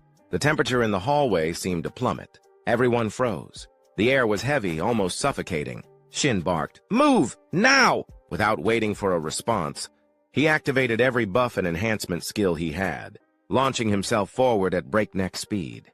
He wasn't just running, he was flying through the streets like a missile. He had one goal: get to the interview, fast. Cut to a quiet cafe. Reporter Park Young-min was calmly waiting when a loud yelp from a startled employee drew his attention. He turned to look and immediately saw the blur that was Shin storming toward him. "Shin, over here!" Young-min waved, smiling. "I already ordered coffee. You can just sit down." But then he paused, his cheerful expression faltering. "You okay? You seem kind of intense." Shin was drenched in sweat, his breathing heavy, eyes sharp. "I'm fine," he said simply. "Were you just in a dungeon?" Young-min asked, half joking. Shin scratched his head and gave an awkward chuckle. "Nah, no way, haha." But internally he was grumbling. Getting here was more exhausting than any dungeon I've ever cleared. He slumped into the seat and gave a quick apology. "Sorry for being late." Young-min waved it off. "No worries." Then, with a bright smile and eyes narrowing in excitement, the reporter leaned forward. "Actually, I was originally going to ask about your recent raid, but something bigger came up. You haven't heard yet, have you? It's blowing up among players all over the world." He paused dramatically, then continued. "Until now, everyone believed player level was the only measure of strength. But you flipped that idea on its head. Low level, high power. You're rewriting the rule book. Shin, people are calling you the legendary rookie." Hearing that, Shin let out an awkward chuckle, rubbing the back of his neck. "Come on now, I'm not that special." Young-min grinned and leaned in a bit. "You do realize it's not just regular players watching you, right? Plenty of guilds have their eyes on you too." From Shin's perspective, he had to admit, "Yeah, I've been getting a lot more friendly calls than usual lately." He laughed again. "Huh, are you talking about the buzz with Utopia? Or are there others I should be worried about?" Young-min shook his head, then dropped the real bomb. "No, I'm talking about foreign guilds. Just this morning, 5 international guilds officially requested your information from the Korean Players Association." Shin blinked, stunned. Normally, overseas guilds only scout high-level awakened players. But someone at your level, a rookie? That's unheard of. You're seriously on their radar now. He paused, then added, "From now on, I'd keep an eye out if I were you. A lot of people are starting to ask, who exactly is this guy?" Time passes quickly. As night fell, Shin made his way to the meeting point for the upcoming raid. While walking, he couldn't help but brood over what he'd just heard. Damn it. I was planning on founding my own guild and going solo, but foreign guilds? That actually sounds kind of tempting. Their level of resources is on another tier completely. Now that I think about it, just how badly was I treated before? God, it still pisses me off just remembering it. He let out a long sigh but was quickly snapped out of his thoughts by a familiar voice calling out to him. "Hey, Shin! Long time no see! This way!" It was the archer Miso waving him over with a big smile. "We've still got a bit of time before the raid kicks off. You two should take a moment to get to know each other." Shin followed her gaze and noticed another woman standing ahead of them. His brows furrowed slightly. "Who's that?" he thought to himself, eyeing the woman with a mix of curiosity and caution. He didn't know it yet, but he was looking at Tiri. Seeing the curious look on Shin's face, Miso smiled and stepped in to explain. "My sister's been bugging me nonstop to meet you, Shin, so I brought her along before you head into the gate. Hope you don't mind. This is my sister, Shin Tiri. She's also a member of the Eden Guild, same as me. If you want to chill for a bit, there's a cafe nearby just behind her."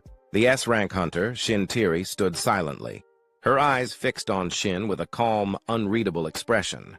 After a moment, she stepped forward and extended her hand. "It's a pleasure to meet you. I'm Shin Tiri." Shin quickly reached out to shake her hand, responding politely, "Oh, I'm Shin Sang-hyun. Nice to meet you too." Despite his composed exterior, he couldn't help feeling a bit pressured. Even without Miso's introduction, there wasn't a single player in Korea who didn't know who Shin Tiri was. Her fame extended far beyond the country. After all, she was one of Eden's top-ranking leaders. Just her presence could shift a guild's overall power ranking. "Ever since I regressed, I've been running into some serious heavyweights," he thought with a sigh.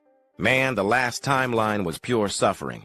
Tiri then spoke, breaking his train of thought. "Hey, Shin, I was wondering if I could ask you for a small favor." That caught him off guard. "Huh? A favor? Wait, why would she need anything from me?" Confused but willing, he nodded. "Sure, if it's something I can help with." But before he could even finish his sentence, she cut in calmly. "It's nothing major. I was just wondering, would you be willing to have a quick sparring match with me?" Shin hadn't even gotten a word out before Miso let out an exasperated groan. "Seriously, sis? You just met him," Tiri shrugged. "What's the big deal?" "I told you on the way here."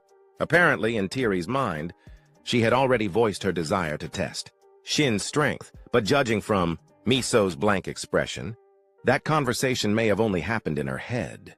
Flustered, Miso gently pushed her sister aside and turned back to Shin with an apologetic smile. "Haha, sorry about that, Shin. My sister has a quirky sense of humor sometimes." Hearing this, Shin, with his fiery spirit, immediately agreed. "Sure, no problem. How about we start right here, right now?" Almost unable to wait, he even reached for his sword. Seeing this, Miso looked a bit flustered, wanting to stop him, but Shin shook his head and explained, "It's not like every day the top players in Korea agree to spar with me. No matter how you look at it, this is an honor." Hearing that, Tiri seemed to see Shin in a new light. "Looks like you've got a good eye, Shin. Sorry if I came on a bit rough earlier. Let's keep this to 5 moves. Just tell me when you're ready." As she said this, she drew her weapons, putting some pressure on Shin. Sweat started to drip down his face. Inside, he thought, "I barely stand a chance, but this is an opportunity. An opportunity to see how far I've come and what I'm still missing. Just her drawing her weapons already changes everything. No joking around this time. I'll give it everything I've got from the start." With that, Shin activated his illusion skill, ready to go all out. Meanwhile, Miso was completely overwhelmed, unable to keep up with what was happening. "What? No way, I can't follow this at all." Ignoring Miso's bewildered face, Tiri nodded and said, "All right then, here comes the first move." Suddenly, her form twisted, spinning like a vortex. Watching this, Shin's face went blank. In his mind, he scolded himself, "Damn it, I'm so stupid. With my current body level, I forgot this. I saw it too late to react properly." He forced himself to swing his sword backward and managed to block Tiri's twin sword attack just in time. The clash was so powerful it sent out a shockwave into the surroundings. Shin reminded himself, "I need to predict and react before her moves." Tiri, surprised that Shin had managed to block her sudden strike, showed a hint of admiration on her face. Then Shin swung his sword fiercely, knocking Tiri's body into the air. Even in midair, she praised him. "Your moves are pretty good. So, should I raise the intensity for the next one? You've got 4 moves left." Without hesitation, Tiri's body flashed like a streak of lightning, moving faster than a blink. Her form shifted rapidly, leaving Shin swallowing hard in fear. As expected, her moves are monstrous, and now she's even faster. Moments like this remind me of when all my sight-based abilities were blocked. I have to rely entirely on my sense of perception. Of course, this time the difficulty is at least 10 times higher. From Miso's perspective, seeing Shin suddenly close his eyes left her dumbfounded. He's closing his eyes in a situation like this? Even if it's Shin Sang-hyun, that's reckless. Unaware of Miso's worries, Shin was fully immersing himself in the most focused state, sensing every movement in the space around him. At that very moment, Tyrie's attack came rushing right toward him, but Shin had already felt it coming and twisted, his body just in time to dodge. Tyrie's surprise showed again. Your concentration is impressive. I didn't expect you to block a follow-up strike like that. Most swordsmen can't reach that level of focus. It's not just talent, it's mostly experience. You're like a seasoned veteran player. She said this while leaping backward to maintain some distance. Shin replied awkwardly, "You're flattering me too much." Tyrie continued, "All right then, 3 moves left." Before she could launch her next strike, Shin interrupted. "Can I ask something before we continue? Instead of 3 separate moves, can you just go all out in one go?" Tyrie blinked, puzzled. "What did you just say?" With firm resolve, Shin answered, "I know it sounds arrogant, but I don't want to waste this chance. Please, just once, go full force." Inside, he felt a flicker of anxiety.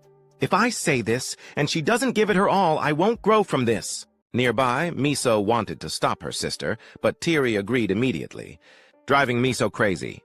"Fine," Tyrie said, "but I can't be 100% serious since we haven't even activated training mode. I can only show you a simple maximum speed charge. The skill itself is too hard to control properly and can't be used fully on others." Shin nodded, satisfied.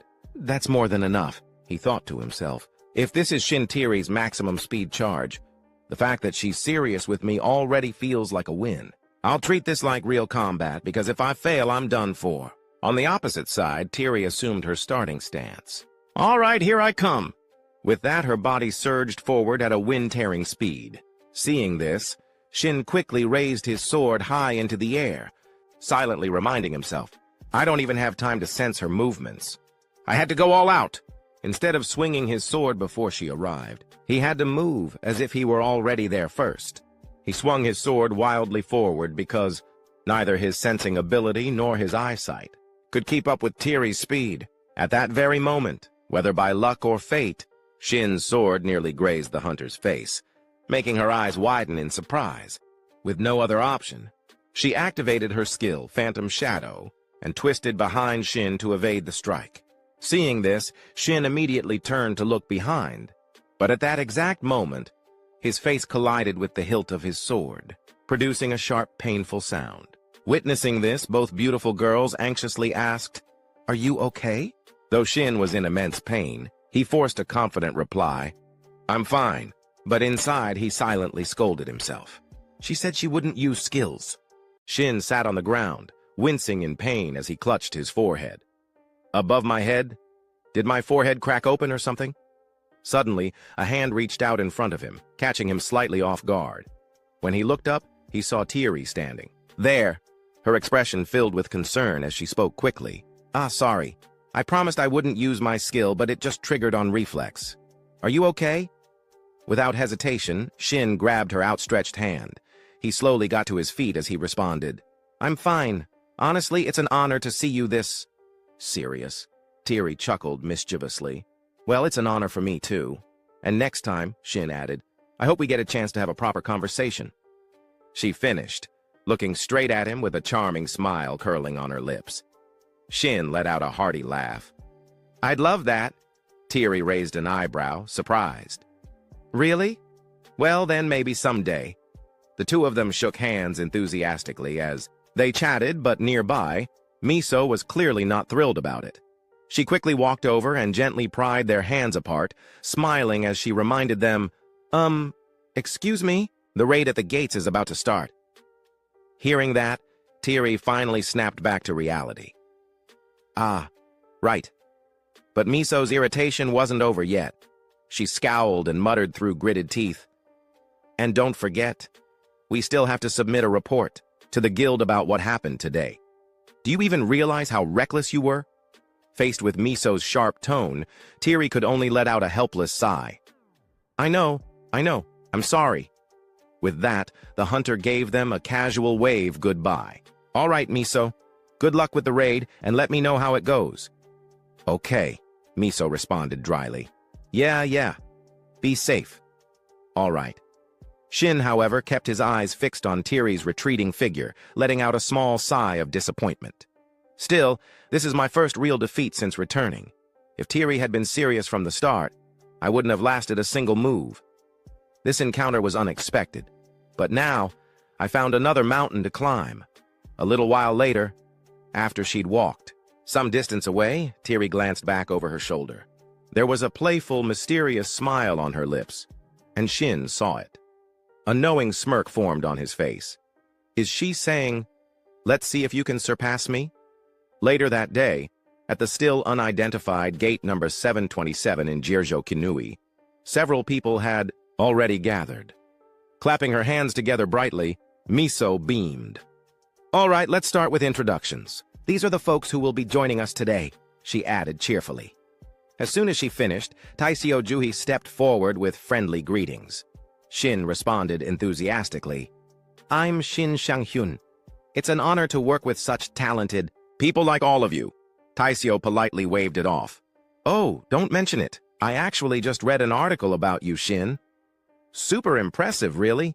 He then introduced himself properly. "Ah, I'm Park Taisio. I'm a mage-type player specializing in the blaze skill." His current level was 120, rank A. The moment Shin heard the name of his skill, he looked curious. "Blaze? That's a fire-type skill, right?" Taisio nodded with a grin. "Exactly. Same kind of skill Choi Yong-chol used in that recent incident." But his voice trailed off a bit as he raised both arms, and an enormous blue flame erupted in front of them. "I've poured almost all my playtime into developing my fire magic, so my firepower should be way stronger than his." Everyone's eyes widened at the overwhelming pressure radiating from the flame. After a few seconds of showing off, Taisio quickly extinguished it. "But I've only reached the blue flame tier so far. Still got a long way to go." Shin chuckled. "Trust me, you already seem plenty reliable." Internally, he was thinking, smart move. Focusing on one thing until your skills stabilize is definitely the better approach. The only reason I handled Choi Yong-chol so easily was because instead of specializing, that guy spread himself thin across multiple elements. Classic jack-of-all-trades, master-of-none player. Suddenly, Miso spoke up, snapping him out of his thoughts. She gestured to the girl with greenish-blue hair standing next to Taisio. "And this here is Kang Juhi. She's a mage-type player specializing in spatial magic. Her main skill is Special Link." Juhi shyly chimed in. "Yes, just like Miso said. Since Taisio already showed off his skill, I'll show you mine too." But before she could start, Miso frantically tried to stop her. "Juhi, wait!" Her warning fell on deaf ears. Juhi's spell had already been activated. A gust of wind whipped up, sending things flying everywhere. Shin let out a heavy sigh, already exhausted by the scene unfolding. Miso couldn't hold back her frustration anymore and yelled, "Juhi, how many times have I told you not to do that?" Looking embarrassed, Juhi quickly apologized. But Shin's focus was elsewhere now, on the strange wind swirling around him. "What is this wind?" didn't she say? She's a spatial magic user? The wind intensified, growing stronger, until finally, a circular portal resembling a giant mirror materialized in front of him. Inside, the image of a distant city flickered to life, leaving Shin stunned. Juhi spoke up timidly. "Anyway, that's my ability. Please take care of me, everyone." She gave a deep, clumsy bow. Faced with her overflowing enthusiasm, Shin was caught off guard. No, I should be the one saying that to you." At that moment, Shin couldn't help but marvel inwardly. Kim Miso really pulled together a perfectly balanced team. I handle close combat, Kim Miso covers long range, Park Taisio fills the firepower gap, and Kang Juhi adds the strategic flexibility with her spatial magic. Aside from not having a dedicated healer, this squad is pretty much flawless. But the most important thing is our teamwork clicks naturally. It's obvious they've practiced together more than a few times. Honestly, in survival situations, that kind of chemistry is more valuable than any elaborate strategy. I used to have that too. His eyes lingered on the group and memories of his old teammates came flooding back. A faint smile curled at the corner of his lips. Suddenly, Miso appeared in front of him, snapping him out of his thoughts. She asked with genuine concern. Shin, you good? Did you get hurt earlier when you were sparring with Tiri? The unexpected question caught him off guard for a second, but Shin quickly brushed it off with a cheerful grin. I'm fine. Just spaced out a little, that's all. He reminded himself silently. Enough dwelling on the past. Stay in the present. Less thinking, more focus. The next moment, he looked toward the looming gate ahead and asked the group, "Shall we head in?" The moment they stepped through that unidentified gate, a frozen hellscape awaited them. Thick snow fell relentlessly, but the four of them strolled forward without hesitation. Suddenly, Shin's voice called out from behind. "Oh, by the way, thanks a ton, Taisio." Hearing that, the fire mage looked a little puzzled. Shin chuckled as he added, "If it wasn't for your buffs, we'd all be popsicles by now." Right now, the entire group was protected by Blessing of the Flame, a spell that wrapped them in comforting warmth and significantly boosted their resistance to the biting cold. Miso, walking behind them, completely agreed with the hunter's words. Seriously, it wasn't even half this cold on our last expedition? Oh, by the way, Shin, do you carry any other weapons besides that greatsword? Why didn't you use them last time? Shin glanced over at her and replied casually, "For this raid, I figured we'd need a more flexible approach. That's why I brought this." As he spoke, his hand naturally rested on the sword at his side. Hearing that, Miso let out an impressed, "Oh, so you already know how to use multiple weapons, huh?" Her comment made the hunter stiffen slightly. His gaze drifted away as he muttered, "Yeah, I kind of planned that out beforehand, but deep down," Shin couldn't help but feel a little fed up. This is probably the only annoying side effect of regression. I've gotten so lazy, I can't even be bothered to come up with excuses anymore. Suddenly, Miso called out from behind to their mage, "Hey, Juhi!" The girl perked up immediately. "Yes, Miso?" Right at that moment, a vicious demon appeared behind Shin and Miso, its menacing presence making the air tense. Miso, ever the quick-thinking archer, barked out orders. "Execute Plan C!" Without hesitation, Jui kicked into action. "On it!" Both her hands began to glow as she concentrated her magic. The demon, spotting its prey, lunged toward them like a starving beast. It raised its weapon and slammed it down with brutal force, sending snow flying in all directions. But Miso and Shin had already anticipated its move, quickly dodging out of harm's way. Now, the two of them hovered just above the demon's head, ready to strike. Miso called out loudly, "You give the order, Shin." With no time to hesitate, Shin responded, "All right then, fire support, now!" A confident grin spread across his face as he launched himself toward the demon. The demon quickly caught sight of his approach, whipping its head around with a snarl. Shin froze for a split second, surprised that he'd been spotted so quickly. But he wasn't alone.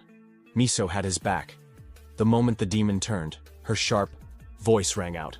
She raised her bow and drew an arrow, calling out loudly, "Taisio!" The mage didn't need to be told twice. The moment he heard his name, he conjured a large, blazing blue fireball. "Got it!" he shouted, ready to unleash hell. The moment Miso's sharp arrow was released, Taisio's blazing fireball engulfed it, fusing the two into a single, devastating projectile that shot straight toward the demon. At the same time, Shin charged in with his sword drawn, turning their coordinated assault into an unstoppable barrage. The demon froze, unable to react to the perfectly timed attack. With the arrow burying itself into its head, the creature let out an agonized, ear-splitting scream. Before it could regain its senses, Shin was already there, his blade flashing through the air. With a single clean strike, his sword sliced through the demon's body like paper, splitting it into pieces as blood sprayed in every direction. Without wasting a second, Shin called out, "Kang Juhi!" The moment her name was called, Juhi responded sharply to it. She immediately activated her magic circle. The demon, battered and unable to fight back, finally saw a fleeting opportunity to retaliate. In an instant, it twisted its massive body, lunging its arm towards Shin in a desperate attempt to grab him. Its clawed hand slammed into the snowy ground, sending a violent tremor across the area. But all it managed to clutch was snow and stone. Shin was nowhere to be found. Only his greatsword remained, buried upright in the frozen earth. The demon, oblivious to reality, allowed a smug, victorious grin to spread across its face, convinced it had turned the fight around. But its moment of triumph was short-lived. A familiar voice sounded directly behind it, cool and mocking. "What's wrong? Thought you had me, didn't you?" The demon's eyes widened in shock. It whipped its head around, only to find Shin standing right beside it, one hand resting casually on the sword hilt embedded in the ground. Behind them, Taisio readied another crackling fireball, calling out to their mage. "Juhi, be ready to follow up." "Got it," she answered swiftly, preparing her next spell. Sensing the danger closing in, the demon roared with frustration and activated its Tier 2 demonic battle skill, its body trembling with raw, violent energy. But Shin only grinned wider, the thrill of battle lighting up his eyes.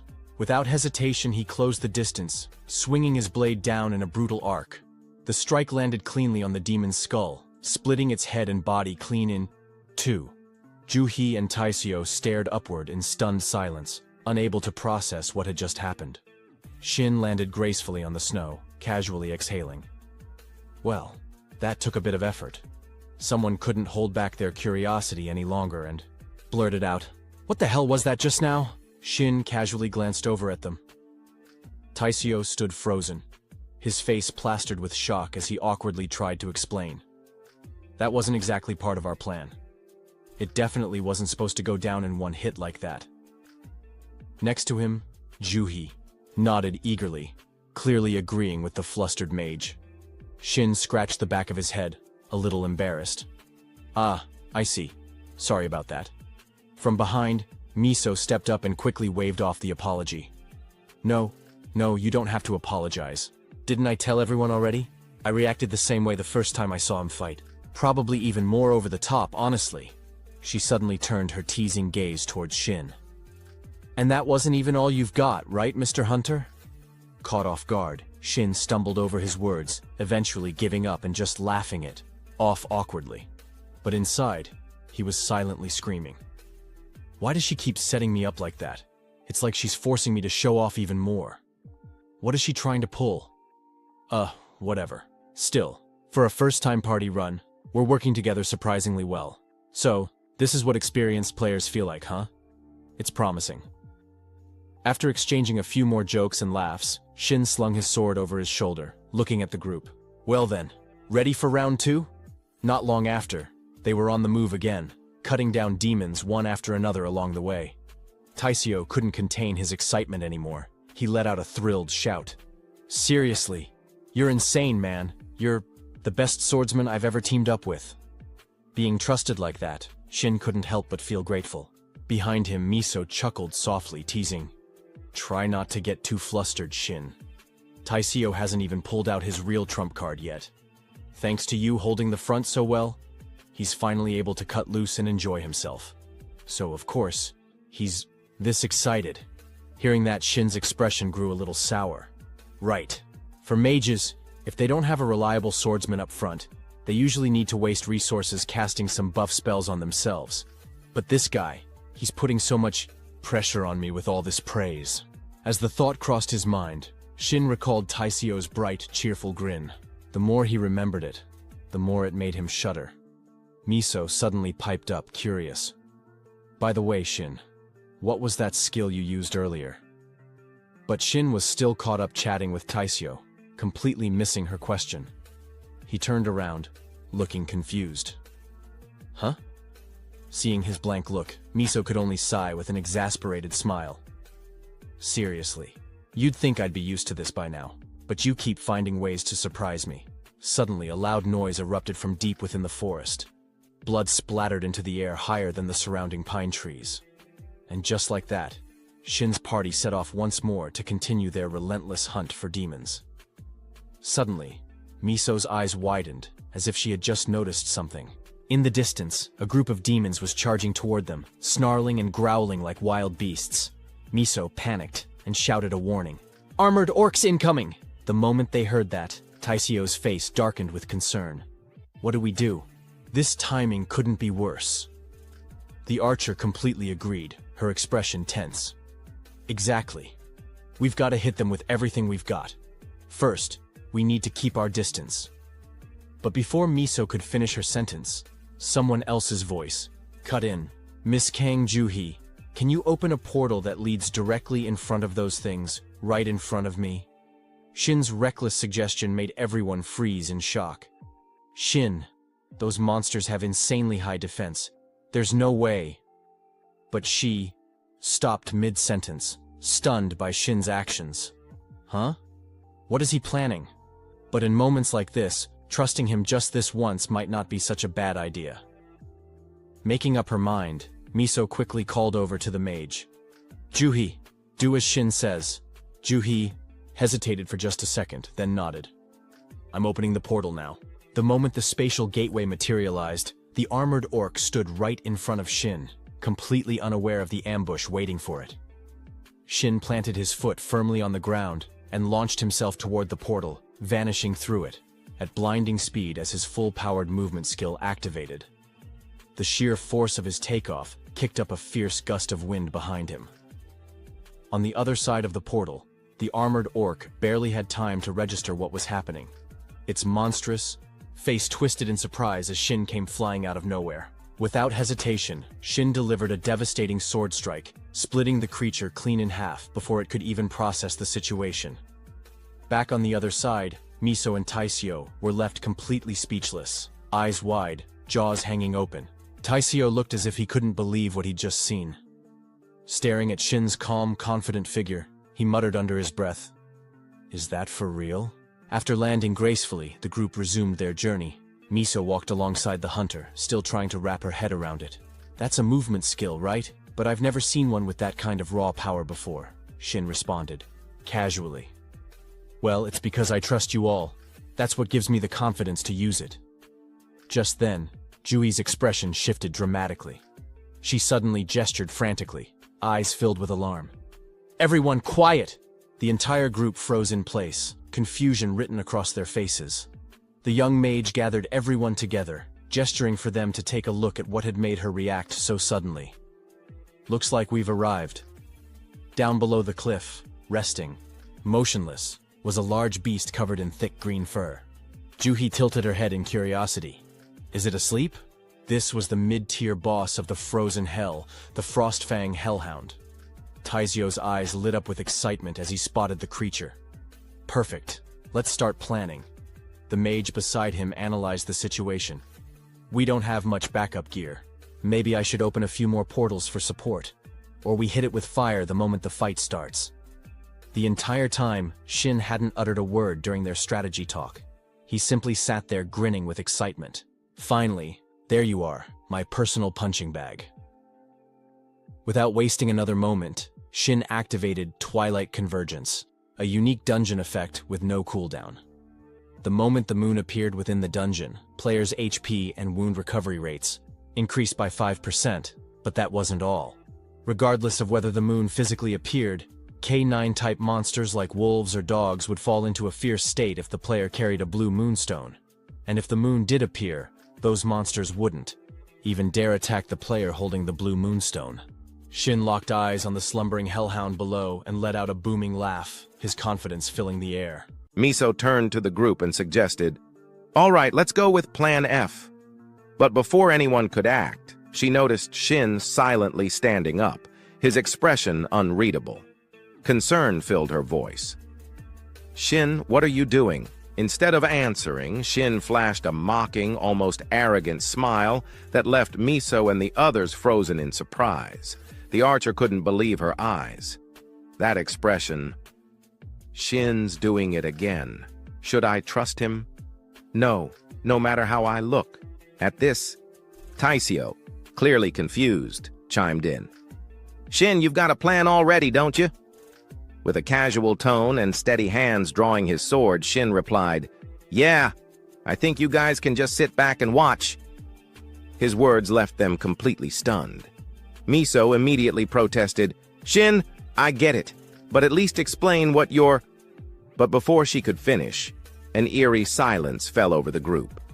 Shin's sharp, focused gaze cut toward them, cold and decisive.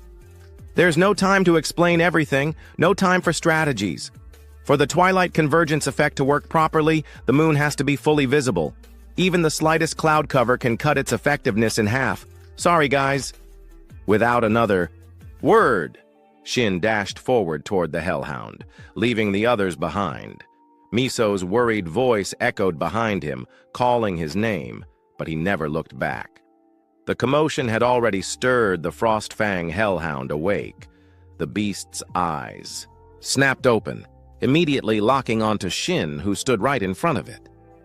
For this hunter, asking for forgiveness was quicker than asking for permission. Without hesitation, he charged, fully aware the creature had noticed him. With a playful grin, he greeted it. "Well, hello there. Up close, you're even uglier than I imagined." The hellhound sensed danger radiating from him and leapt to its feet, its entire body tense and on high alert. Meanwhile, Miso scrambled to organize the others. "We need to prepare to support him, quickly!" Taisio nodded, already readying his magic. But Juhi hesitated, her voice laced with uncertainty. "Wait, hold on. There's something weird going on. Why isn't the hellhound reacting at all?" Her words made Miso and Taisio immediately glance back down toward the battlefield. The archer girl couldn't hide her surprise. "You're right," she murmured, then thought to herself, "Is it just sizing him up? No, last time we encountered it went berserk right away." On the other side, the Frostfang hellhound stood facing Shin, growling non-stop. Eventually, it started to move just a little. Taisio's eyes widened. "It's moving!" Juhi quickly chimed in. "I must have seen it wrong earlier. We need to jump in and help." But before the mage could even finish, Miso noticed something. "Wait! That posture, it's not aggressive. It's a submissive stance." Just as she'd suspected, the Frostfang hellhound slowly knelt before Shin, showing no signs of hostility. Then, the system notification rang out loud and clear. The Frostfang hellhound recognizes you as a higher being. It has entered a state of full submission. The message left Shin invisibly stunned. His gaze grew colder as he muttered, "What the hell? You're cuter than I thought. Let's wrap this up quick." A short while later, it didn't take much effort for the hunter to bring down the mid-tier boss, Frostfang hellhound. Standing before its body as it slowly faded into the void, Shin let out a quiet sigh. Putting down something that obedient feels a bit wrong. But if I didn't, the plan couldn't move forward. The system chimed in once again. "You have earned the title Halver, rank C." A system panel popped up next to Shin, displaying the details. Halver, rank C. Allows the user to designate one skill and reduce its cooldown time by half. Seeing this, the hunter slowly clicked on the screen. This will pair nicely with recovery. The skill recovery instantly clears all abnormal status effects. That moment, the rest of the team hurried over to regroup with him. From a distance, Miso called out, "Shin, hold up!" He turned back, curious.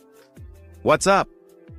Before he could finish, a glowing orb appeared behind him, emitting a strong blue light that lit up the entire area. Startled, he quickly spun around, heart pounding. "Crap, don't tell me we forgot to talk about how we'd split the loot. I've been soloing for so long that I totally blew it." She probably wants this thing, huh? As panic crept up inside him, Miso's calm voice beside him sent a chill down his spine. "Shin," she said flatly. "No way she's not going to say what I think she's going to say, right?" Contrary to Shin's worries, the archer girl spoke softly. "You handled the Frostfang hellhound all by yourself, so go ahead and take everything." Shin could only let out an awkward chuckle. "That's a relief. I mean, thank you. But are the others okay with that?" Miso glanced back at the two mages and fumbled with her words. "Okay with it? Well, look for yourself. Seems like we all agree, right?" Looking over, Shin immediately noticed the eager expressions on both Juhi and Taisio's faces, practically urging him to take the reward. Faced with their generosity, Shin couldn't help but feel a little embarrassed. "Thanks, everyone." At the same time, A thought crept into his mind. I really need to get better at clarifying loot rules beforehand. Once she was done talking, Miso quickly turned to walk away. All right, we'll give you some space. Just do your thing like always. Her words left Shin a bit confused. Like always? What's that supposed to mean? Seeing how clueless he looked, the archer girl sighed and explained. Huh? You know, every time you get your hands on a relic, you always do that thing. Hearing that, a realization hit Shin like a brick. He hurriedly questioned her. That thing? You mean? Miso smiled knowingly. Yeah, honestly, I've known for a while now. Right after we cleared that quest zone, I was getting ready to leave first, but I turned around curious about what you were doing. And I saw your little secret, Shin. The more Miso spoke, the tighter Shin's brows furrowed, a heavy feeling settling in his chest. So, that day has come. Damn it. A unique skill is as good as a player's life. And now it's been exposed, hence. Shin called out, Kim Miso, my skill is... But before he could finish, Miso cut him off. You're just doing some kind of player ritual, right? There are players who do that sometimes, so don't stress about it. Just relax. If it were me, I'd keep that kind of thing secret too. It seemed Miso had completely misunderstood him. Every word out of her mouth only left Shin more baffled. After finishing her rant to the hunter, Miso slung an arm around Juhi's shoulders and walked off. Unable to hold back her curiosity, the young mage looked up and asked, Sis, is Shin really that kind of person? Miso answered calmly, Yeah, but it's something we need to keep between us. Watching the two girls walk away, caught up in what was clearly a massive misunderstanding about him, Shin could only stand there completely frozen. This is turning into a pretty major misunderstanding, but honestly, it's still better than the truth getting out. If my unique skill gets exposed, it's going to be a huge mess. Putting that aside, Shin turned his attention back to the Frost Heart, a support item with a special freezing effect. It harbored the brutal cold of the frozen hell, a chill so intense it longed to freeze the entire world. After that, the group of four continued on their journey. Juhi was now in the middle of casting her spatial magic.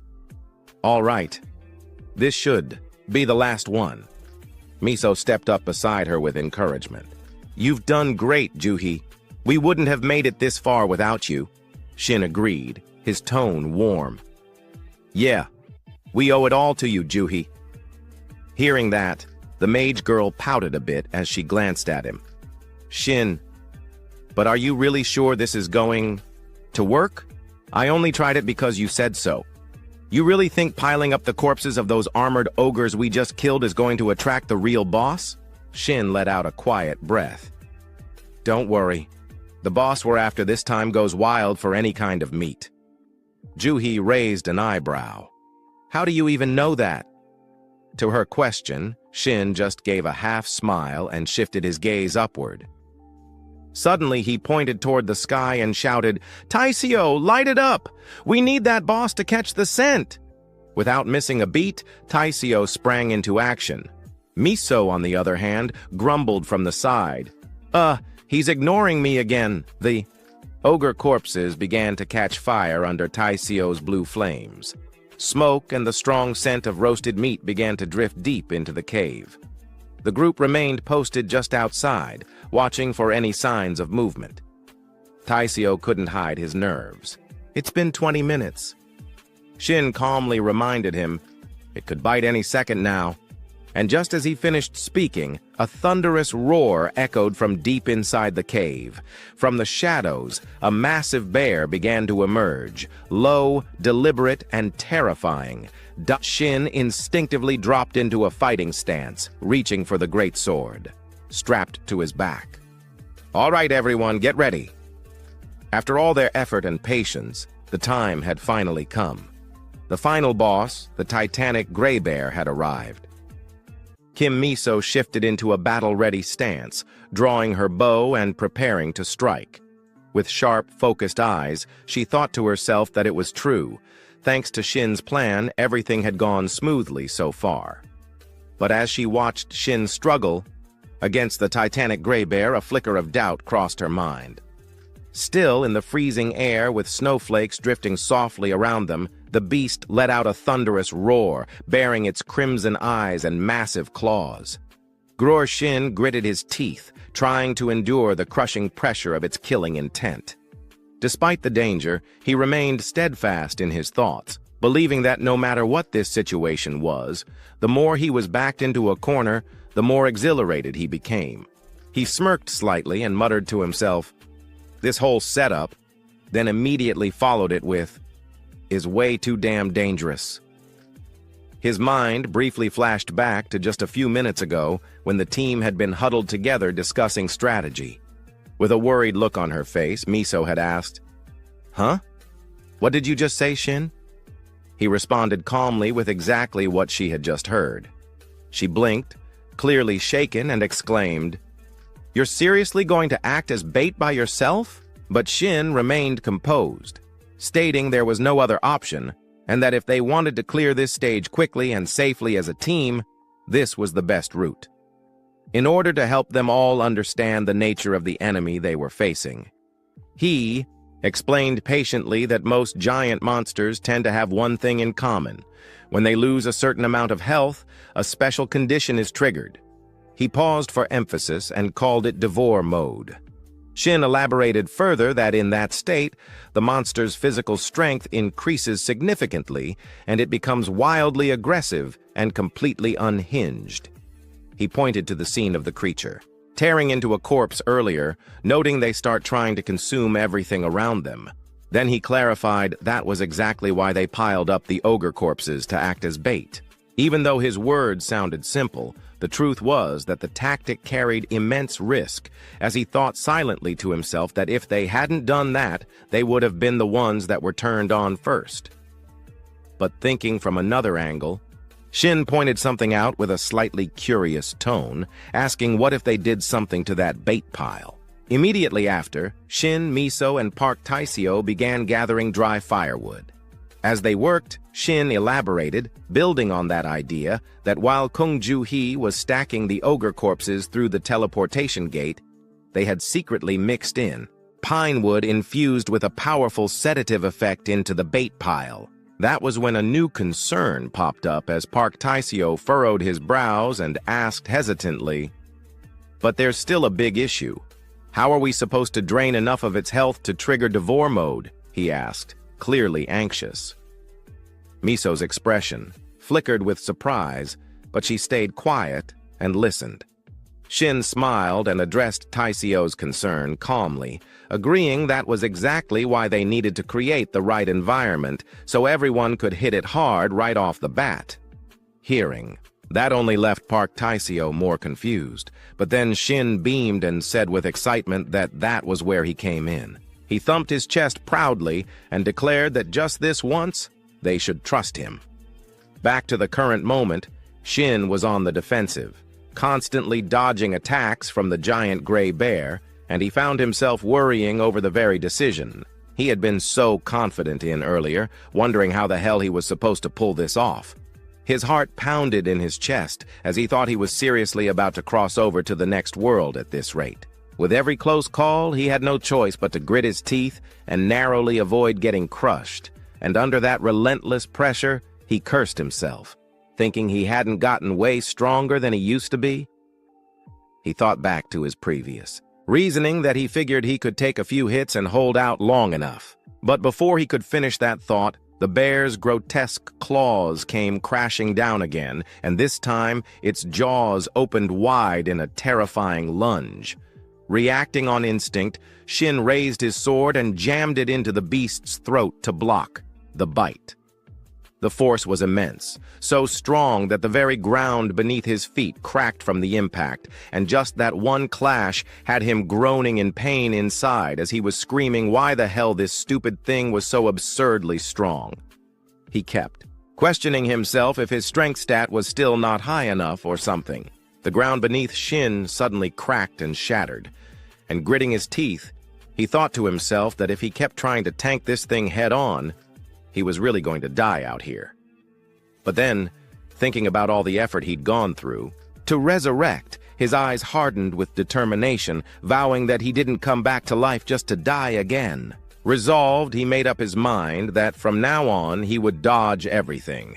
Suddenly, an explosion erupted as the ice shattered into countless shards, scattering everywhere, and a brilliant flash of light burst forth, blindingly bright. The giant, Gray Bear, kept attacking relentlessly, but this time, the fight was different as Shin now weaved through the beast's deadly strikes with ease, his nimble dodges only fueling its rage until the creature roared furiously. "Grrr!" With a sharp glance, the bear quickly caught onto Shin's weak spot, its deep growl rumbling again, and the tide shifted once more. Shin's eyes widened in alarm as it was moving way too fast. Before he could react, the bear lunged forward with its jaws wide open, baring its fangs and roaring, "Grrrs!" There was no time to escape as his heart sank, thinking that maybe jumping was a terrible idea. But right then, sharp arrows whizzed through the air, striking the bear, and with a single precise shot, the beast staggered in agony, roaring in pain. Sensing his chance, Shin dashed forward like the wind, and as he moved, something in the distance caught his eye. It was Kim Miso, perched along the cliffside. Seizing the perfect moment, she shouted with unwavering determination, "Right! Now, Shin!" Seeing his teammates' flawless support, Shin couldn't help but smile, calling her name back, "Kim Miso!" Without hesitation, he launched himself into the air, his sword slicing through the wind with fierce momentum, and returning her support, he yelled that he owed her for saving his life. The giant gray bear recoiled in panic, overwhelmed by the sudden turn of events, its once blood-red, savage eyes now filled with shock and fear.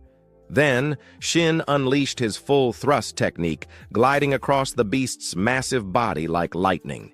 His strike shattered through its thick ice armor, sending shards flying everywhere, and wherever he moved, frost followed. The deep wounds left by his sword were now jagged with ice, sealing them in a frozen grip. Shin explained his technique aloud, stating the giant gray bear was frozen for 1 second thanks to his full thrust skill. Landing back on the ground, his face lit up with excitement as it had worked, and the next skill was ready.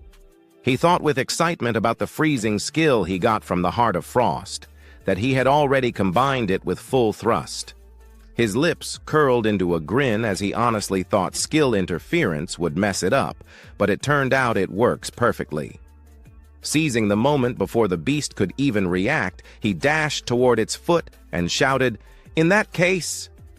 Thrilled, Shin let out a wild laugh, proclaiming it was his turn now.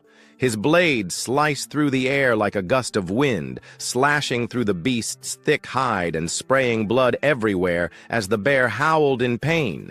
And immediately, he activated. His next move? Level 2 Demon Battle skill activated. High up on the frozen cliff, Kim Miso called out, "Taisio!" Hearing her shout, the mage responded calmly, "Got it!"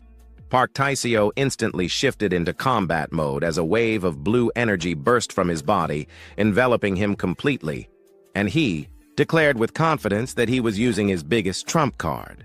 Focusing his energy, he shouted a warning, "Shin, get out of the way!"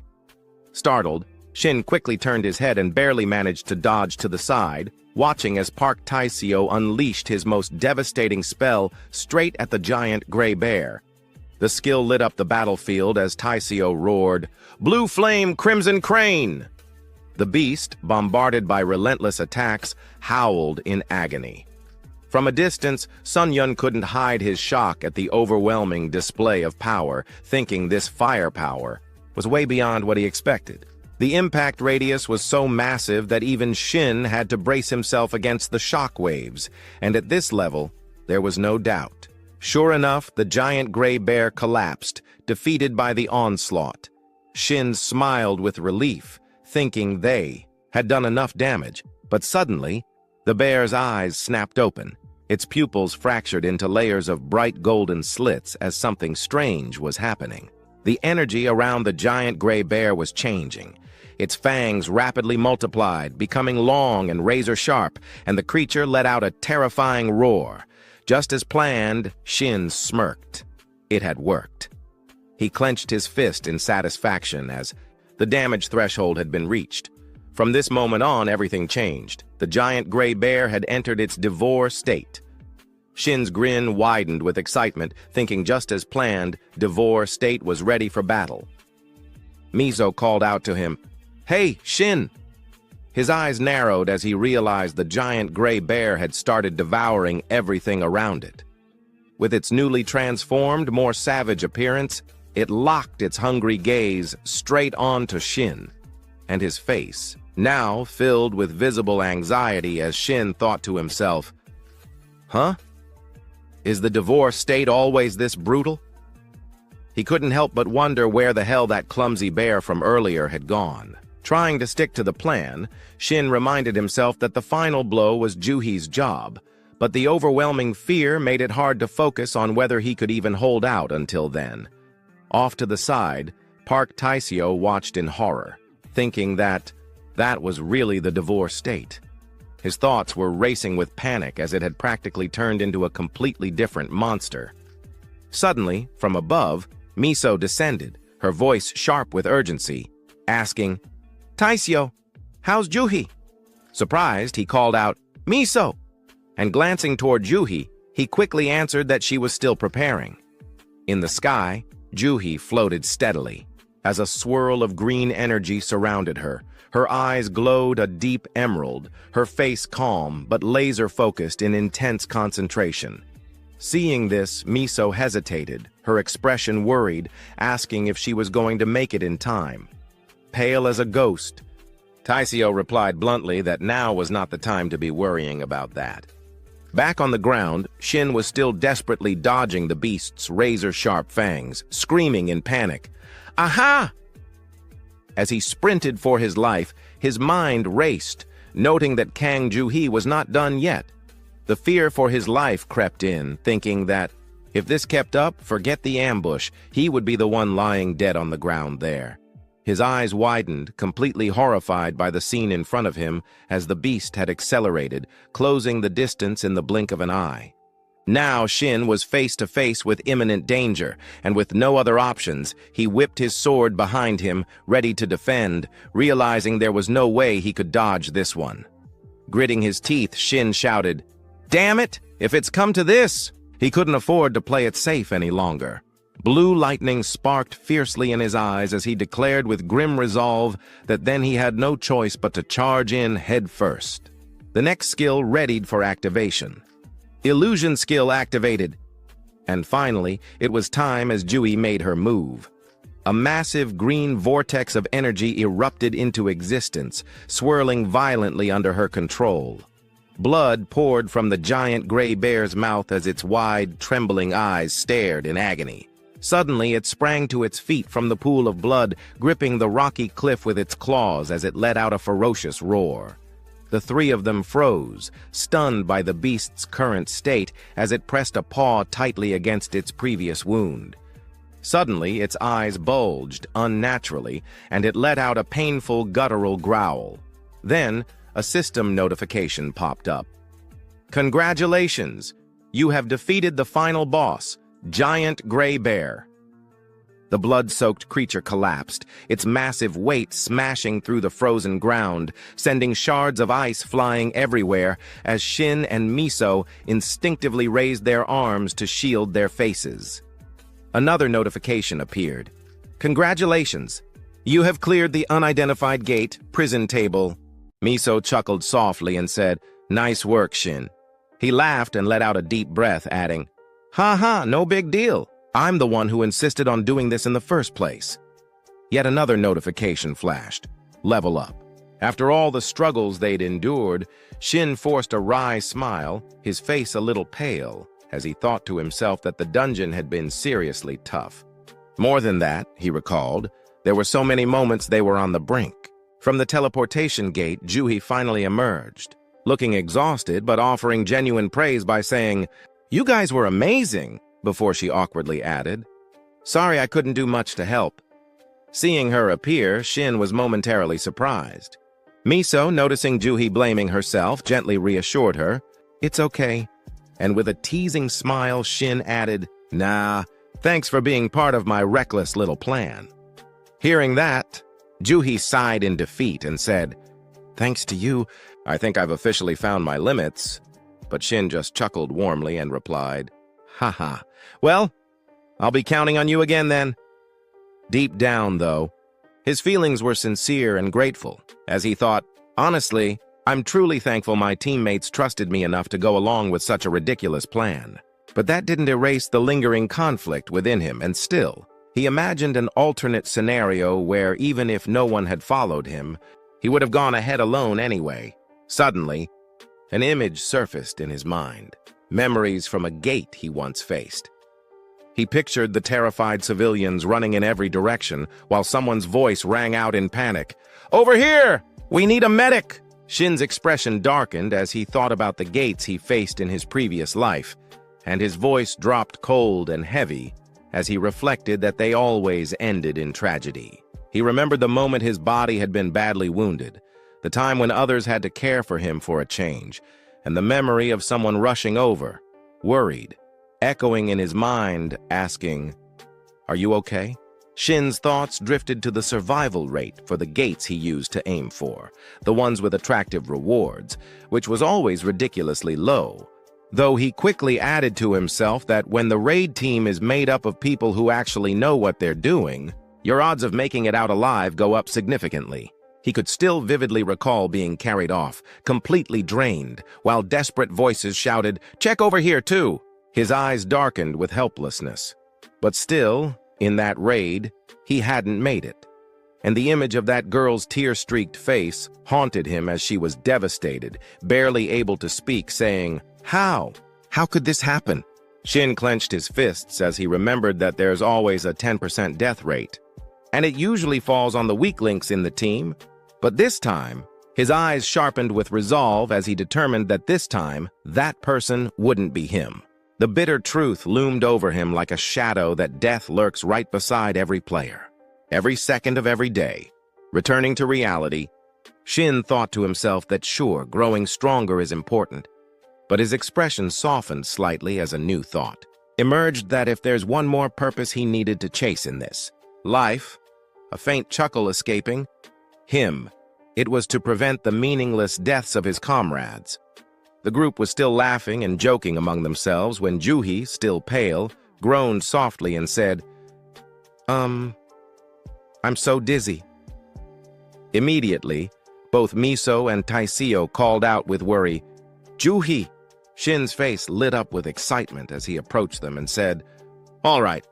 Then, and with a playful grin, he continued, "The reward we worked so hard to earn." A brilliant crimson flame erupted before them, crackling fiercely as it burned, and Shin smirked as he spoke. "Let's see what it's got in store for us."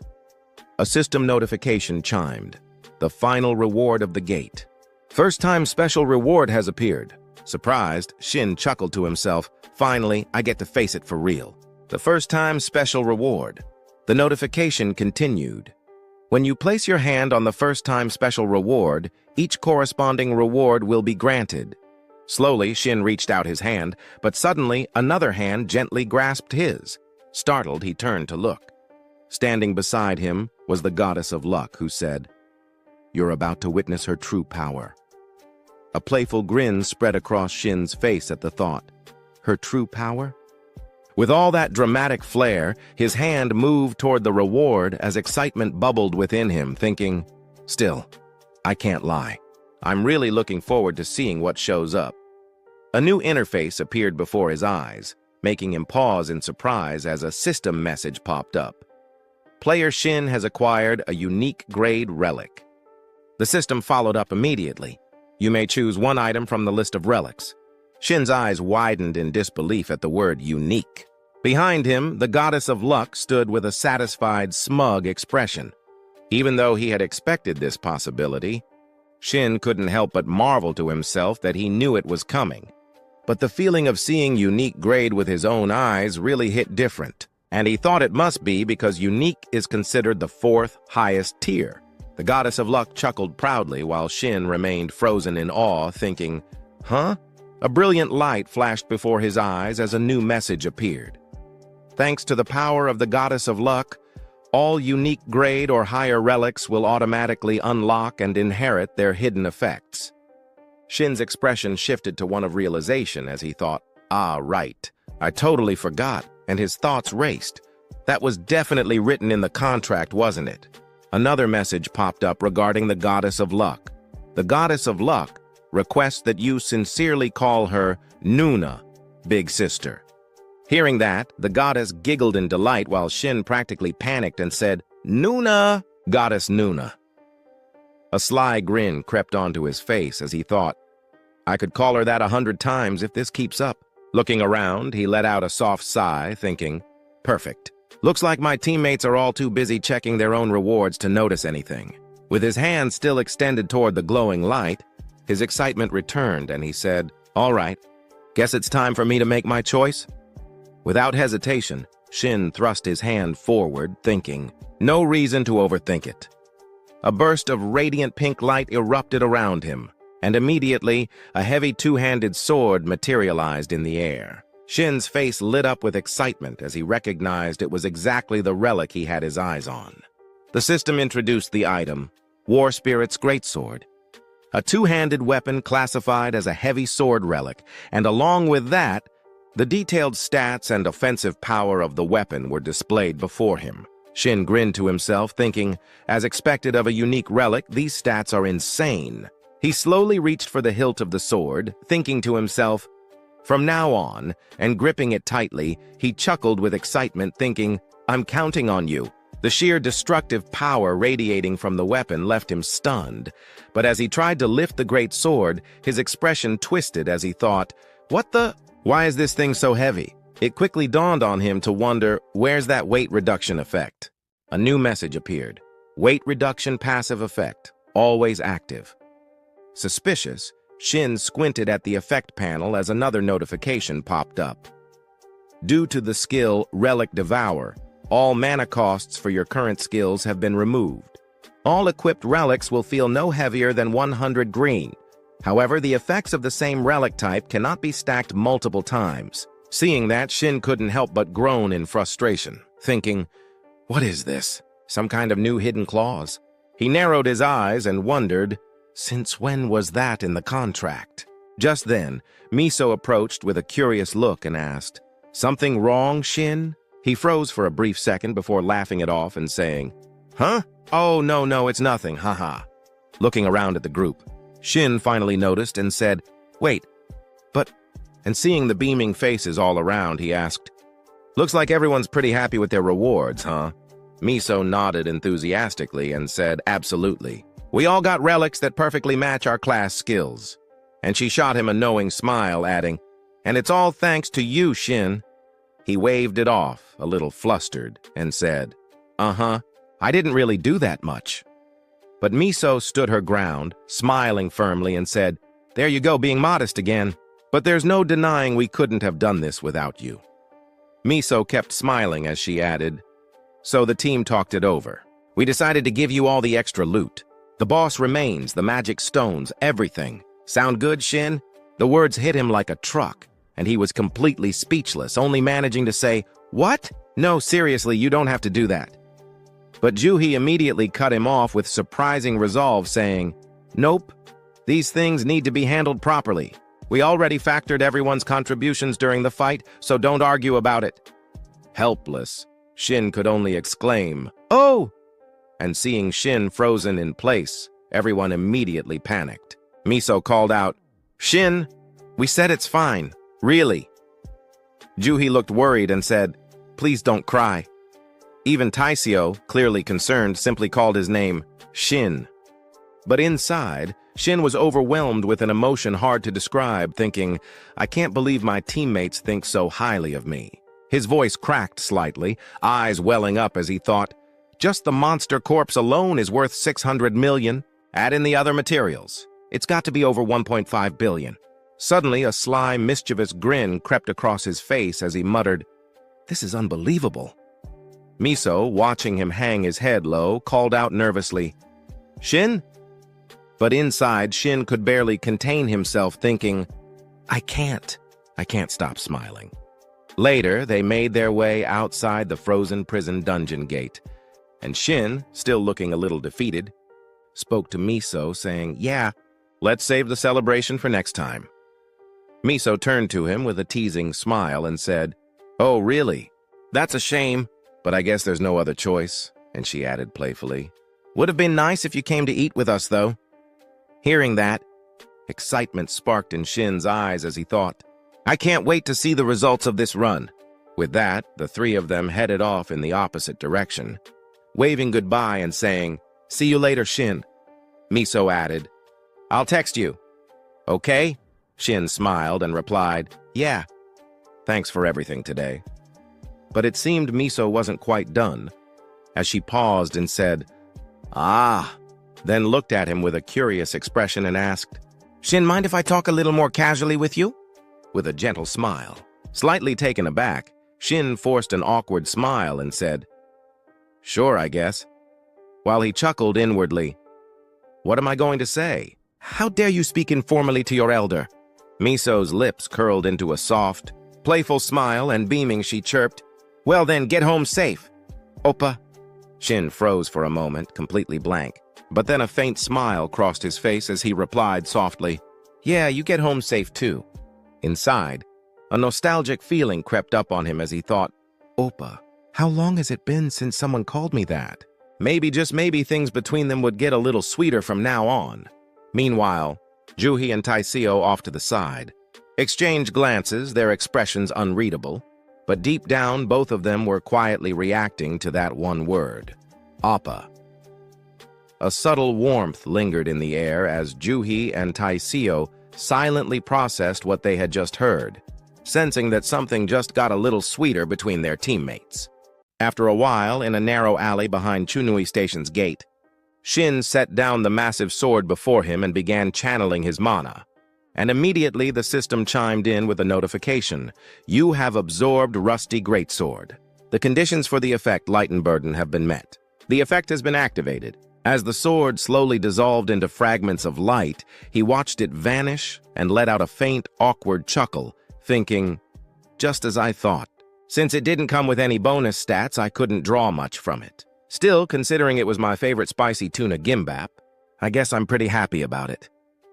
Shin then slowly lifted his hand and triggered the system once more, saying, All right then, everything's set. Now let's check the results so far.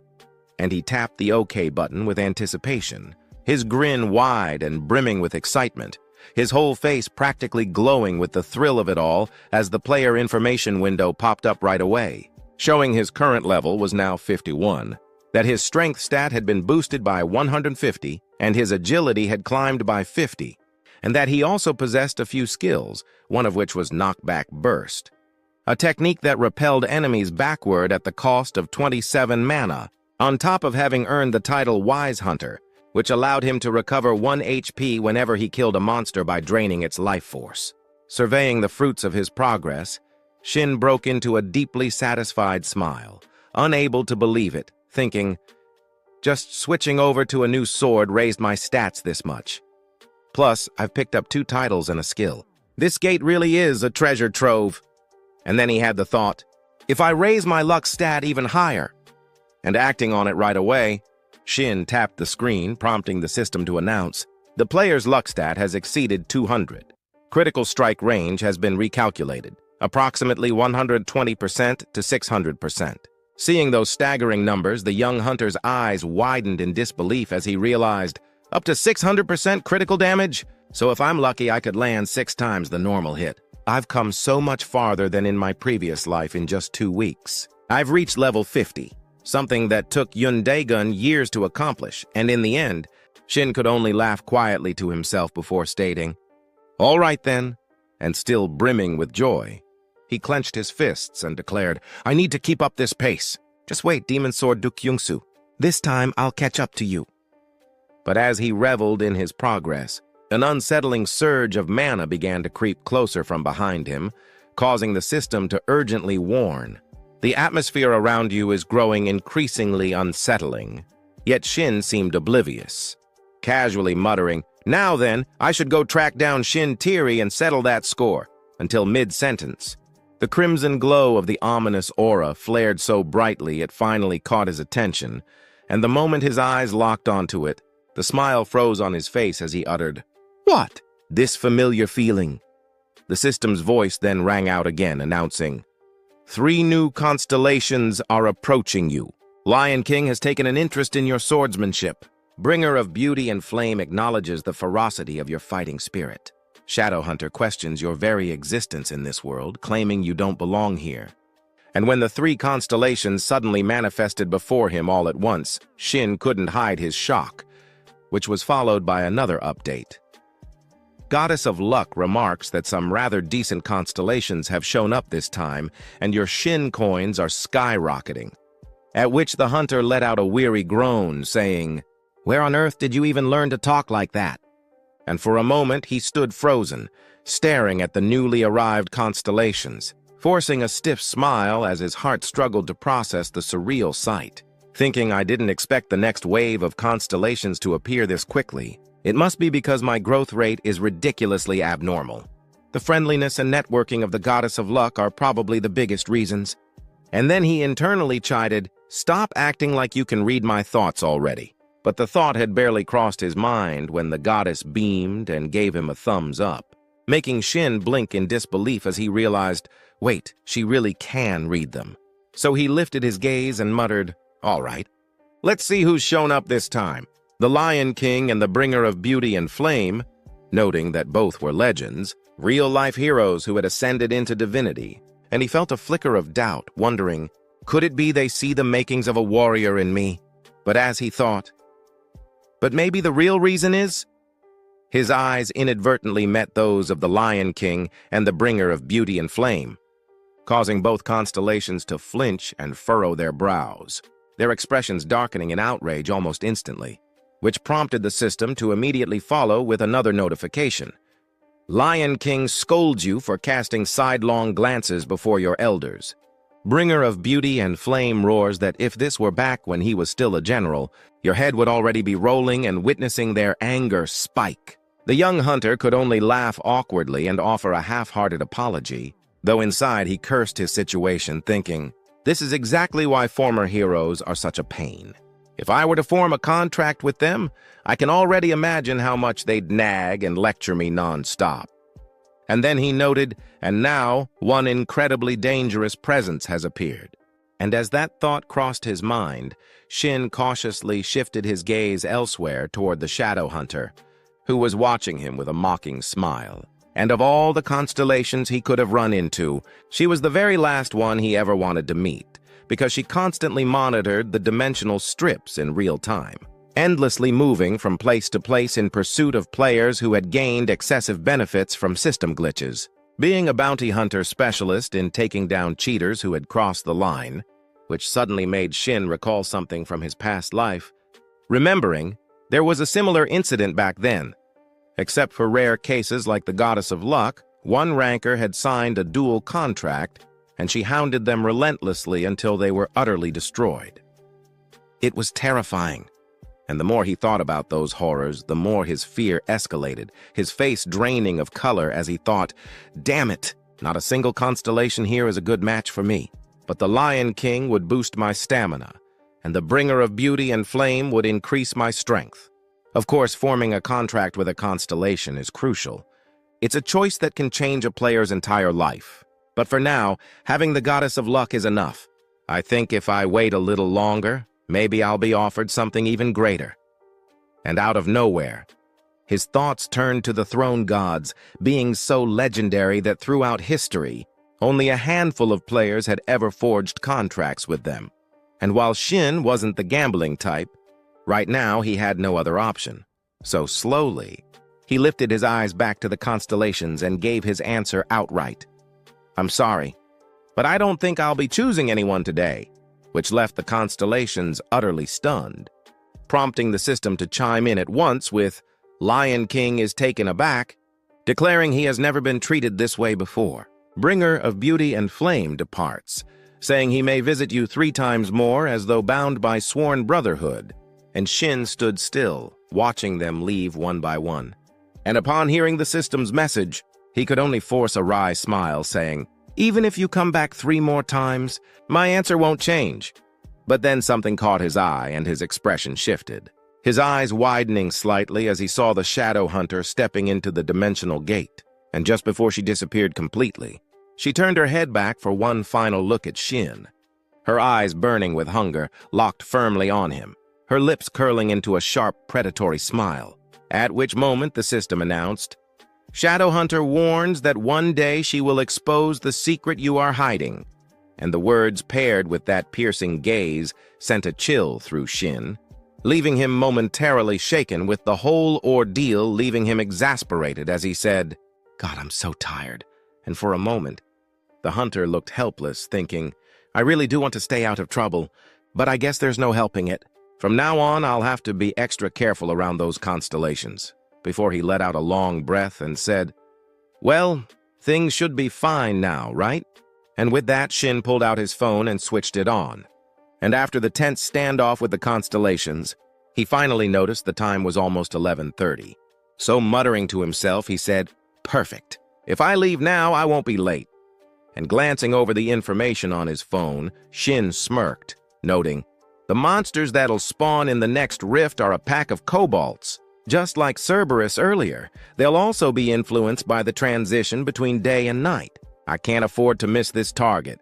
And with no hesitation, he slung his sword over his shoulder and left the alleyway, thinking, 3 runs in a single day, huh? It won't be easy, but let's go for it. At least until one of the throne gods takes an interest in me." And just the thought brought a grin to his face, his mood lifting with excitement. Meanwhile, over at the mission zone near Jamsil Station, inside the Rift B4 management office of the Korean Players Association, staff members were working at full tilt, and at that moment, a female staffer picked up a phone call saying, "Yes, this is the Rift Management Division of the Korean Players Association. We're listening." But whatever was said on the other end made her expression twist into horror, her eyes widening as she shouted, "What?" as the information hit her like a thunderbolt, causing her to spin around to face the others, her voice trembling in disbelief as she said, "Impossible! A rift has opened at Exit 1 of Bukyang Station. All combat personnel prepare to deploy immediately." And she quickly spoke back into the phone, saying, "Confirmed. We'll request nearby players for assistance." But before she could finish, the caller cut her off, saying, "But here, someone's already fighting," which made the staffer freeze, her voice cracking in shock as she asked, "What? What did you just say?" And the caller repeated herself, "I said there's already a player here." So the staffer snapped back to her senses, asking, "What? How did they even get there?" And the girl on the other end replied, "I don't know, but he's fighting the monsters alone," which made the staffer grow frantic, saying, "Alone? That's way too dangerous. Get him to evacuate immediately." And the girl hurried to answer, "Understood. But, her voice wavering as her eyes fell on Shin, who was tearing into the monsters with unrestrained enthusiasm. And after a brief pause, she said awkwardly, "Actually, it doesn't look all that dangerous," leaving the staffer completely thrown off as she stared at the phone in disbelief, as if she couldn't trust her own ears, asking, "What did you just say?" From within the fissure, monsters began to emerge, crawling out one after another. Rifts, in reality, first appeared 11 years ago after the initial dungeon outbreak. Unlike dungeons or gates, these are an unpredictable catastrophe. Gateways that allow monsters to spill into our world. A sound like shattering glass rang out, and a jagged rift tore open, and from the crack, the heads of creatures began to push through, stepping into reality. One of the beasts froze as if it had noticed something and widened its eyes in shock. For standing before it with his sword slung over his shoulder was Shin, his face radiating confidence as he met the monster's gaze. "For me," he said coolly, "it's not that unpredictable." Just 10 minutes earlier, Shin had walked out of the subway station, his sword resting across his back. Halfway down the road, he turned to glance behind him and thought, "It's about time. From what I remember, all I need to do is leave through this exit." Something nearby then caught his attention as strange, flickering lights began to appear before his eyes. Scratching his head with an awkward smile, he muttered, "There it is. The rift. Right where I expected it to be. That's why I remembered this part so clearly.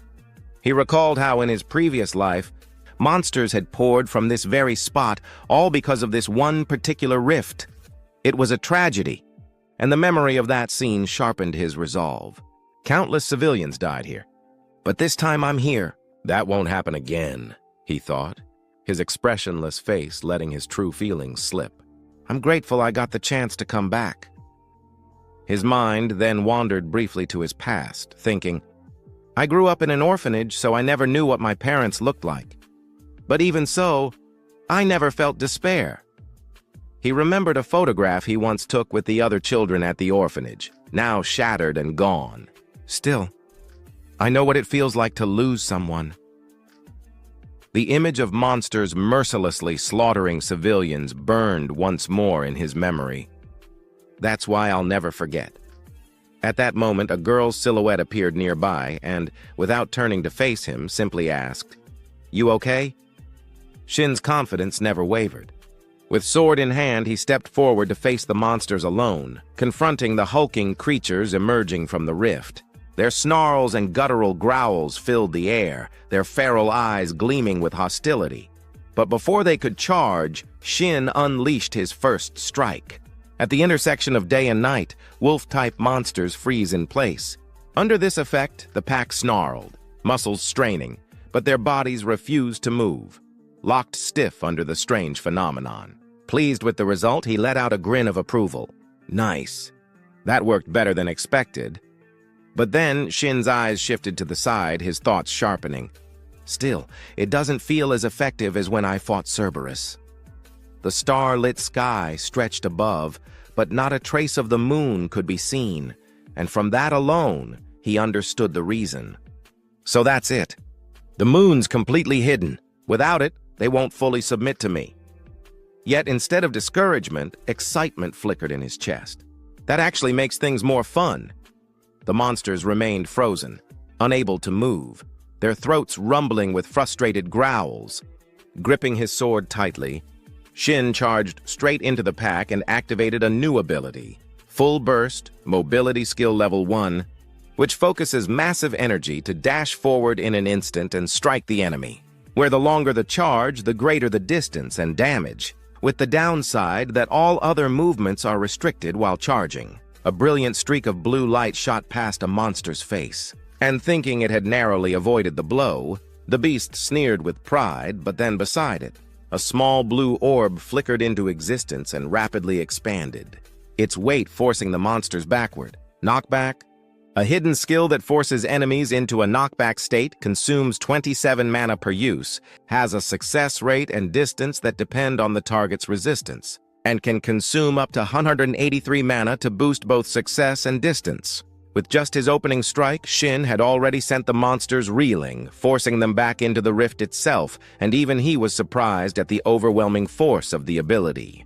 The knockback effect has way more range than I thought, and stacked with Full Burst, the damage is brutal. The monsters were left coughing blood, battered from the sheer impact. This alone just raised my area of effect attack power a notch. They staggered, gasping for breath, their injuries severe. And with my luck stat boosting critical damage output, I'm sitting at 120% to 600% critical damage potential. The creatures trembled as Shin advanced again, their eyes wide with fear, and he smirked. Still alive after that. Guess I haven't hit max crit damage yet. Leaping high, sword ready, he prepared another strike, and as the monsters panicked and turned to flee, he said, his eyes gleaming, Fine then. Let's see just how high that damage ceiling really goes. Meanwhile, a car sped down the road at breakneck speed, racing toward the rift, its driver's eyes locked on the glowing fracture. There it is. Found it.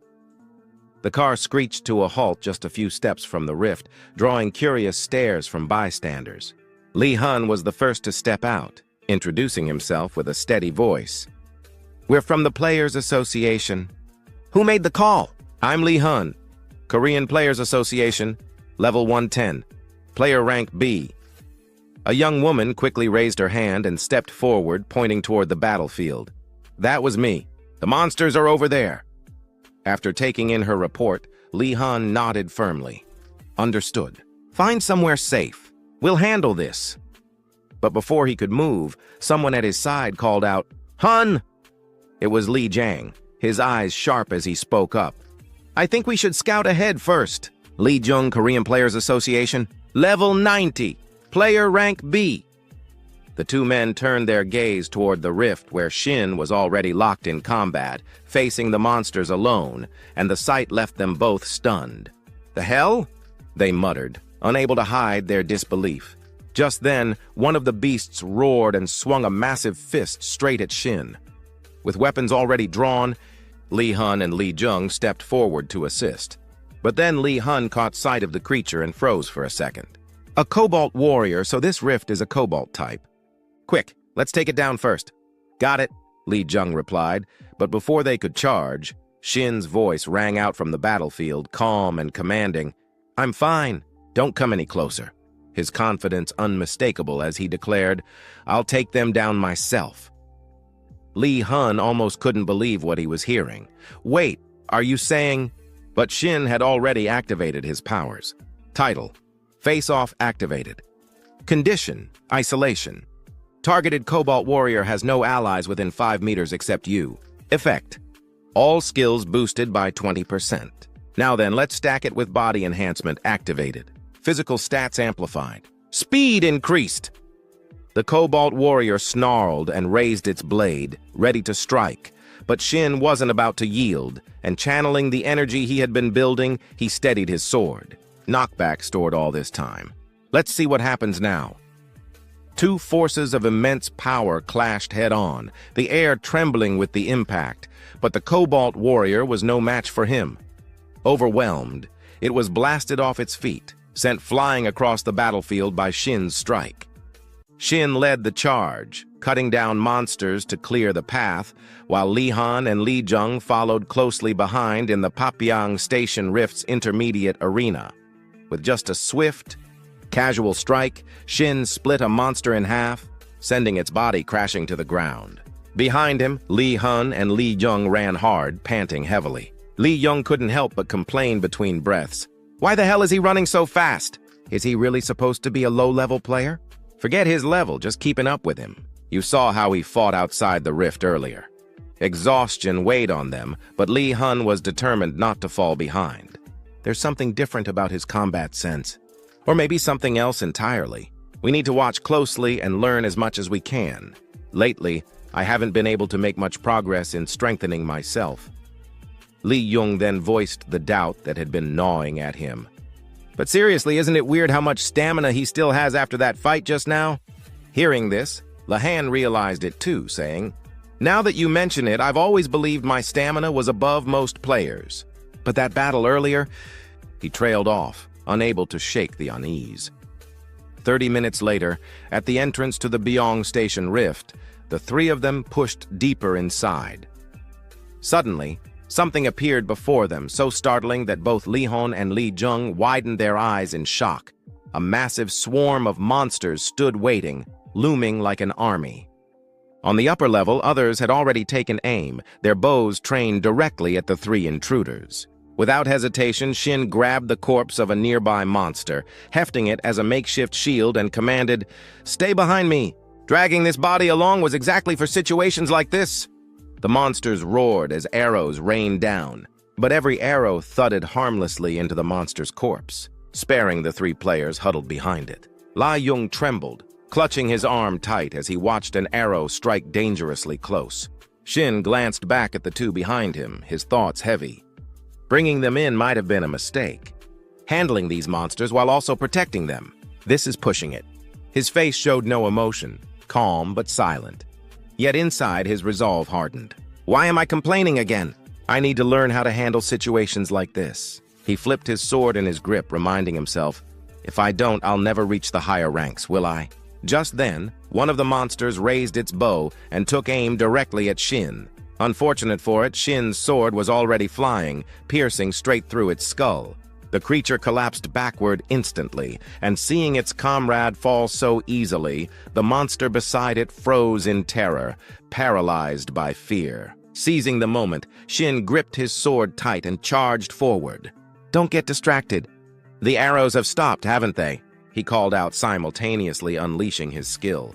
His blade sliced cleanly through the necks of the creatures in front of him, and in the blink of an eye, their bodies collapsed to the ground.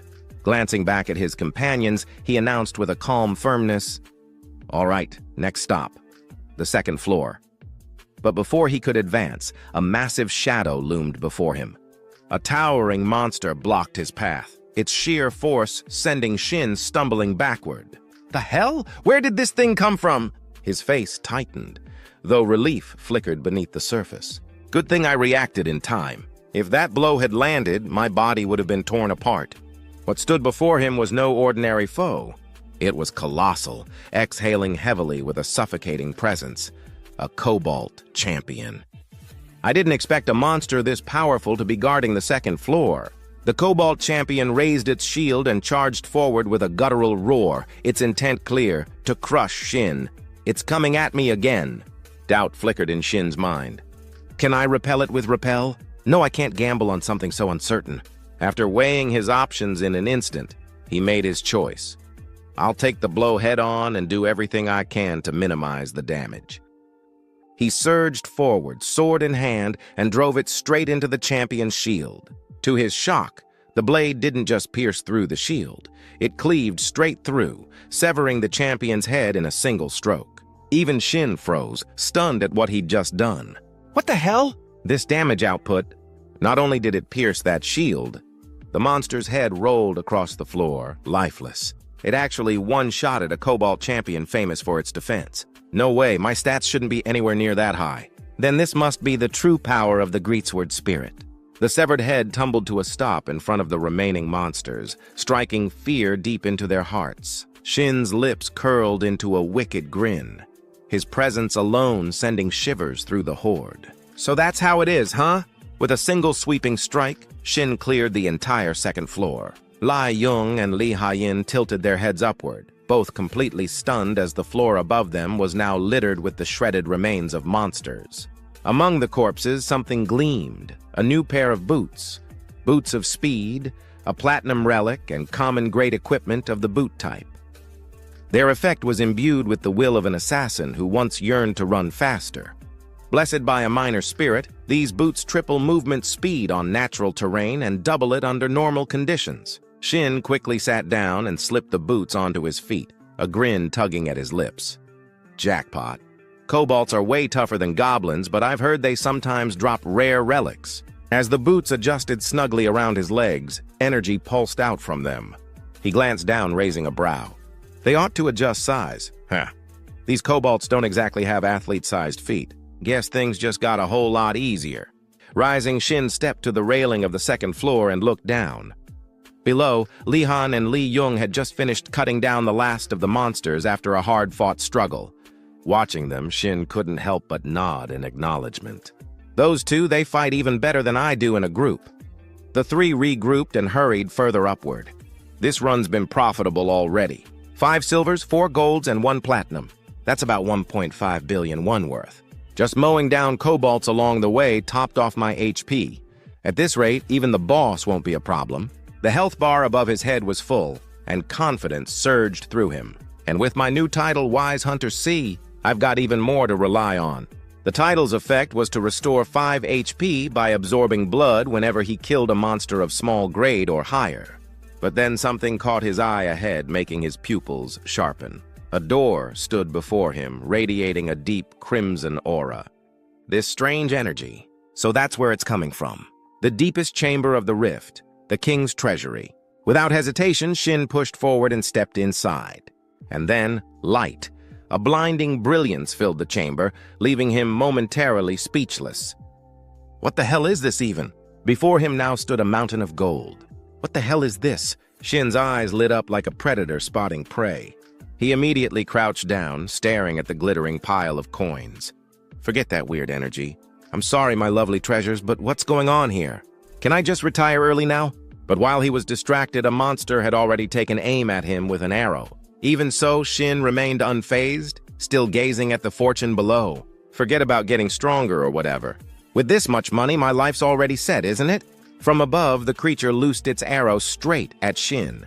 The shot struck the pile of gold beneath him, sparks flying on impact. What the monster didn't expect was that Shin had been on guard all along. He leapt up, blade flashing, and lunged toward the enemy, declaring, "Another ambush, huh?" The Cobalt King turned its head and snarled. Shin's sword came crashing down, his voice mocking as he struck. The same trick every time. Boring. The Cobalt King swiftly rolled to the side, dodging the deadly slash. Even Shin was caught off guard. What? It dodged from that distance? What kind of movement was that? The creature spun around, boasting already, and drew back another arrow aimed squarely at him. "It feels like it lured me in here on purpose," Shin muttered, realization dawning. The final enemy standing in his way was none other than the boss itself, the Cobalt King. The Cobalt King drew back its bow, the arrowhead gleaming as it aimed straight at Shin, and with a guttural snarl it loosed the shot directly toward him. Luckily, Shin sensed the danger just in time, whipping his head around as the arrow flew. The Cobalt King's shot screamed through the air, but Shin managed to evade it at the very last second using the move Total Evasion. Seeing the arrow buried deep into the stone floor, Shin exhaled in relief, thinking that if he hadn't used Total Evasion in time, that thing would have pierced straight through him. Both he and the Cobalt King stomped down at once, the ground, trembling beneath their feet, and Shin narrowed his eyes at the beast before him, which gave him no room to breathe as it plucked a single hair from the back of its neck, transforming that strand in an instant into a deadly arrow brimming with power. Shin's expression darkened as he muttered, "Troublesome. This one's going to be a problem." Meanwhile, Li Hun and Li Jiang had finally reached the rift's door, noting, "It's already started," before rushing inside and shouting, "Shin, sorry we're late!"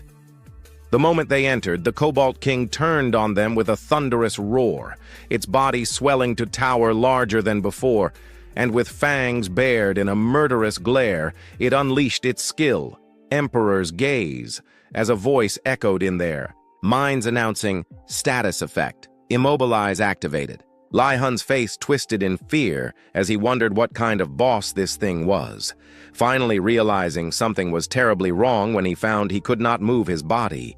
But in that very moment, Shin had already slipped behind the Cobalt King, with his sword raised high, ready to strike, a triumphant grin spreading across his face as he taunted, "You dare take your eyes off me?" A system message declared, "Recovery. Level 1 activated. Immobilize negated through healing," and the Cobalt King's gaze snapped upward, snarling as Shin's blade came down and connected, slicing into the beast's arm, causing it to howl in pain and clutch its wounded limb until an unexpected message appeared. Skill, War Demon failed. Target's resistance too high. Shin clicked his tongue in frustration, thinking he got the opening thanks to recovery, but with resistance that high, he couldn't even land a stun, which was a waste, and he then glanced toward Li Hun and Li Jiang, who were both crouched helplessly under the pressure of the intimidation aura with faces pale with dread, though Shin just smirked, thinking that if 2 level 100 players were reacting like that, then this thing was definitely stronger than the Goblin Lord he had fought before. Shin's lips curved into a confident smile as if he had already decided on his next move, recalling that last time he couldn't take it. But fortunately, now he gripped his sword and charged straight at the Cobalt King with a face radiating absolute confidence, determined to make sure he got intimidation this time. The Cobalt King was not about to be outdone, materializing arrows from behind its back one after another to form a deadly barrage, but Shin showed no fear, his movements unwavering and his stance as steady as an unshakable ice wall as he dashed forward with unrelenting momentum. The Cobalt King raised the stakes by using multi-shot, sending out countless arrows in a relentless wave, but Shin dodged every single one and even swung his sword to deflect them mid-air, sparks flashing as steel met magic before he muttered, "Damn thing," under his breath. Then all of a sudden, the Cobalt King leapt high into the air as more arrows erupted from behind it. Dozens, maybe hundreds, filling the space above like a storm of death, causing even Shin to widen his eyes in surprise, thinking it was too smart and unlike any monster he had ever seen before. And he wondered if its arrows were infinite, which was insane, as it kept its distance to turn the fight into a war of attrition. Analyzing the flow of the battle, Shin clenched his teeth, knowing the Cobalt King's cooldowns reset faster than his.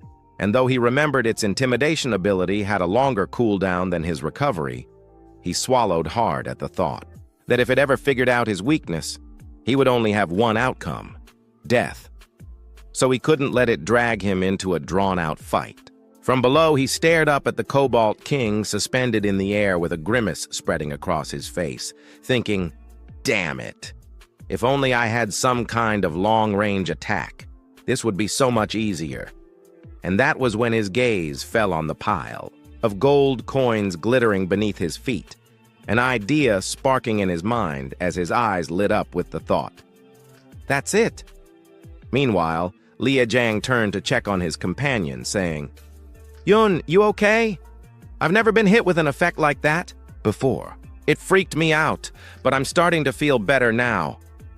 The Cobalt King roared and unleashed another storm of arrows, each shot sharper and faster than the last, pressing the assault with relentless confidence, and Liajang watched Shin moving through the storm, baffled as to how he was still fine and wondering if he had some kind of cleansing skill. Li Hun's eyes narrowed as he studied Shin intently, saying that at first glance it wouldn't be surprising if he had one or two skills like that, but his voice dropped with an uneasy feeling about what it really was, and all of a sudden his eyes went wide as if he had just realized something horrifying while staring at the arrows the Cobalt King had fired earlier, now embedded deep in the ground, and a chill ran down his spine as the realization hit him, prompting him to shout a warning. "Damn it, I should have noticed sooner! Shin, it's a trap!" Meanwhile, Shin was descending toward the pile of gold coins below with an expression that remained calm, almost taunting, as he said, "So, you finished shooting, huh?" His boots touched down on the glittering mound of treasure, and in that instant, the coins tightened around his ankles like shackles, locking him in place, while the Cobalt King's lips twisted into a sinister grin as it raised its crossbow, pouring every ounce of strength into a single shot aimed at the immobilized Shin, releasing the arrow with a crackling burst. Shin couldn't move, his legs trapped, and his eyes fixed on the incoming strike as the arrow pierced clean through his stomach, and the Cobalt King landed on the pile of coins with a thunderous crash, laughter rumbling in its throat as it relished the sight of its prey impaled. But the moment was short-lived as a voice cut through the air. "You fool!" Shin stood upright with the arrow sticking out of his body, his expression utterly unfazed and without a trace of injury as he declared, "You think you're the only one. Who knows how to set traps? Thanks to the effect of sacrifice, your attack was nullified. My HP is fully restored." The hunter slammed his sword into the ground, glaring at the Cobalt King with mocking eyes and saying, "You really should have wondered why I was so easy to hit." Then his eyes shifted, the irises turning pitch black, and radiating a menacing aura as he announced, "Now illusion has been activated. My body's enhanced. My movement speed has skyrocketed." Gripping his sword with renewed strength, Shin charged forward, his face alight with fierce confidence as he yelled, "Your turn to take the beating!"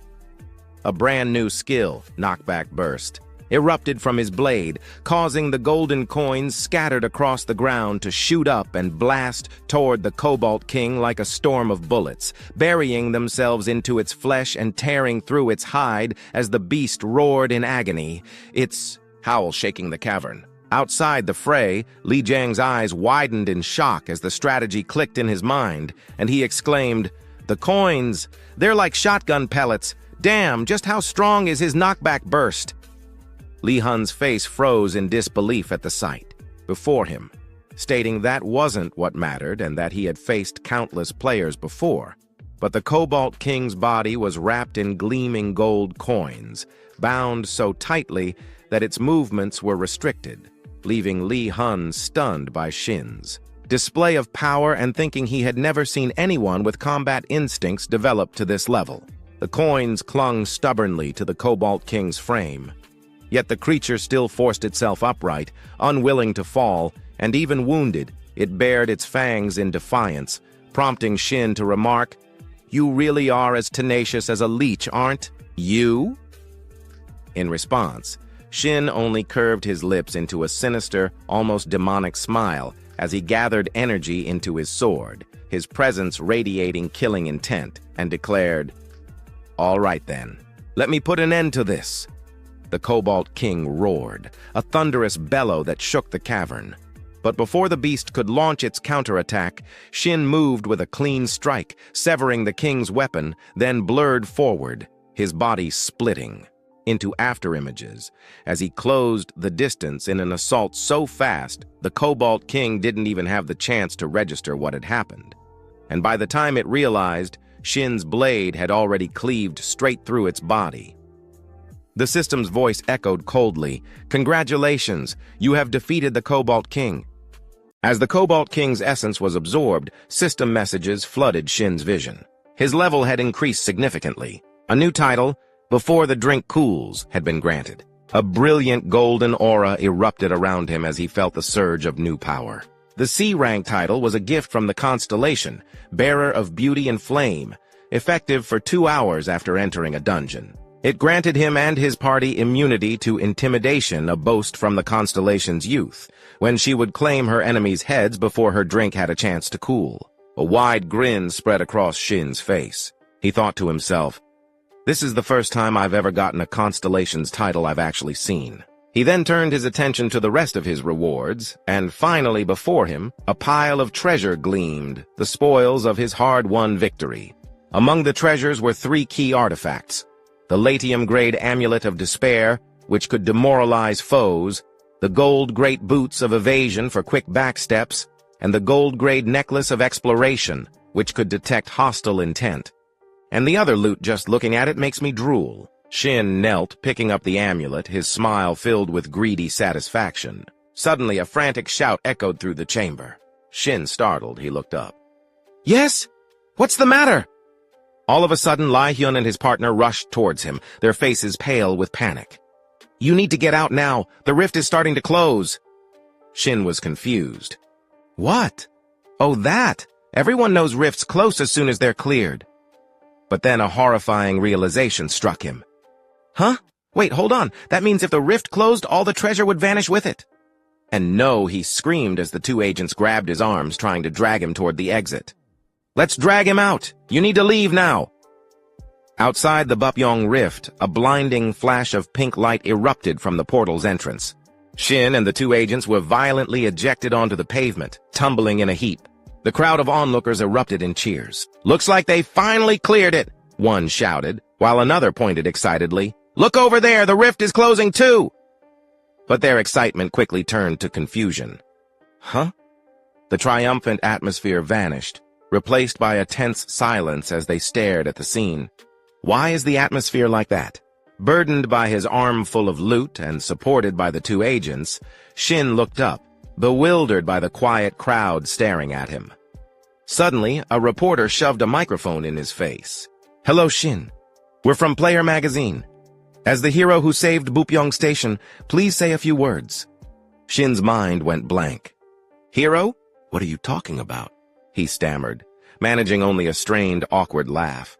Meanwhile, in an advanced training room in Player Town, a B+ rank summoner named Jo Ih-hyun stood ready. "Free B-rank golems summoned, then starting now simulation battle begin." As the stone golems lumbered forward, a figure stood calmly before them. It was Shin Tiri, her silver hair catching the light as she drew twin daggers, her expression utterly focused. The golems let out a guttural growl as she blurred into motion. With lightning speed, she closed the distance, her blades flashing as she struck a golem's arm, shattering the solid rock. She let out a sharp breath, spinning her daggers. A web of brilliant blue energy erupted around her, slicing through the remaining golems. In an instant, the stone constructs crumbled into piles of rubble at her feet. Jo Ih-hyun watched in awe. Good work. But T was lost in thought, remembering her spar. I came here so I wouldn't forget today's feeling, but I want to fight that person again. Just then a news report flashed on a nearby screen. Breaking news, a rift has appeared at Bupyeong Station today. Amazingly, a single nearby player cleared the rift alone. Tiri's attention was piqued. Rift. Her eyes widened as the interview began, revealing a flustered Shin. Oh well, I just did what I had to do. Tiri stared, a small smile playing on her lips. I didn't expect to see him again like this. The reporter pressed on. Your level is still low compared to the estimated level 150 monster, isn't it? Shin's expression hardened with confidence. Yes, levels are an important factor, but I don't believe it's an absolute factor that decides victory or defeat. Watching him speak, Tiri was impressed. Being able to say that so confidently means he can objectively judge his own skill. Who could his teacher be? He might even have the god of war as his constellation. A fierce aura flared around her, her eyes gleaming with a newfound rivalry. This man was more interesting than she had ever imagined. The next day, Shin sat at home, his newly acquired artifacts laid out before him. It was time to make them a part of his own strength. Activating his unique skill, Gap of the Unconscious, he prepared to devour the item's essences. Phew, finally time to eat, he mused. With intimidation, detection, and backstep added to his arsenal, he smiled. All right, let's keep going just like this. He reflected on the past. Since the player era began, swordsmen were defined by strength and stamina. But as monsters with varied attack patterns appeared, those who only pursued brute strength started walking the path of ruin. Swordsmen slowly lost their place, or so it seemed. With the appearance of sword demon Duke Yang-su, the paradigm shifted. He discarded heavy armor for agility, replacing defense with evasion and adopting utility skills. Though I never changed my style in my past life because of my pride, this life will be different. He steeled his resolve as a system message appeared. Preparation to absorb the artifacts was complete. As the absorption began, his hair flashed white. The artifacts before him dissolved and reformed into two steaming dishes, mushroom soup and pepper steak. Nice. So it's coming out according to the Cobalt King's diet. I thought he was just cunning, but he was quite the gourmet, huh? But why are there only two dishes? He wondered before a third horrifying platter materialized. Fresh cobalt swamp, orange larvae salad. He stared at the wriggling dish in disgust. I take back what I said about him being a gourmet. Yeah, this is just wrong. Outside his house, a mob of reporters argued with security. I told you we got permission last time. Open up, one shouted. Then how are we supposed to make a living? Cried another. Shin watched from his window, annoyed. What the hell are they doing over there? That bug dish really crossed the line. Still feeling queasy, he turned away. Let's just go back inside and rest. He stretched with a sigh, unsure of his next move. Just then his phone buzzed. He answered it cautiously. Hello? A bright professional voice responded. Hello, Shin? It was the woman from the Player Association. Yes, I remember. But what brings you here? She replied cheerfully. It's nothing serious. I just came to award you a nameplate for clearing the rift. Shin was taken aback. A nameplate? He scoffed internally at the talk of being a hero. Compared to the true players who would soon face future crises, the rift he cleared was nothing more than a drop in the bucket. He was nowhere near worthy of such praise. He spoke into the phone, his voice firm. I'm sorry, but I'll have to decline. The woman sounded surprised. What? Then at least accept the priority dungeon access you requested before. His eyes widened. So it's been approved. Yes, she said excitedly. Thanks to this achievement, the higher-ups approved it without any issue. His mind immediately went to one place, Silent Ground, a dungeon where nearly all monsters use the silent status effect. He recalled a memory, a fallen comrade looking at a photo of her sister. It's just a habit. It's already been 10 years since I lost her. In the memory, he had asked, which dungeon was your sister trying to clear for the last time? His friend looked at the locket sadly. It was Silent Ground. She was a player who heavily relied on skills, so when the crisis came, there was nothing she could do. She had looked up, her voice filled with regret. But now, I'd be able to clear it without a problem. If only I could go back to the past. Her words hung in the air as his past self looked on, powerless to help. But now in the present, he could. A predatory grin spread across Shin's face as he clutched the phone. Yes, then please make preparations right away. The car sped down the road with astonishing velocity. Shin was behind the wheel, and sitting in the driver's seat, he couldn't help but marvel. A new car really does feel amazing to drive. I had originally planned to spend my money on antiques, though. He recalled the image of himself carrying his long sword through the subway, all eyes fixed on him. But last week, when I went to Bapyeong Station to enter the rift, I learned a painful lesson. I enjoy being the center of attention, but not like that. I'll never take public transportation again. At that moment, the phone mounted on the dashboard rang. He immediately picked it up. Yes, I'm listening. Ah, hello, Shin. I'm calling to confirm that today's raid in the Silent Land is underway. I'm on my way and will arrive shortly. The person on the other end, after assessing the situation, quickly responded, Ah, understood. There will be other staff at the location to assist you since it's outside my jurisdiction. Shin sighed inwardly, thinking, time really flies. He recalled how intensely he had trained previously. I've been completely focused on training to check my accumulation progress. It's been a week since I cleared the rift. Finally, Shin allowed himself a smile, humming a tune as he drove. I can't wait any longer to test my new skills. My hands and feet are itching to move. Something suddenly caught his eye, leaving him astonished. Ahead, several police officers were directing cars to detour. They were trying to manage traffic and prevent a jam. Could there still be traffic at this hour? Move along, an officer said. I deliberately avoided rush hour, Shin grumbled in frustration inside the car. It'll take a while before the road clears. What the hell? Could the rift really be opening here? Once again, his eyes widened as he stared straight ahead. Numerous reporters had gathered, surrounding a young man in the middle of the street. The man being interviewed was none other than Kyung-soo. Shin, caught off guard by the sight, muttered in surprise, Kyung-soo. At that very moment, a rift appeared once again behind Kyung-soo Dungeon number 21 at Uoto intersection. The girls outside were thrilled to see him, screaming his name repeatedly. Kyung-soo, I love you! Just look over here once! The female reporter next to him, eager to get more information from Kyung-soo, didn't forget to compliment him as well. You're still as charismatic as ever, Kyung-soo. How does it feel to receive so much admiration?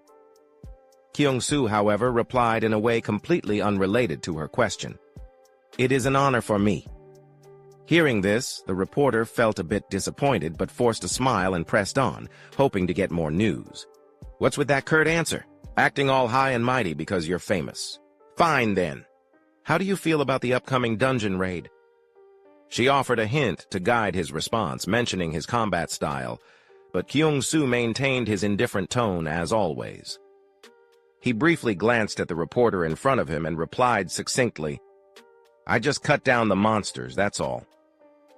Hearing this, the reporter couldn't help but admire him. Okay, now that I think about it, that blunt way of answering is kind of compelling. At that moment, the cameraman beside her reminded her sharply, Focus! Somehow Shin had already leaned forward out of his car, watching them. Look at that, he muttered. The crowd outside immediately started whispering among themselves. That's Shin. He's watching Kyung-soo. He's been staring for so long I didn't even notice him driving here. Guess even he's easy to spot. Other reporters quickly turned their cameras towards Shin's presence. Breaking news. The encounter between the god and the man. He's challenging the king of the demon sword. The bodyguard beside Kyung-soo leaned in and whispered to him. That's the person who recently soloed in the rift. I heard he's a swordsman with a style similar to yours. Kyung-soo, upon hearing this, didn't get angry. Instead, he gave a rare smile. Yes, I know. My apologies. Meanwhile, Shin got out of his car to face the reporters, who immediately began bombarding him with questions. Shin, why have you come all the way here? Was it just coincidence, or are you here to challenge Kyung-soo? The rapid-fire questions left him momentarily flustered. Why are you asking about my car? It's fully loaded. Can I reveal how expensive it is? It's just coincidence. No, I mean it's full option. Damn it. I don't want Kyung-soo to notice me like this. From a distance, Kyung-soo was also looking towards Shin, which made him even more nervous. Kyung-soo gave him a rare, fleeting smile, but it was a sarcastic one, laced with subtle mockery. Seeing him smile at him, Shin was instantly stunned, unable to believe his own eyes. Did he just smile? That was a smirk, wasn't it? So, did he borrow money to buy that car, or did he pay for it himself? A reporter asked. At this point, Shin no longer cared about the reporter's questions. His mind was entirely focused on Kyung-soo's smile. I don't know what that smile meant. But no matter what, I'm genuinely happy to see it. For a brief moment, their eyes met, and in that gaze, both of them felt an unspoken understanding. Seeing him like this reminds me how long the road ahead still is. Finally, Kyung-soo turned and walked away, calling his bodyguard. All right, we should be going now. Yes, sir. Yet for a fleeting moment, he let out a quiet sigh, thinking to himself, I've met many promising players before, but this one, he's different. He recalled the look Shin had given him and realized, he isn't looking at me with admiration. He sees me as someone he must surpass. As the demon sword Kyung-soo walked away, his mind held on to Shin's name. Shin, isn't it? I'll remember that. Wait for me. We will meet again for sure. Meanwhile, at dungeon number 6061, Matt Dan in the Silent Land, another rift opened. A figure stepped out of the vehicle and stopped at the sight. Shin closed the car door. Yet his thoughts lingered. Kyung-soo is truly remarkable. He just stood there. Yet, I couldn't detect any weakness. That presence, it's still here. His face now shone with unwavering determination. The bigger the goal, the more thrilling the chase. Just wait. I'll catch up to him soon. Suddenly, a voice rang out beside him. Hey, are you serious? What do you mean by that? Outside, two people were arguing with GI, clearly furious at being denied entry. Today was clearly our turn to raid the Silent Land. Please calm down. Why should it all go to Shin? At that moment, Shin stepped forward to assess the commotion. Is there a problem? Shin! Perfect timing. The red-haired girl who had been arguing earlier now turned to scold him as well. Just because you're famous doesn't mean you can act like this. Even as a player, you have to follow the basic rules. Has this ever happened before? Seeing the red-haired girl, Shin seemed to recognize her faintly. Thank heavens it really is her. I am not entirely sure. My memory is a bit hazy. The girl standing before him was none other than the red-haired sister of the blonde-haired man he had fought alongside in his previous life. Today marks the day your sister died in the Silent Land. Hey, are you even listening to me? Recalling her gentle older brother, Shin couldn't help but compare the two. I didn't expect her to be so wild and reckless. She's the complete opposite of him. No wonder he must have had a hard time with her. The red-haired girl, unable to contain her anger, shouted loudly, Enough! In a situation like this, there's no need to hold back. Hey, Shin! Shin looked down at her from above, his tone teasing. So what? Sometimes you need to be firm with others. He immediately took the opportunity to teach her a lesson she wouldn't forget. Even if you're angry, don't take it out on me. I'm just following the schedule arranged by the guild. Is there a problem? After delivering his reprimand, he turned, waved, and prepared to leave. Well then, I'm heading into the dungeon. I don't have much time. All right, stay put! The red-haired girl fumed, steam practically rising from her ears, and threatened him relentlessly. Do you think I'll let this go? Watch yourself, Shin. Be careful tonight. Got it. I should have just taken the day off. So annoying. Meanwhile, at the entrance to the Silent Land, everything had grown old and worn with time. Shin stepped through the rift into the Silent Land, immediately wrinkling his nose at the foul stench. The smell hits you the moment you enter. Well, makes sense since most of the monsters here are... Suddenly, a mysterious light glimmered beneath his feet. From the ground, two hands emerged, grasping at Shin's legs. A monster with a gaping mouth crawled upward, growling incessantly, a living corpse. It seized Shin's legs, preventing him from retreating. Shin drew his sword from his back, ready to strike. A system notification rang out. You've been afflicted with the silent status by the Eastern Windal. Skills cannot be used for 0.5 seconds. Just touched it and you're silenced. Even under silence, his hands and feet moved as usual. He raised his sword high. With a single swing, he cleaved the ghoul in two. But there wasn't just one. More emerged, crawling up from beneath the ground. The ghoul's hands reached towards Shin, eager to strike. So, in short, don't get hit even once and try to limit skill usage. The undead hands nearly reached him, but Shin remained unfazed. Seriously, sounds like I have to play by the basics. If there's one thing I'm confident in, it's this. In the Korea Player Association Scout Team 4 strategy meeting room, a group of suited individuals gathers around a long table, while one person stands at the head, presenting information on a screen. The female presenter announces to the team that the next player they need to discuss is Shin, whose image appears on the large screen behind her. An older man at the table reacts, noting that Shin is the infamous child who reminds people of Kyuk-soo and who has made quite an impression. He then expresses surprise that Shin only awakened his abilities a month ago after previously working as a porter. Ani Hyun, the Scout Team 4 team leader for the Korean Player Association, crosses his arms and observes that Shin is the player whom the brothers Lee Jong and Lee Hyun constantly praise. A team member with glasses confirms this, stating that Shin has recently been garnering public attention. Ani Hyun remarks that while Shin's growth rate is clearly unparalleled compared to other players, he doubts Shin should be considered a special case given the existence of individuals like Kim Miso, Shin Tae-ri, and Kyuk-soo. Shin Min-jae, the deputy team leader for the Korean Player Association Scout Team, agrees. He clarifies that while some players display incredible growth rates and Shin's solo handling of the recent rift should be recognized highly, they must remain conservative in assessing his accomplishments without knowing the true danger of the situation. Shin Min-jae suggests Shin might simply be skilled at manipulating the media.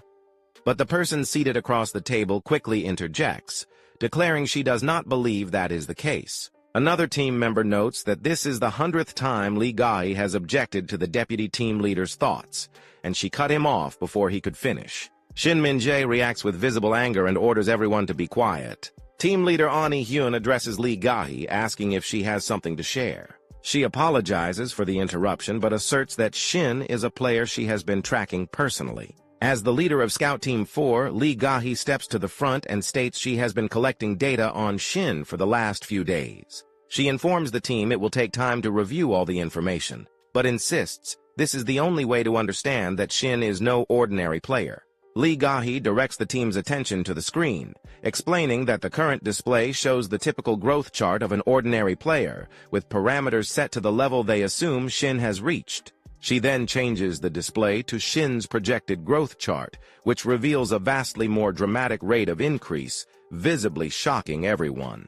Deputy team leader Shin Min-jae immediately calls the data impossible and confronts Lee Gahi, asking what she thinks she is doing and whether she has lost her ability to objectively evaluate players. He reminds her sharply not to forget her role as a scouter. Shin Min-jae points to the chart, which shows 11 skills and 7 titles, and presses Lee Gahi to confirm whether she is claiming Shin matches the growth rate of the sword demon Kyuk-soo. Lee Gahi stands firmly by her data, stating her conclusion came from an objective review and is undeniable. She adds that she has personally met all of Shin's past dungeon allies. When questioning one of Shin's bulkier allies about any odd characteristics, she was told there were 2 strange things about him.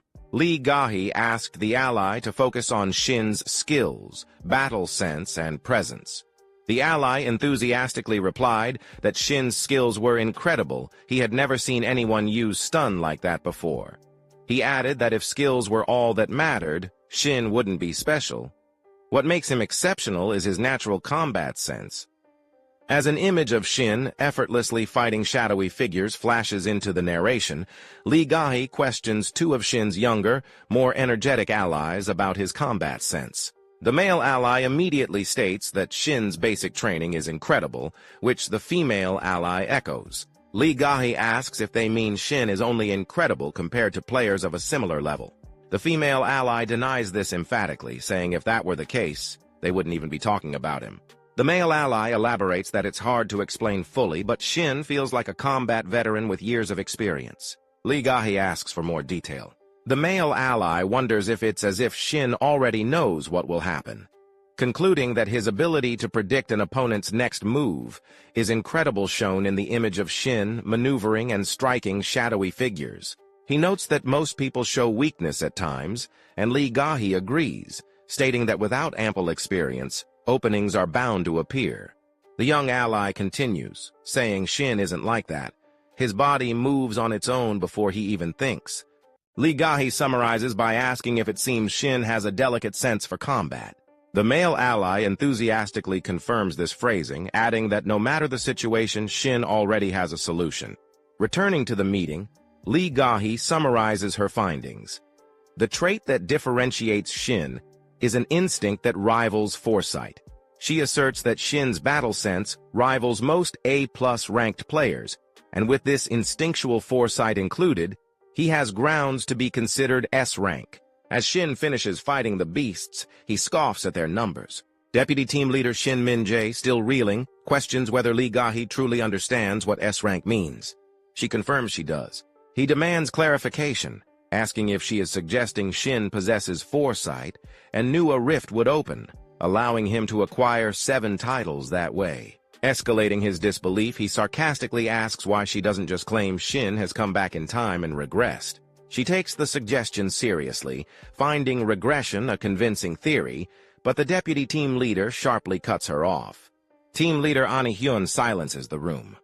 He states he understands her point that Shin is not ordinary and, starting that day, assigns her solely to keep watch over Shin, warning she will be on her own for now.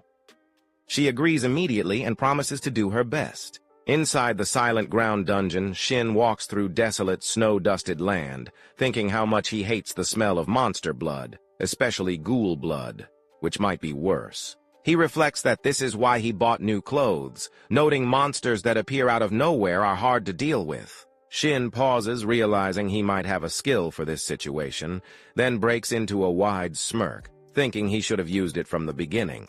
The skill displayed is Detection, an active support ability that, at level 1, allows him to activate Eyes of Detection.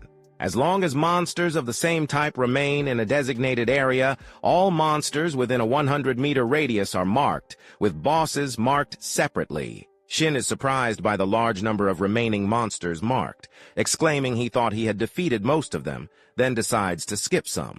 Still scanning, he reacts with a curious, "Huh?" as he notices a small fly-like creature marked as an enemy. He questions whether something so small counts as a monster, but it suddenly detonates in a brilliant explosion of light and fire. Amid the debris, Shin grunts, identifying it as a suicide fly. He is thankful he reacted in time, escaping with only burns, otherwise his whole arm would have been torn off. Now on guard, he realizes that if suicide flies are present, a magician-type monster is likely nearby. If he doesn't get away, he'll be in trouble. His fears are realized as a cloaked figure prepares another explosive attack, while 3 others look on and let out a chilling shriek. Back at the association meeting, Deputy Team Leader Shin Min-jae acknowledges that Lee Gahi thinks highly of Shin's battle sense, but questions whether she has hard data on his skills or titles to support her analysis. He states it seems Shin has unique means of acquiring skills or titles, then asks if he is wrong. Lee Gahi responds that she has considered a theory, but prefaces it by saying it is only her own. She warns that if her theory is correct, Shin is a player beyond normal comprehension. At the same time, Shin uses a defensive sword to block the mage's incoming attack, something he predicted. A few days ago, in the underground training room of Playertown Building C, Shin was training adamantly, shown deflecting multiple attacks and creating a brilliant explosion of energy during the fierce session. Shin thought that it had been about 3 days since he started this routine. He reflected that, except for special cases like his ability to consume an artifact, the standard way to acquire a skill was very simple. Shin elaborated on the straightforward method of obtaining skills, explaining that it involved repetitive labor and that, by using widely known guides, acquiring basic passive skills was relatively easy. Shin continued his internal monologue, noting that methods like simple repetitive labor did not work if one wanted to obtain special active skills, such as full charging. He explained that, since special active skills required repetitive labor matching specific conditions, players who discovered these methods typically did not share them in order to preserve their uniqueness. Consequently, it was nearly impossible to obtain such skills unless it was purely by coincidence. Amidst the ongoing fight, Shin deflected an attack, reflecting that, despite the difficulty of obtaining special skills, he was, after all, a pretty experienced player. The cloaked skeletal mages released a chilling screech, as they summoned a swarm of small, black flying creatures.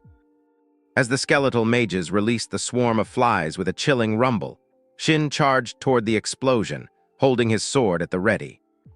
While charging forward, Shin acknowledged that the defensive sword skill was definitely a good defense skill that he had worked hard to acquire.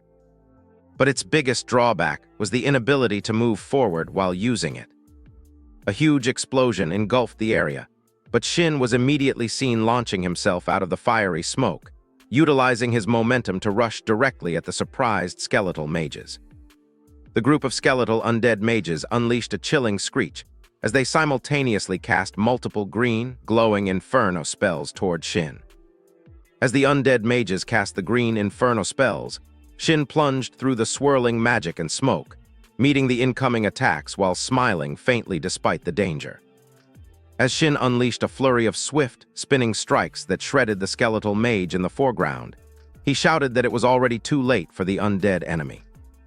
Amidst the dark, rainy environment, a menacing, armored Dark Knight noticed the commotion caused by Shin's actions. As the defeated skeletal mage let out a final screech, a glowing purple crystal materialized in front of Shin, who stood ready with his sword. Shin crouched down to examine the crystal, exclaiming that it was a purple mana crystal, a high-grade mana crystal that sold for over 100 million yuan on average, before happily noting that the rewards were definitely getting better as he entered higher-level dungeons. Shin decided he would pick up the purple mana crystal after he cleared the dungeon, concluding that he should head straight for the dungeon's deepest part. Using his detection skill, Shin scanned the desolate area for monsters. As he prepared to continue deeper into the dungeon, Shin reacted with alarm, wondering why his detection showed only one monster, asking where all the monsters that were previously piling up had gone, and finally questioning the whereabouts of that single remaining monster. The armored Dark Knight appeared directly behind Shin, who was already crouched low and looked back in shock at the imposing monster. In that moment of realization, Shin thought to himself that there was something behind him, but it was already too late for him to react. Under immediate threat from the Dark Knight, Shin thought desperately about the direction of the attack, right, left, or below, and swore in frustration. Realizing he had no choice but to guess the direction by instinct, reacting purely on instinct, Shin launched himself into the air, praying that his choice of movement was correct. As the Dark Knight's attack surged underneath him, the Dark Knight's powerful attack tore the ground apart, creating massive, jagged purple fissures that forced Shin to exclaim that the situation was crazy as he remained airborne. While suspended in the air, Shin realized why the other monsters had vanished. Concluding that the monsters had all run for their lives because the Dark Knight had shown up. Shin recognized the powerful monster as a Death Knight, a creature that annihilates both enemies and allies without distinction or care. The Death Knight charged and plunged downward at Shin. As he engaged the monster, Shin thought he did not know why a monster that should have been in the deepest part of the dungeon had come all the way out to him. But facing the Death Knight directly made him finally understand the situation. Now face to face with the powerful enemy, Shin realized that the Death Knight was the monster who had killed his comrade's younger sister. Facing the middle boss, Death Knight of Repentance and Rage, Shin roared that he was not letting the event repeat itself in this life, confirming his resolve to change the past as he charged into the attack. Shin and the Death Knight clashed fiercely in midair, creating a powerful burst of light and sending debris and shockwaves tearing through the surrounding environment. Despite intercepting the attack, Shin was immediately pushed back by the sheer force, gritting his teeth in frustration and swearing as he realized that every single one of the Death Knight's strikes was way too heavy. Now facing the powerful foe, Shin identified the Death Knight as an undead-type monster, a knight born from death, and clarified that to be precise. The monster was the soul of a dead swordsman, revived in an immortal body. Shin further analyzed the Death Knight, explaining that its main technique was the constantly active skill swamp of silence, which instantly silenced anyone who touched the black aura at the monster's feet. He concluded by recalling that the player association had initially assumed the Death Knight could be easily defeated by simply accompanying a ranged-type player. Shin concluded his analysis, revealing that the player association had set the difficulty of the silent ground to level 120, using the dungeon monster ghoul as the standard. Shin finished his thought by confirming that the player association's assumption about the Death Knight being easily defeated was their biggest mistake. As the powerful monster was seen standing over multiple fallen opponents, Shin realized that the true power of the Death Knight was not something like the Swamp of Silence, but was instead the spirit of the swordsman that resided within the monster.